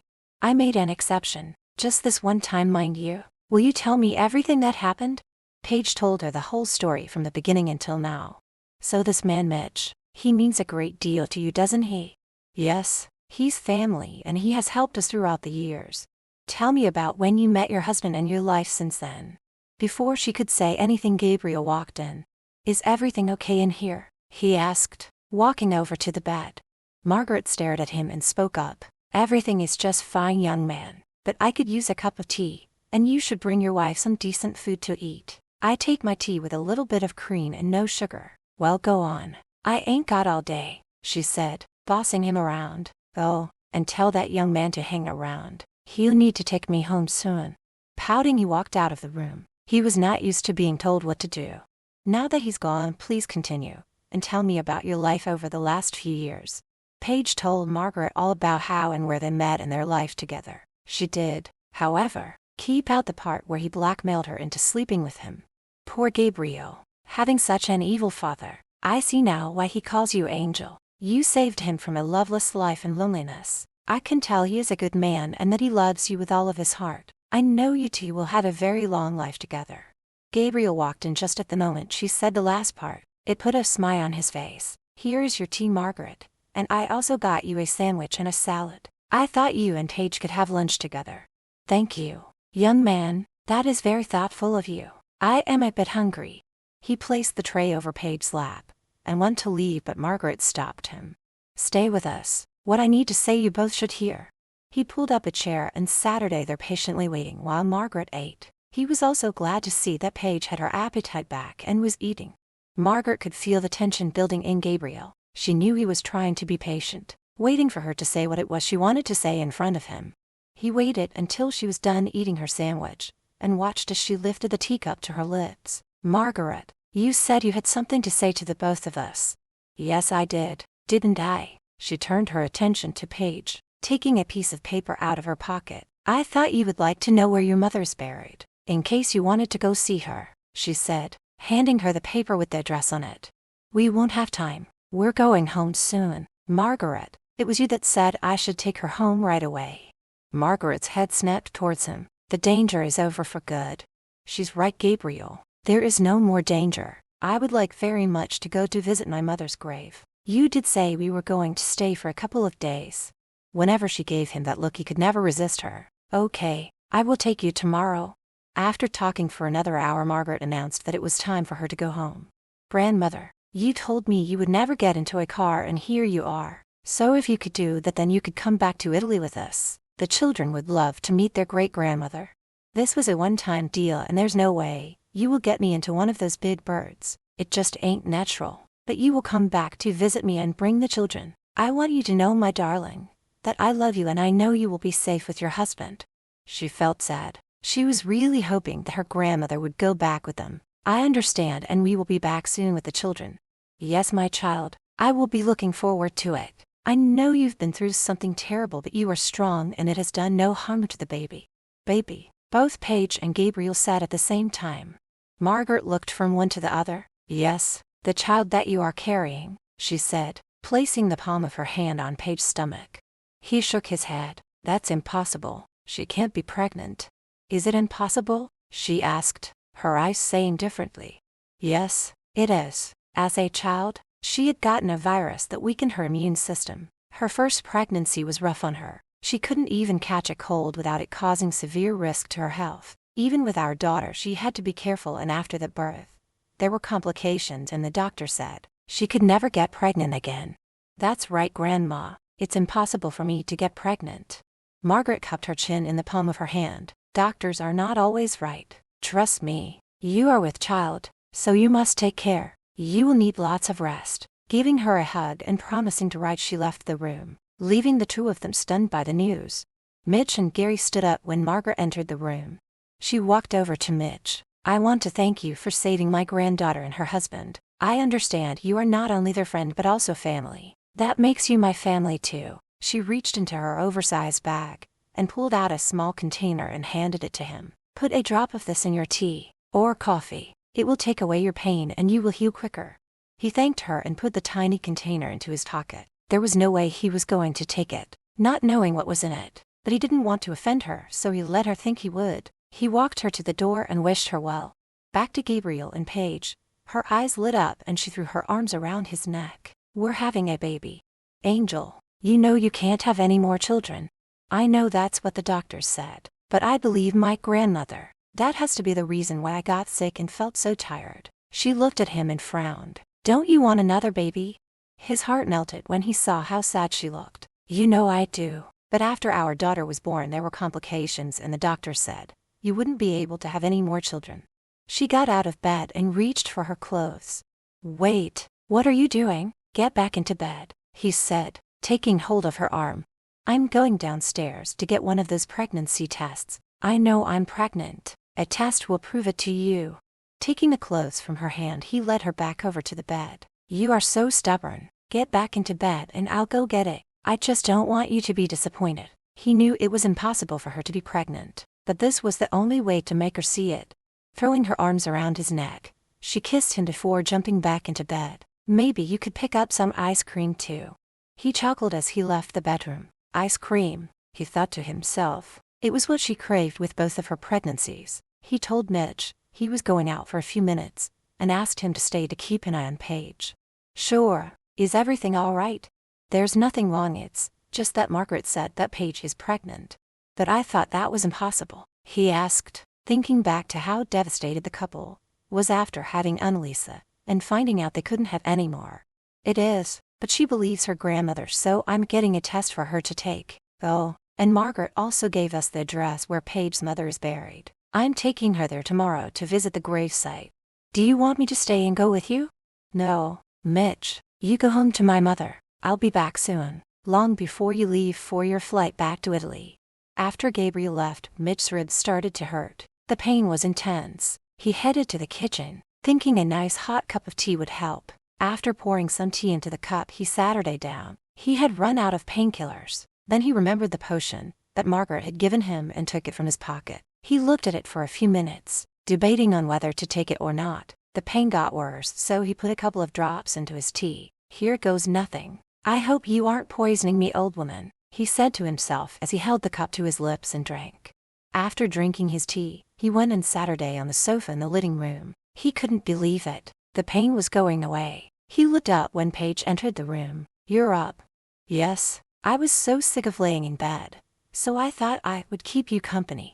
Gabriel is not going to be happy. He said you were to stay in bed and rest. She went and sat next to him. Did he tell you why he had to go out? Yes, he did. He's worried about you. He doesn't want you to get your hopes up only to be disappointed. She smiled sweetly at him. I won't be. I know I'm pregnant. She saw the worried frown on his face. There's nothing to worry about. I'm going to be fine. Paige, it's just that after you had Annalisa, he almost lost you. I know, but that was then. It will be different this time. I've been having regular checkups, and the virus I had when I was a child has gone away. Even the doctors said I was now in perfect health. So you see, this pregnancy will be much easier on me than the others. Mitch nodded, hoping she was right. I was surprised to see that Gary brought your grandmother here. I thought he was scared shitless of her. My grandmother has special powers. Maybe she put a spell on him, she said. Looking at Mitch, she started laughing. Gabriel came back with the test and a tub of chocolate ripple ice cream. He shook his head when he saw she was up and out of bed. I thought I told you to stay in bed. He walked over to her, taking her hand, pulled her up. Taking the test from his hand, she kissed him on the cheek. Don't be such an old poop. I'm going to take this, and when I come back with a positive result, I will want a big bowl of that ice cream, she said, and quickly made her way to their bedroom. Seeing the ice cream, Mitch chuckled. The only time I've seen her eat, that is when she was pregnant both times. Looks like you are going to be a daddy again. Chapter 22. Both men stood up when she returned 5 minutes later. Gabriel couldn't tell from looking at her if she was pregnant or not. She was neither frowning or smiling as she walked into the room with her hands behind her back. He knew if the test was negative she would be heartbroken. She couldn't control her excitement any longer. A smile spread across her face when she held the stick up. We're having a baby, she said. Running to him, she flung herself into his arms. He was in shock as he held her in his arms, looking over at Mitch. Are you sure? He asked, letting her go to look at her. Smiling, she held the stick up in front of his face to show him. See, it's positive and it says I'm about to do 3 weeks pregnant. She felt her heart sinking into the pit of her stomach when she noticed that he didn't look happy. Oh my God, you're not happy about this, she said, and with tears in her eyes, she ran back to the bedroom and slammed the door behind her. Gabriel, you could have been a little more enthusiastic about the news. I know, and I feel bad. I'd better go talk to her. He walked to the bedroom with his head hung down. After everything she had been through, and for him to behave this way was so unfair to her. But they'd just escaped a near-death experience, and he was worried about her. This pregnancy was sure to be very hard on her. She was sitting on the love seat in her bedroom when he walked in. She looked at him, wiping her tears away. This is the best news I've heard in a long time, and with just one look from you my happiness disappeared. He went and sat her down next to her, but he knew better than to touch her when she was this upset with him. I was in shock. I never thought it would happen again, but yes, I am very happy that we are having another baby. She shifted her body around so that she was straddling him and put her arms around his neck. Are you really happy, or are you just saying That because you know it's what I want to hear. One arm went around her waist. His free hand reached up to caress her face. I am delirious with happiness, and as soon as we get back to Italy I am making a doctor's appointment for you. The thought of you carrying another baby that we created together makes my heart feel all warm and tingly, he said, putting his hand behind her neck, pulled her in for a kiss. They broke the kiss when they heard a light tap at the bedroom door. Gabriel, Paige, I need to leave for the airport in a few minutes, and I just wanted to say goodbye, Mitch said through the closed door. We'll be right there, Gabriel said, helping Paige off his lap. She went and hugged Mitch. Thank you for everything you've done. I wish you could stay, but I know you want to get back to Kaya. You're more than welcome, and I can't wait to tell her that you and Gabriel are having a baby. I know she's going to be thrilled. Just don't tell the children. We want to be the ones to tell them, she said, giving him a smile. When Mitch left, Gabriel walked with her over to the sofa where they sat her down. You'll still take me to my mother's gravesite, won't you? Yes, tomorrow, and we'll stop to pick up some flowers. You know what I would like to do? She asked, moving onto his lap. Whatever you want to do, my angel, we will. Let's make some popcorn and watch a movie. We can do that, but I think we need more than just popcorn. How about I order us some Chinese, and after we're done eating we'll watch the movie and have some popcorn. Okay, but I get to pick the movie. Later that evening, she came from the kitchen with a big bowl of popcorn and handed him a movie. He smiled when he saw the movie. It was an action and comedy called Bad Boys with Will Smith. He was sure she would have picked a chick flick. Putting it in the machine, he sat her back and put his arm around her. They munched on the popcorn as they watched the movie, which had them laughing. He was glad she picked this movie. It helped to take their minds off of what had happened. This is so much nicer than going out to some fancy restaurant or a play, she said, laying down and resting her head on his lap. He stroked her hair. He always liked running his fingers through it. He loved how soft and silky it felt. The movie was just about over when he noticed that she was fast asleep. Not wanting to wake her, he slowly moved out from under her head. Turning off the TV, he picked her up and carried her to the bedroom. Since she had slipped into a short nightgown before they sat her down to watch the movie, all he had to do was lay her in bed and pull the covers over her. Removing his clothes, he got in next to her, where she immediately snuggled up to him. Putting his arm around her, he kissed the top of her head. He couldn't wait to get back home to Italy and to his children. The first thing he wanted to do was to make a doctor's appointment for her. Even though Margaret said the baby was fine, he still needed to hear it from a professional. She was the first one to wake up in the morning, and seeing he was still asleep, she went and took a quick shower before going into the kitchen and making them breakfast. She smiled when she saw him come into the kitchen, his hair a mess, the stubble of growth on his face. He was shirtless, his sweatpants hanging low, showing off his perfectly toned abs, and that SIV line leading down into his pants. Seeing him like this got her hot. She had to turn away as she was close to jumping his bones. She would have, but she was anxious to go to her mother's gravesite, so she tried to ignore the throbbing in her core and the feel of her panties getting wet. No, Gabriel was no fool when it came to her. Seeing the way she was looking at him, and the way her tongue flicked over her bottom lip, he knew she was actually aroused. She could never hide it from him when she was horny, and knowing she was, he became excited. Morning, S.I. You look so hot in this short dress you have on, he said, going up behind her. With one hand he moved her hair over to the side, his lips going on her neck as his free hand went up and under her dress. Reaching her panties, he slid his hand inside and started rubbing over her cat. Her voice stuttered when she spoke. Gabriel, the food. She closed her eyes, moaning when she felt his finger going inside her. Her heart was beating fast inside her chest. She began panting and breathing heavily as he continued to stroke inside her. The next thing she knew, he had turned off the stove, picked her up and placed her on the table. She didn't resist when he put his hand on her chest, gently pushing her down onto her back. Lifting her hips, she let him slide down her panties. His hands gripping her legs pulled her closer to the edge of the table. She let out a gasp when his mouth went between her legs. The things he was doing with his mouth and his tongue had a release in no time. Wiping his mouth with the back of his hand, he looked at her face. She always had this beautiful look on her face when she was actually satisfied. He wanted to take her right there and then on the table, but seeing she was pregnant, he decided against it. Pulling her up and telling her to wrap her legs around his waist, he carried her to the bedroom. There he pulled her dress up over her head and swiftly removed his pants. He climbed into bed and on top of her. Our breakfast is ruined, she said, running her hands up and down his chest. I already had mine, and when I'm done with you then I will let you eat, he said, covering her mouth with his. 2 hours later she lay in his arms, happy and contented. That was amazing, but I really need something to eat. We do have to feed the baby, you know. Let's take a quick shower and I will take you out for breakfast, and then we will stop and get some flowers, he said, giving her one last passionate kiss.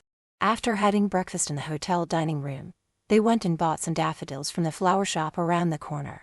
Gabriel, the 2 men that were in the dining room, I saw them outside the flower shop when we were in there, and now I think they're following us. Should we be worried? Starting the car, he turned to look at her. No, sweetheart, they are just the men I hired to keep an eye on us. But I thought we were out of danger now. We are, but I will still feel better having them keep an eye on us. As long as we are in New York, I'll make sure that we are well protected. Now, shall we head to the cemetery? Feeling relieved, she sat her day back and relaxed. Yes, I'm ready. I'm so glad my grandmother came to tell me where my mother's buried. Now at least every time we come to New York I will be able to go visit her, and knowing about her gives me some closure. I just wish I knew who my father was. He took hold of her hand. I will have my guy keep looking. Back at the hotel, housekeeping entered their suite. The 2 women got started in the living room. They then went into the kitchen and saw the mess. Things were knocked off the table and the food was still in the pots and pans. Looks like someone had fun in here, the older woman said to the other woman, snickering. When the kitchen was done, they headed to the bedroom. Good Lord, will you look at the state of the bed? It looks like there was a tornado ripped through this bed, the younger woman said as she started stripping the bed. They are 2 very passionate people, always have been this way, so I've been told. It's nice though. 2 people who have been married 4 years are still so much in love and passionate. Mr. Moastri is a very handsome man, and his wife, so beautiful and just as sweet, said the older maid. I've heard rumors about them. When I first started here a year ago, is it true she slept with him, so that he wouldn't close the hotel down? The older maid turned to her, whacking her finger at her. Don't be letting the boss hear you talking about them like that. You also shouldn't listen to rumors. Whatever happened to bring the 2 together is no one's business but their own. Her face turned red when she looked back at the older woman. I'm only saying he's so hot, and I would have done the same thing. Hell, I wouldn't need a reason to sleep with him. Throwing the pillow at her, she shook her head. You are a foolish young girl. Now stop with this kind of talk and finish your work. Oh, and if you have any thoughts about trying to seduce him, forget it. He only has eyes for his wife. When they had the place spotless, they left the suite and headed to Chapter 23. Paige became quiet when they got close to the cemetery. They went past a really nice one, but it wasn't the one her mother was buried in. There was a lump in her throat. Her eyes felt heavy and a pain shot through her heart when she saw the cemetery where her mother had been laid to rest. The place was not well kept. It was mostly dirt with little grass. There were no fancy headstones, just wooden crosses or a small plaque. As they walked down the path, she felt the tears welling up in her eyes. When she saw some of the graves didn't have anything, no one would know who they belonged to. It was like there was no one who cared about them enough to leave a stone or cross. They were forgotten souls. He always knew when she was sad, so he put his arm around her waist as they walked, looking for her mother's grave. When they got to one with an old wooden cross, one that was falling apart, she stopped, bent down to look for a name. Tears trickled down her cheek when she saw her mother's name etched on the cross. It was barely noticeable. She looked up at Gabriel. This is it, she said, looking back down and getting on her knees. He got on his knees, laying the flowers next to the ones that were already there. I wonder who these are from, he said, and noticed they were withering, so they must have been there for a while.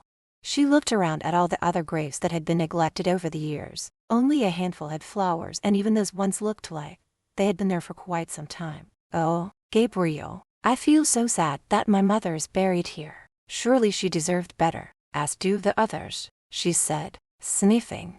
He helped her to her feet. Angel, when we get back home, I'll arrange for her to be moved to the other cemetery and have a nice headstone made for her. That way, when we come back to New York, you can visit her there. Her heart was aching from sadness. She looked back at him, loving him more for wanting to do this. You would do that? Don't you know that I would do anything for you? She was your mother, and because of her, you were born and came into my life. I owe her for that, and I only wish she was alive so that I could thank her. Well, it looks like someone had been here to visit her, she said, looking down at the other flowers. "We should leave now. You need to rest," he said, putting his arm around her. They were about to leave when they noticed a woman in her late 50s approaching them. He was wondering if she was the one who had put the flowers on the grave. The woman eyed them suspiciously. No one had ever been here before, that she knew of, but when she saw Paige she thought she was seeing a ghost. "Are you related to Claire Bell?" she asked, but kind of figured they were. "You knew my mother." "Your mother? Claire was your mother?" This came as a shock to her, but knew it had to be true, since the young woman standing before her looked so much like Claire. "You do look so much like her. I didn't know her very well, only met her one time. She was such a sweet young girl but so sad, so lost." Paige moved closer, grabbing the woman's hand. "Please, can you tell me anything about her? I only just found her and have so many questions." "I'll tell you what I know. Let me put these flowers down and then we can go to my place. I'll make us something to drink and there we can talk. I just live over the hill, only 5 minutes from here." Paige looked at Gabriel. "Can we?" He nodded. He wasn't about to let her pass up this chance to get some information on her mother. "My name is Wendy Brown." "Gabriel and Paige Barestri," he said, answering for both of them. Back at Wendy's place, they waited while she made some tea and brought it to the living room along with some homemade cookies. "So how did you know my mother?" "I used to work as a counselor in a women's shelter many years ago. One day this young woman, your mother, came to stay there. She was maybe 18 at the time, so thin and so sad. We had a talk. Well, I did most of the talking. Your mother wasn't very talkative. She did, however, tell me a few things. She said she ran away from home when she was 16 and was living on the streets. I tried to get her to get in touch with her mother, but she wouldn't. Claire wouldn't tell me where her mother lived or her name." "What else can you tell me?" "Claire admitted to me that she had been raped. I didn't know she had gotten pregnant. She never mentioned it." Paige felt dizzy and had to lean on Gabriel. "Did she say who raped her and who my father might be?" "She didn't know her attacker. Never saw his face." "I'm so sorry, Paige. I know this news is very upsetting to you. I just recently met my grandmother and she didn't know about me either. I was hoping to find out about my father, but I guess I'll never know now." She looked over at Wendy. "If you only met her one time, why do you bring flowers to her grave?" "I don't know. I guess it was just something about her. She seemed so lost, like she was running away from something. That one time she told me she didn't like who and what she was. I don't know what she meant by that. That's all she would tell me. The poor dear had no one. We did have another appointment, but she never made it, and a year later I heard she was in a car accident. So she must have been pregnant at the time. And if only she had told me, I would have helped her. So you see, there was no way I could have known she was pregnant. I grew up in one foster home after another, and all I was told was that I was left on the doorstep of a hospital," Paige said, feeling upset about the way she was conceived and the thought she would never know who her father was. "I'm so sorry, dear, but at least now you know you have a grandmother." After talking for a little bit longer, Gabriel said it was time that they should leave. "We should be leaving now, but thank you for the tea." "You're very welcome, and anytime you want to come back to talk, I'm here." Paige stood up. "Thank you, and you have helped me. I also want to thank you for visiting my mother's grave and leaving her flowers. That is so kind of you." "It was my pleasure," she said, and then turned to Gabriel. "You are a very generous man for having her moved to a better cemetery." When they left Wendy's place, they had to walk through the cemetery to get to their car, so they stopped and spent a few more minutes at the gravesite. There was something about knowing that she was conceived by rape that made her feel bad about herself. She didn't protest when Gabriel put his arm around her waist and started walking her away and towards the car. Back at the hotel, she started packing some of their stuff for their trip home tomorrow. He came up behind her, putting his arms around her waist and resting his chin on her shoulder. "You were quiet on the way back here. Are you okay?" She leaned her head against his. "I'm just feeling a little sad thinking that my mother was raped. How alone and scared she must have been." He turned her around to face him. "I know, and I'm sorry too, but there is nothing we can do to change the past. All we can do now is move on with our lives. We do have another bundle of love coming in a few months," he said, rubbing her stomach. "If I could change things, I would. I'd do anything to make you happy." Putting her arms around his neck, she smiled up at him. "I know you would. That's one of the reasons why I love you so much. Let's go to bed." He looked at his watch and back at her. "But it's only 7 o'clock. I didn't say I wanted to sleep, she said. Smiling at him, she took his hand and walked towards the bedroom. The next day, they boarded the plane. Both were anxious to get home to their family. Gabriel, I need to ask you something and I want you to tell me the truth. I'll always be honest with you. Now that you know how I was conceived, do you feel any different towards me? I mean, does it make you kind of sick? He turned to her with a very stern look on his face. Oh my God, I don't know how you could say or even think that. I love you. How you came to be has no bearing on how I feel about you or the kind of person you are. You are the warmest, sweetest and most loving person I have ever met. Do not ever doubt who you are or how much I love you. She leaned her head against his shoulder. I just needed to hear you say it. Arriving home, Lorenzo and Annalisa ran towards them, jumping into their arms. Mommy, Daddy, I missed you so much, the little girl said, hugging her. I missed you too, baby, and you also, she said, holding out her hand to Lorenzo. Having missed them both so much, she hugged them both until they started to squirm, trying to get out of her tight grip. Did you bring us anything? Annalisa asked, jumping up and down. We sure did, Paige said, handing them both a bag. After they opened their gifts, they had to go for their piano lessons. This left the adults to talk amongst themselves. Kaya went over and sat her down next to her, taking a hold of her hand. I'm sorry for what happened to you both, but glad you are okay. It's a good thing Mitch was there to help you, but I'm excited that you're pregnant. When will you tell the children? Tonight, after dinner and before they go to bed, Gabriel said, smiling as he took a drink of his brandy. Paige went to lie down and Gabriel went to his office to make a few calls. First, he called and made a doctor's appointment for her. Then he called and made arrangements to have her mother's body moved and a headstone made. After doing some paperwork, he went to check on her and the kids. He found everyone in the family room, so they all went into the dining room to have their dinner. Later on, they took the children back into the family room. Children, we have something to talk to you about, Gabriel said, having them sit down. Seeing the worried look on their faces, he knew they were afraid they had done something wrong. Mommy and I have some good news to share with you. They sat her there, looking from one parent to the other. He put his arm around Paige's shoulder. Your mom is having a baby. You two are going to have a baby brother or sister. I want a sister, Annalisa said. Jumping up, she went and hugged her mother. What about you, son? Are you also wanting a baby sister? Gabriel asked, going over to sit beside him. Well, I'd rather have a brother. Paige went over and got down on her knees in front of Lorenzo. Are you not happy about the baby? He lowered his eyes. You won't have any time for us once the baby comes. She lifted his chin up and looked him straight in the eye. Sweetheart, you don't have to worry about that. Nothing is going to change and I'll always have time for you and your sister. I could have 10 children and still have more than enough love and time for you. He threw his arms around his mother's neck, hugging her. I love you and I am happy about the baby, he said, pulling away to look at her. Can you make it a boy? She and Gabriel laughed. My darling, it's not up to us. We have to take whatever God decides to give us, but I promise, boy or girl, they will love and adore you as their big brother.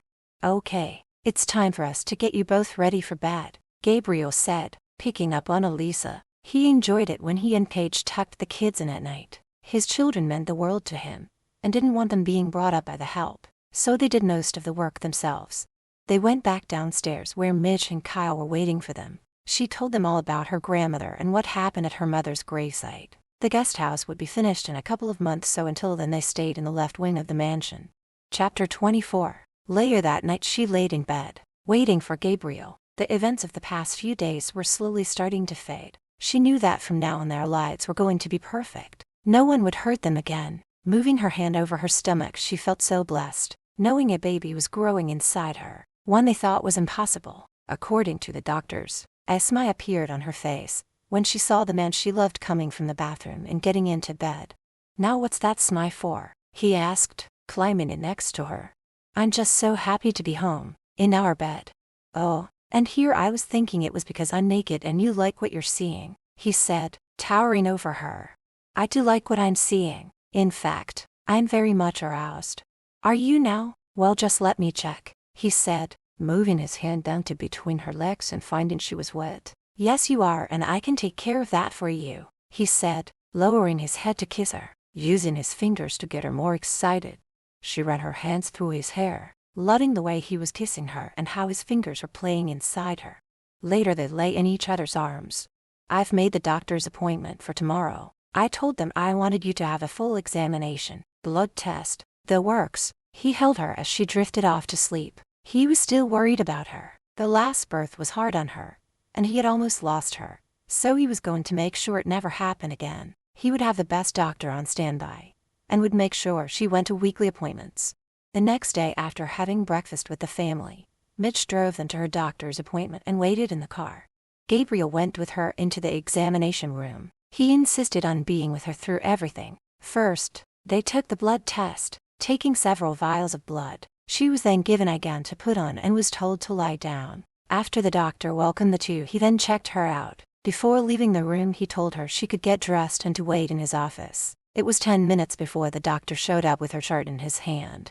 He sat her down behind his desk and gave them both a smile. Of course you know you're pregnant. I'm really surprised after reading your medical history. According to all of the doctor's reports, it should be impossible for you to get pregnant, but you are close to 3 weeks along. Gabriel leaned forward. That's what we were told. Now I want to know, how safe is this pregnancy going to be on my wife?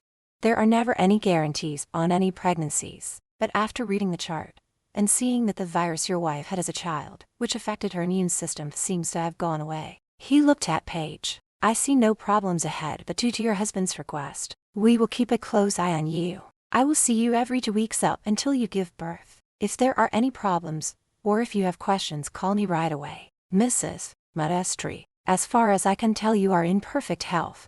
They left the doctor's office with Gabriel feeling relieved. See, you had nothing to worry about, she said, stopping to give him a kiss. This baby is truly a miracle, he said, kissing her back.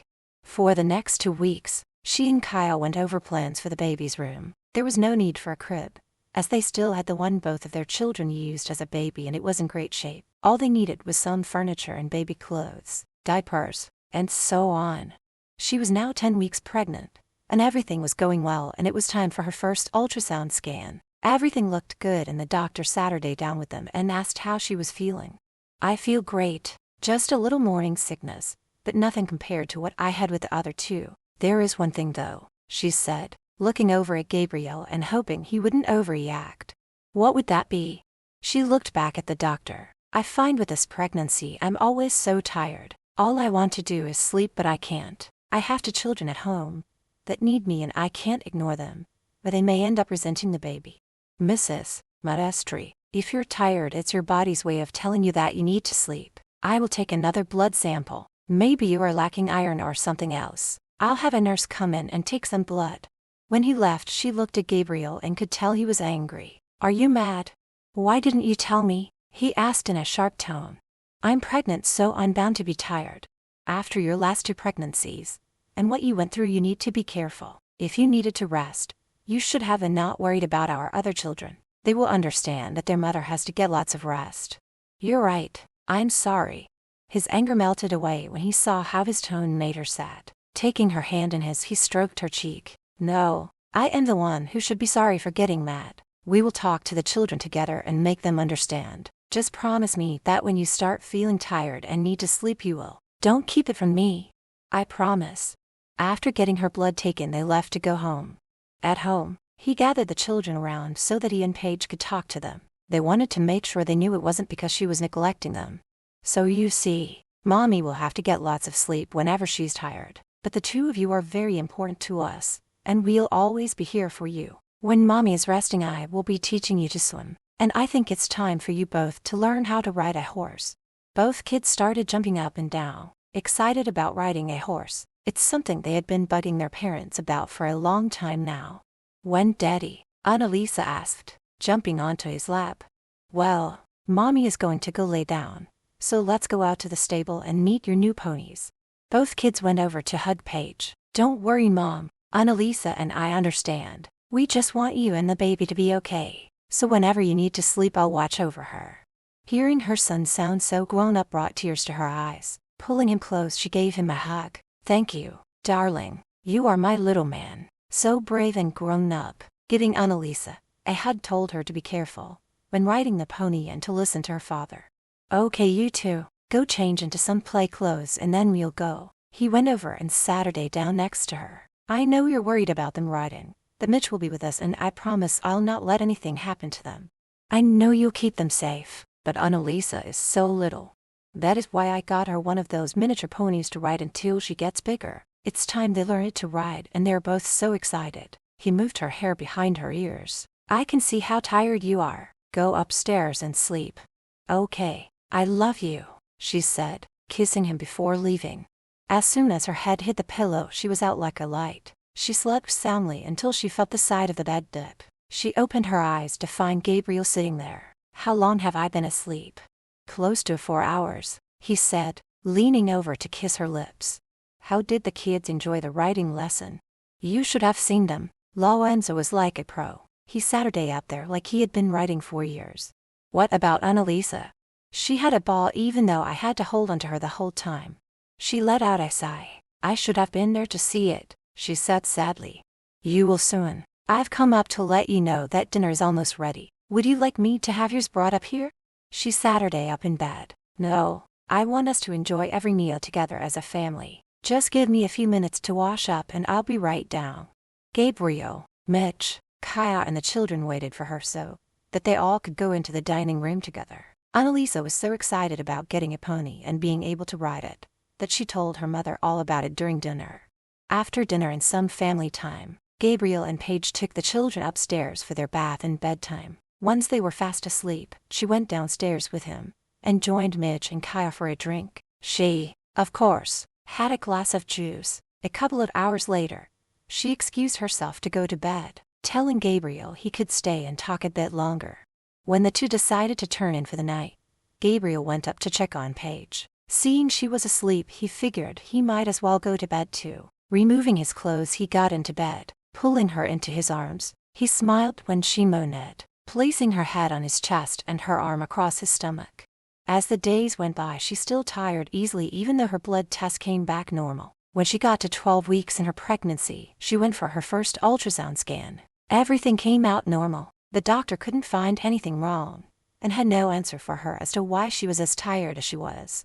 Your blood pressure is good. The baby is doing well, so if you are tired then go ahead and sleep. Your next scan, we should be able to tell you the sex of the baby if you wish to know it, the doctor said when they were getting ready to leave. We're thinking this time we would like to know the sex of the baby before he or she is born, Paige said, smiling over at Gabriel. They had talked about it the night before and decided to find out the sex of the baby. It would make it that much easier when it came to painting the room. She was sitting in the family room with the children. Her baby bump was growing. Both of the children would feel her belly and giggle. They were both excited and kept asking when the baby was coming out. Now she was 16 weeks along and it was time for her scan. They were anxious to find out the sex of the baby. The night before the scan, as they lay in bed, he would place his hand on her stomach. I can't wait to find out whether it's a boy or girl. Me either, and I was thinking that maybe we should take the children with us. I really think they would enjoy it and it would make them feel more like they're a part of it. Okay, we'll take them with us. He climbed over on top of her, making sure not to put too much weight on her. Have I told you how SI you are when you're pregnant? Yes, you have, she said, putting her hands behind his head, drew him down for a kiss. Do you find me SI enough to make love to me? Do I find you SI enough to make love to you? Instead of telling you, let me show you, he said, kissing her passionately, sliding the straps of her nightgown down past her shoulders. He moved his mouth to her neck, kissing all over her shoulders to the top of her breasts. As he slid her nightgown down her body, he kissed her as he moved it all the way down. Once he had her naked, he placed his mouth over her wet cat that was throbbing with anticipation. He used his tongue and mouth to satisfy her, making her scream out his name when she had her first release. Moving back up, he placed his lips on hers as he guided his manhood inside her. He could feel the warmth of her wrapping around his snake as he started thrusting faster and deeper inside her. Her moanas echoed throughout their bedroom, which got him even more excited than he was. She wrapped her legs around his waist, her fingernails scratching down his back. When she felt his manhood pulsating and knew he was about to come, she too was close to coming, and she knew he was teasing her. And when she couldn't take it anymore, she begged him to take her. Gabriel, now, take me now, she said, her voice coming out raspy. She didn't have to beg him. He was more than willing and ready to come, so with a few more hard thrusts, he brought them both to one amazing release. Not wanting to collapse on top of her and harm the baby, he rolled over onto his side, pulling her into his arms and giving her a very passionate kiss. "I don't know about you, but I think sex feels a whole lot better when I'm pregnant," she said, smiling as she looked up at him. "Not that it wasn't amazing before, it just feels a little different." Chapter 25. On the morning of the scan, the children were excited about going. Annalisa thought they were going to pick up the baby, so they had to explain to her that they would be able to see the baby inside her. But it wasn't time for the baby to come out of her tummy yet. They sat her in the waiting room until after Paige was examined, and when she was ready for her scan, Gabriel and the children were allowed to go in. He held Annalisa on his lap. Lorenzo sat beside him. "Mommy, why are they putting that gooey stuff on your tummy?" Annalisa asked when the nurse squirted it on her. The nurse smiled at the little girl and explained why. Now whether she understood or not was anyone's guess. After several minutes, a picture could be seen on the screen.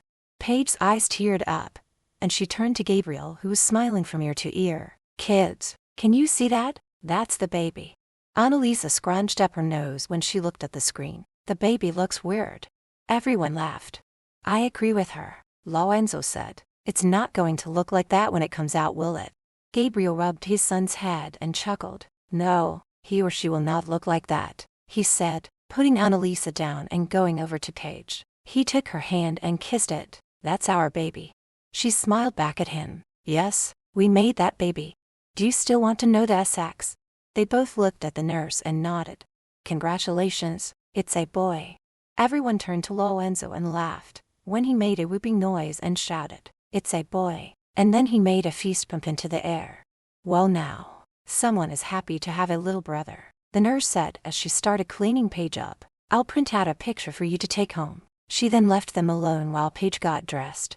"How about you, sweetheart? Are you happy about having a brother?" she asked, bending down to Annalisa's level.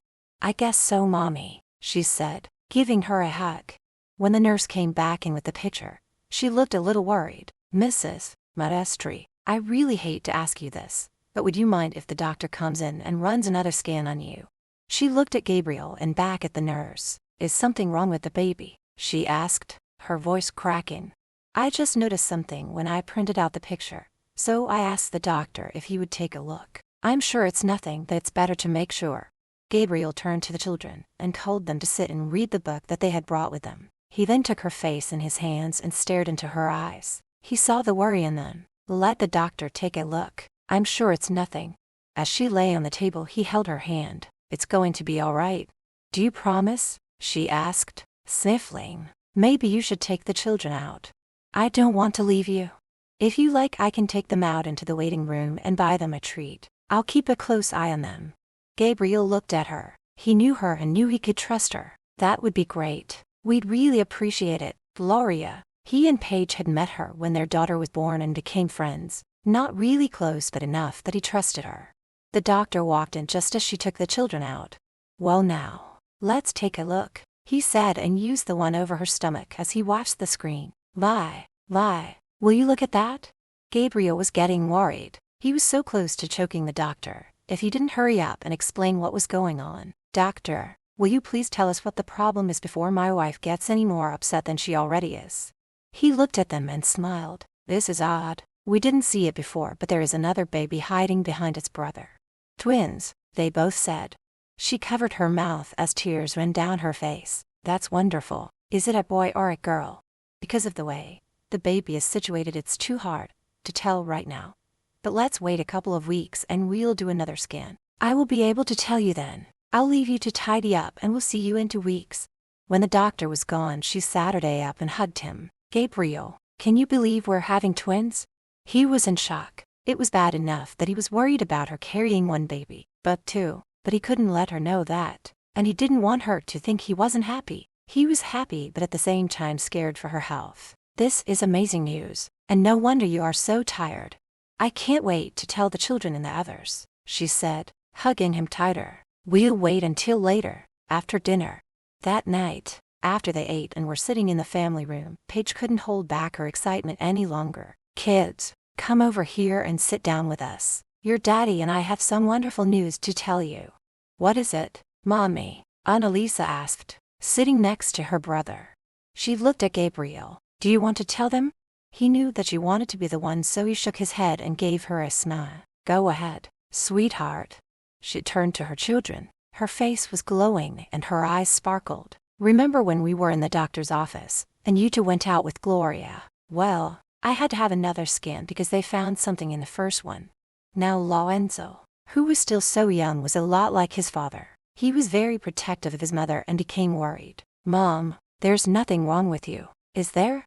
She reached over, cupping his chin in the palm of her hand. No, my darling, nothing is wrong. I have some wonderful news to tell you. There is another baby inside me. We're having twins. That means you are not only going to have a brother but possibly another one, or maybe a sister. Annalisa started jumping up and down and began clapping. Yes, and I hope it's a sister. Kaya and Mitch got up to give her and Gabriel a hug. So if they told you that you are having a boy, why didn't they say what the sex of the other baby was? Kaya asked, letting Paige go. When the kids went to play, Paige told them what the doctor had said. We'll know in a couple of weeks. I never dreamt I would be able to get pregnant again, and here we are, having twins, she said and started to cry. Gabriel immediately wrapped his arms around her, stroking her back. Angel, why are you crying? I thought you were happy. Oh, son, it's her hormones. You better get used to it, Kaya said, smiling brightly. Mitch chuckled. Double the babies, double the hormones, you poor bastard, he said, giving Gabriel's back a light slap. When they got into bed that night, she suddenly Saturday up. Gabriel, I just thought of something. What's that, sweetheart? We're going to need to get another crib, and what do we do about a bedroom? If we're having two boys, they can share a room, but if it's a boy and a girl, they can't sleep in the same room forever. And if it's one of each, we will need to get more furniture for the other room. Seeing that she was getting worked up, he Saturday up and put his arm around her. Don't worry, we'll figure it out once we know if the other baby is a boy or girl. I need you to relax and not worry. I will take care of everything. All you need to do is take care of yourself and get plenty of rest. Can you do that for me? She put her arms around his neck and rested her head against his. You're right. I just need to calm down, she said and started kissing his neck. Angel, you know what happens when you do that? Why, yes, I do. He lightly pushed her down on her back. Just remember, you started this, he said, placing his mouth over hers. His hands quickly removed her nightgown as he climbed on top of her. 2 weeks later, he held her hand as she lay on the table waiting for the doctor to come in to do the scan. The doctor walked in and smiled at them both. It's nice to see you two again. Let's do this and see if your baby boy is going to have a brother or sister. After several minutes, he looked over at her. Well, it looks like this little one has decided to come out of hiding. Are you ready to know what it is?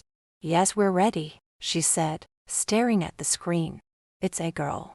Not caring that the doctor was in the room with them, Gabriel leaned over and kissed her. This is wonderful, absolutely fantastic. I'm so happy, she said, reaching up to stroke his cheek in a loving gesture. After talking for a while with the doctor and setting up some regular appointments, they left to go home. Everyone was excited to hear that they were having one of each. It was close to bedtime, and Paige was sitting on the sofa, reading the mail she received from her grandmother. When she started laughing, Gabriel looked up from the papers he was looking over. What's so funny?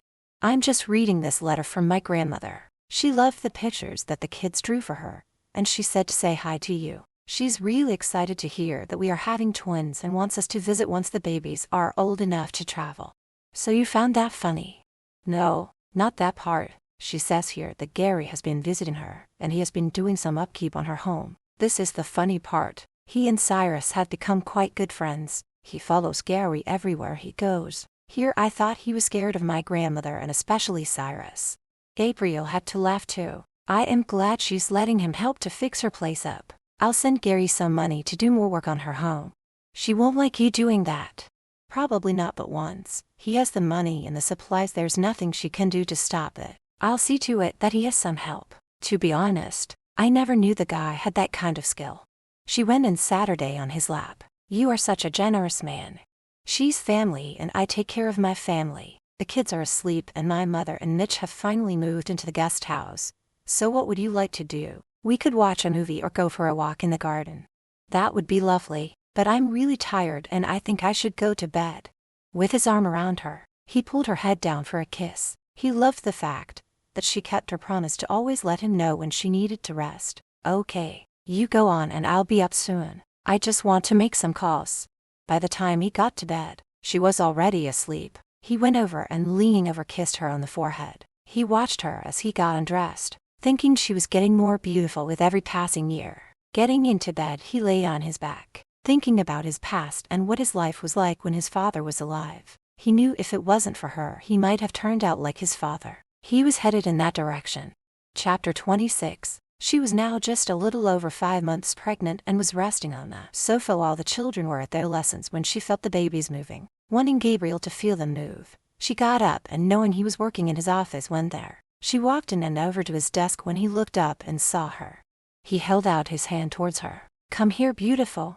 She went over and sat her down on his lap, putting her arms around his neck. "The babies are moving. Do you want to feel?" "God, yes I do," he said, placing his hand over her stomach. A big smile broke out across his face. "Wow, there is some movement. This is the most amazing feeling ever. So how are you feeling today?" "Today's a good day. Not as tired as I was yesterday. To be honest, I'm getting a little bored just laying around the house all the time. I'd really like to go out somewhere." "Where would you like to go?" "Well, the Kellys are having a party Saturday night, and I was thinking you could take me."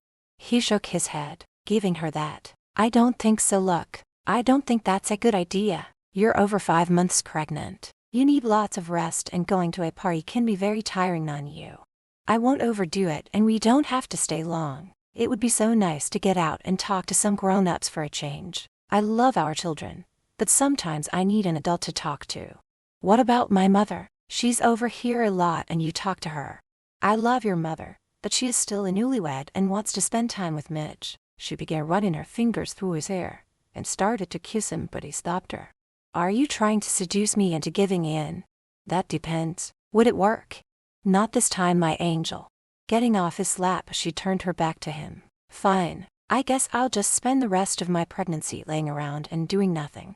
Going up behind her, he wrapped his arms around her waist, his hands resting on her belly. "You're so cute when you pout. I'll make a deal with you." "What kind of a deal?" she asked, refusing to look at him. "If I take you to the party, you must rest in bed all day before we go. And when we get there and you start feeling a little tired, you must tell me right away so that I can bring you back home." With a smile on her face, she turned around to face him, putting her arms around his neck. "You're the best husband ever, and I promise I will rest and tell you when I get tired. I need to go shopping for a new dress. I'll see if Kyle wants to go with me." "Shopping? I don't know about that," he said, not liking the thought of her going out. "Gabriel, it'll only be for a couple of hours." "All right, I'll have Mitch drive you." "Great, I'll go call Kyle now," she said. Standing on her toes, she reached up and kissed him before leaving his office. Picking up his phone, he called Mitch, letting him know not to let her stay shopping any longer than 2 hours, and to bring her straight home afterwards. He didn't like putting restrictions on her shopping, but he was doing it for her own good. He knew what she was like once she got into a shop. She could spend hours shopping. As the clock ticked away, he kept looking at his watch. It had been almost 4 hours since she had left to go shopping. Even accounting for the drive time there and back, they still should have been back by now. Putting all his papers and files inside the desk, he closed the drawers and then went to the living room and poured himself a glass of wine. He was just about to pick up his phone and call Mitch to find out what was taking so long when they walked in. He let out a sigh of relief. "Good, you're back. The traffic was bad. That's why we're so late," Mitch said, handing the May Page dress to take upstairs. She went over and hugged Gabriel, giving him a quick peck on the cheek. "I had a great time with your mother and I got the prettiest dress ever." He smiled down at her. "I was starting to get worried when you were gone so long." "I'm fine, not even a little bit tired, but I think I will go lie down before dinner." "I think that's a good idea," he said, giving her a quick kiss. Before leaving the room, she thanked Mitch for driving them, and gave Kyra a hug, and thanked her for helping her to pick out a dress for the party. The night of Kelly's party, she came out of the bedroom wearing the dress she had bought especially for tonight. It was a long red dress with spaghetti straps. "How do I look?" she asked, turning around so that he could get a good look. He stood back, crossing his arms, and smiled. "You look stunning, and you have got to be the most beautiful pregnant woman in the world. Come here, I've got something for you." She covered her mouth and giggled. Gabriel, not now. We'll be late for the party. He rolled his eyes and smiled. Reaching into his pocket, he pulled out a small black velvet box. I saw these the other day and thought they would look lovely on you. She walked over to him and took the box from his hand. Oh my God, these are so gorgeous, she said when she opened it and saw a pair of dangling diamond earrings. What is the occasion? It's not my birthday or our anniversary. I don't need an occasion to give my beautiful wife a gift. Now put them on and wear them to the party. Thank you. I love them, she said. Going over to the mirror, she put them on and had to admire how they sparkled. When they got to the party, the place was already going strong. She was whisked away by a couple of the women, whom she had become friends with over the years. Gabriel joined a group of men, who were standing around having a drink and talking. Later, when the music started, he went over and taking her hand, they walked over to the dance floor. He pulled her gently into his arms. Thank you for bringing me tonight. I'm having a wonderful time. You don't have to thank me. It's my pleasure. Are you doing okay? If you're getting tired, we can leave.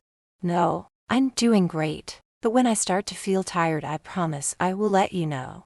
It was 2 hours later when she started to feel a little tired. Walking over to where he was standing talking to some men, she placed her hand on his arm and smiled sweetly at the others. Do you mind if I steal my husband away for a few moments? Not at all, they said and walked away, giving the two some privacy. He put his hands on her shoulders. Angel, what is it? I just wanted to let you know I'm getting tired, so I think I should go home. Okay, just let me say my goodbyes and we'll go. Gabriel, I know you're enjoying yourself, so why don't you stay and I can call Mitch to come and pick me up. I admit it's nice catching up with the guys, but you are my priority, and if you want to go home, I'm going to. I really did enjoy getting out tonight and hearing all the latest gossip. I also really enjoyed the snacks they had. I think I might have made a pig of myself, she said, giggling once they were inside the car. Paige was now in the 8th month of her pregnancy. She was spending a lot more time in bed. The kids would often come in and lay down with her. Lorenzo would read to her, and Annalisa would cuddle up to her, and would giggle every time the babies moved. It was the middle of the night when she woke up. Her back was really hurting and she felt sharp pains in her stomach. Looking over at Gabriel, she shook him awake. He opened his eyes to look at her. He could tell right off that something was wrong. Angel, are you okay? No, my back is killing me and I got pains. I think I might be going into labor. He jumped out of bed and threw on some clothes. He then went around to her side of the bed and helped her up and got her dressed. He picked up his phone and called Mitch, letting him know what was going on, and to have his mother come over to stay with the kids. Mitch drove them to the hospital. Gabriel sat in the back with his arms around her. She still had a month before her due date, so he was worried, but he wasn't about to let her know. It's going to be okay. It could be false labor, he said, trying to stop her from worrying. No, I've been in labor twice before and believe me, the babies are coming, she said, grunting in pain.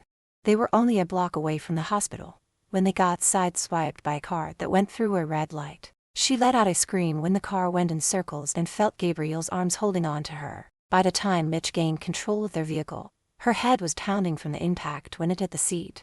She clutched her stomach and started to cry. Gabriel, something's wrong, she said when she felt a pool of water drenching her panties. She hoped it was water. He looked down and saw blood. He yelled out to Mitch to get help. He didn't have long to wait. The police and fire trucks showed up and an ambulance that was on its way to the hospital stopped. There was a lot of noise and people running around. He picked her up in his arms and carried her over to the ambulance. They rushed them to the hospital where she was taken in right away. Gabriel, she said, clutching onto his hand. Our babies, she cried out as tears streamed down her face. They're going to be all right. He kissed her cheek. He fought to hold back his tears. I need to let you go so the doctors can check you. I promise I'll be in as soon as I can. I love you. She was in so much pain, she could only nod, and then she released his hand. He and Mitch sat in the waiting room, wiping the blood from their face and hands with the towels one of the nurses gave them. Neither one spoke. Both lowered their heads and prayed that she and the babies would be all right. Gabriel felt Mitch's hand on his shoulder. After all she's been through and now this happens, it will kill her if anything happens to our babies. Just then the doctor walked over to them. Mr.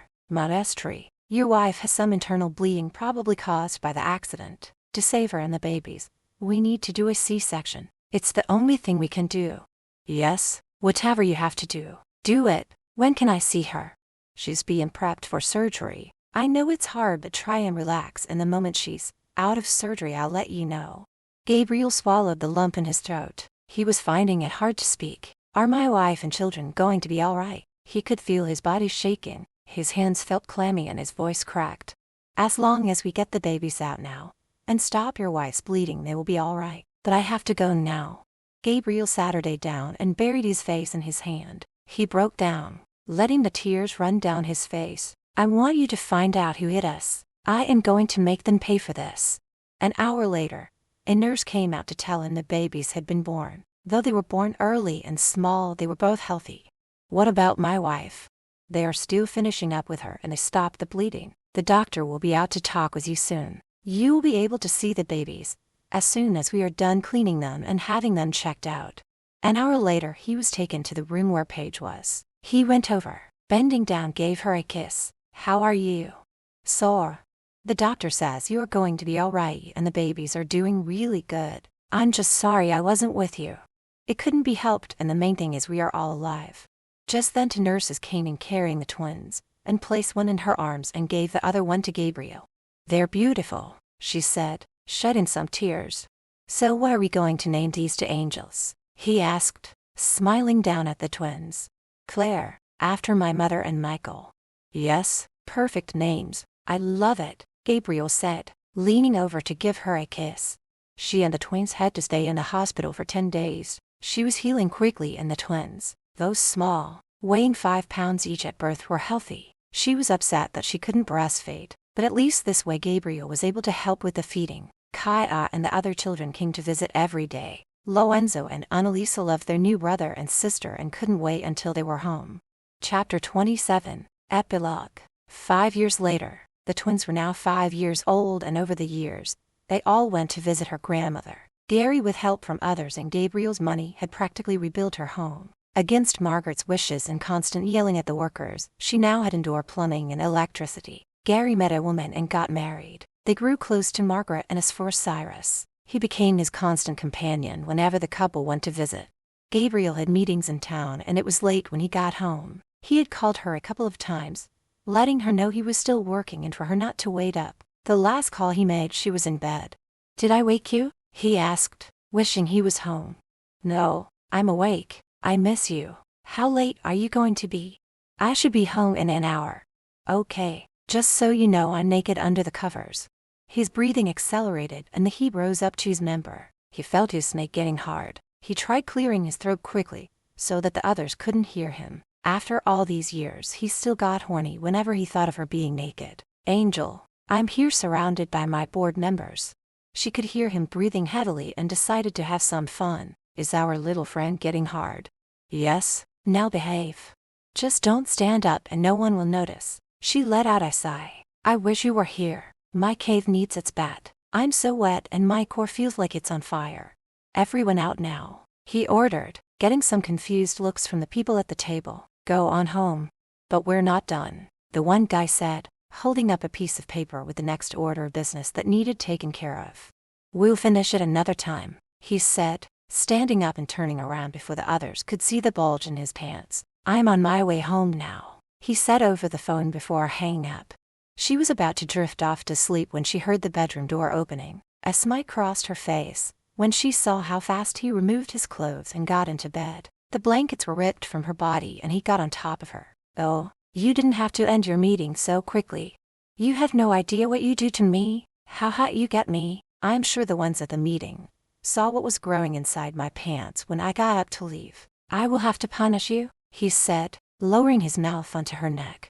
Where she felt his hand moving down in between her legs, she let out a soft moan. Oh yes, punish me real good.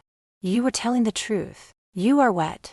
For the next 2 hours, they made love, using the cuffs and blindfold at one point before trying some new positions. They finally collapsed in each other's arms. Her chest was heaving rapidly, and it took a few minutes for her breathing to get back to normal. I can't believe that after all this time we hadn't slowed down. He stroked her cheek. Maybe it's one of your powers that are making it possible. She laughed. My powers are limited. So it must be just that you are an amazing lover with a whole lot of stamina. It's you, Angel. You're so beautiful and I can never get enough of you. To sum things up, Paige and Gabriel never lost the love or passion they had for each other. Midge and Kaya had a long and happy marriage. Paige's grandmother died at the age of 100. She went peacefully in her sleep, leaving her home and land to Gary and his wife. Cyrus, believe it or not, lived with Gary and his wife for several years until he too passed away. Lorenzo took over the family business, later finding his own true love. Annalisa married and moved to America. Her husband was a wealthy businessman who treated her with love and respect. The twins, Michael and Claire, became doctors and opened up a practice which they ran together. They too found true love. Paige and Gabriel were blessed with many grandchildren. Their home was always filled with the laughter of little ones. Our couple lived a very long life and grew old together. They died in each other's arms in their bed. The end. Please leave a like, comment, and subscribe. This helps others discover the story too. Hit the bell icon for the latest updates, and stay tuned for more thrilling books.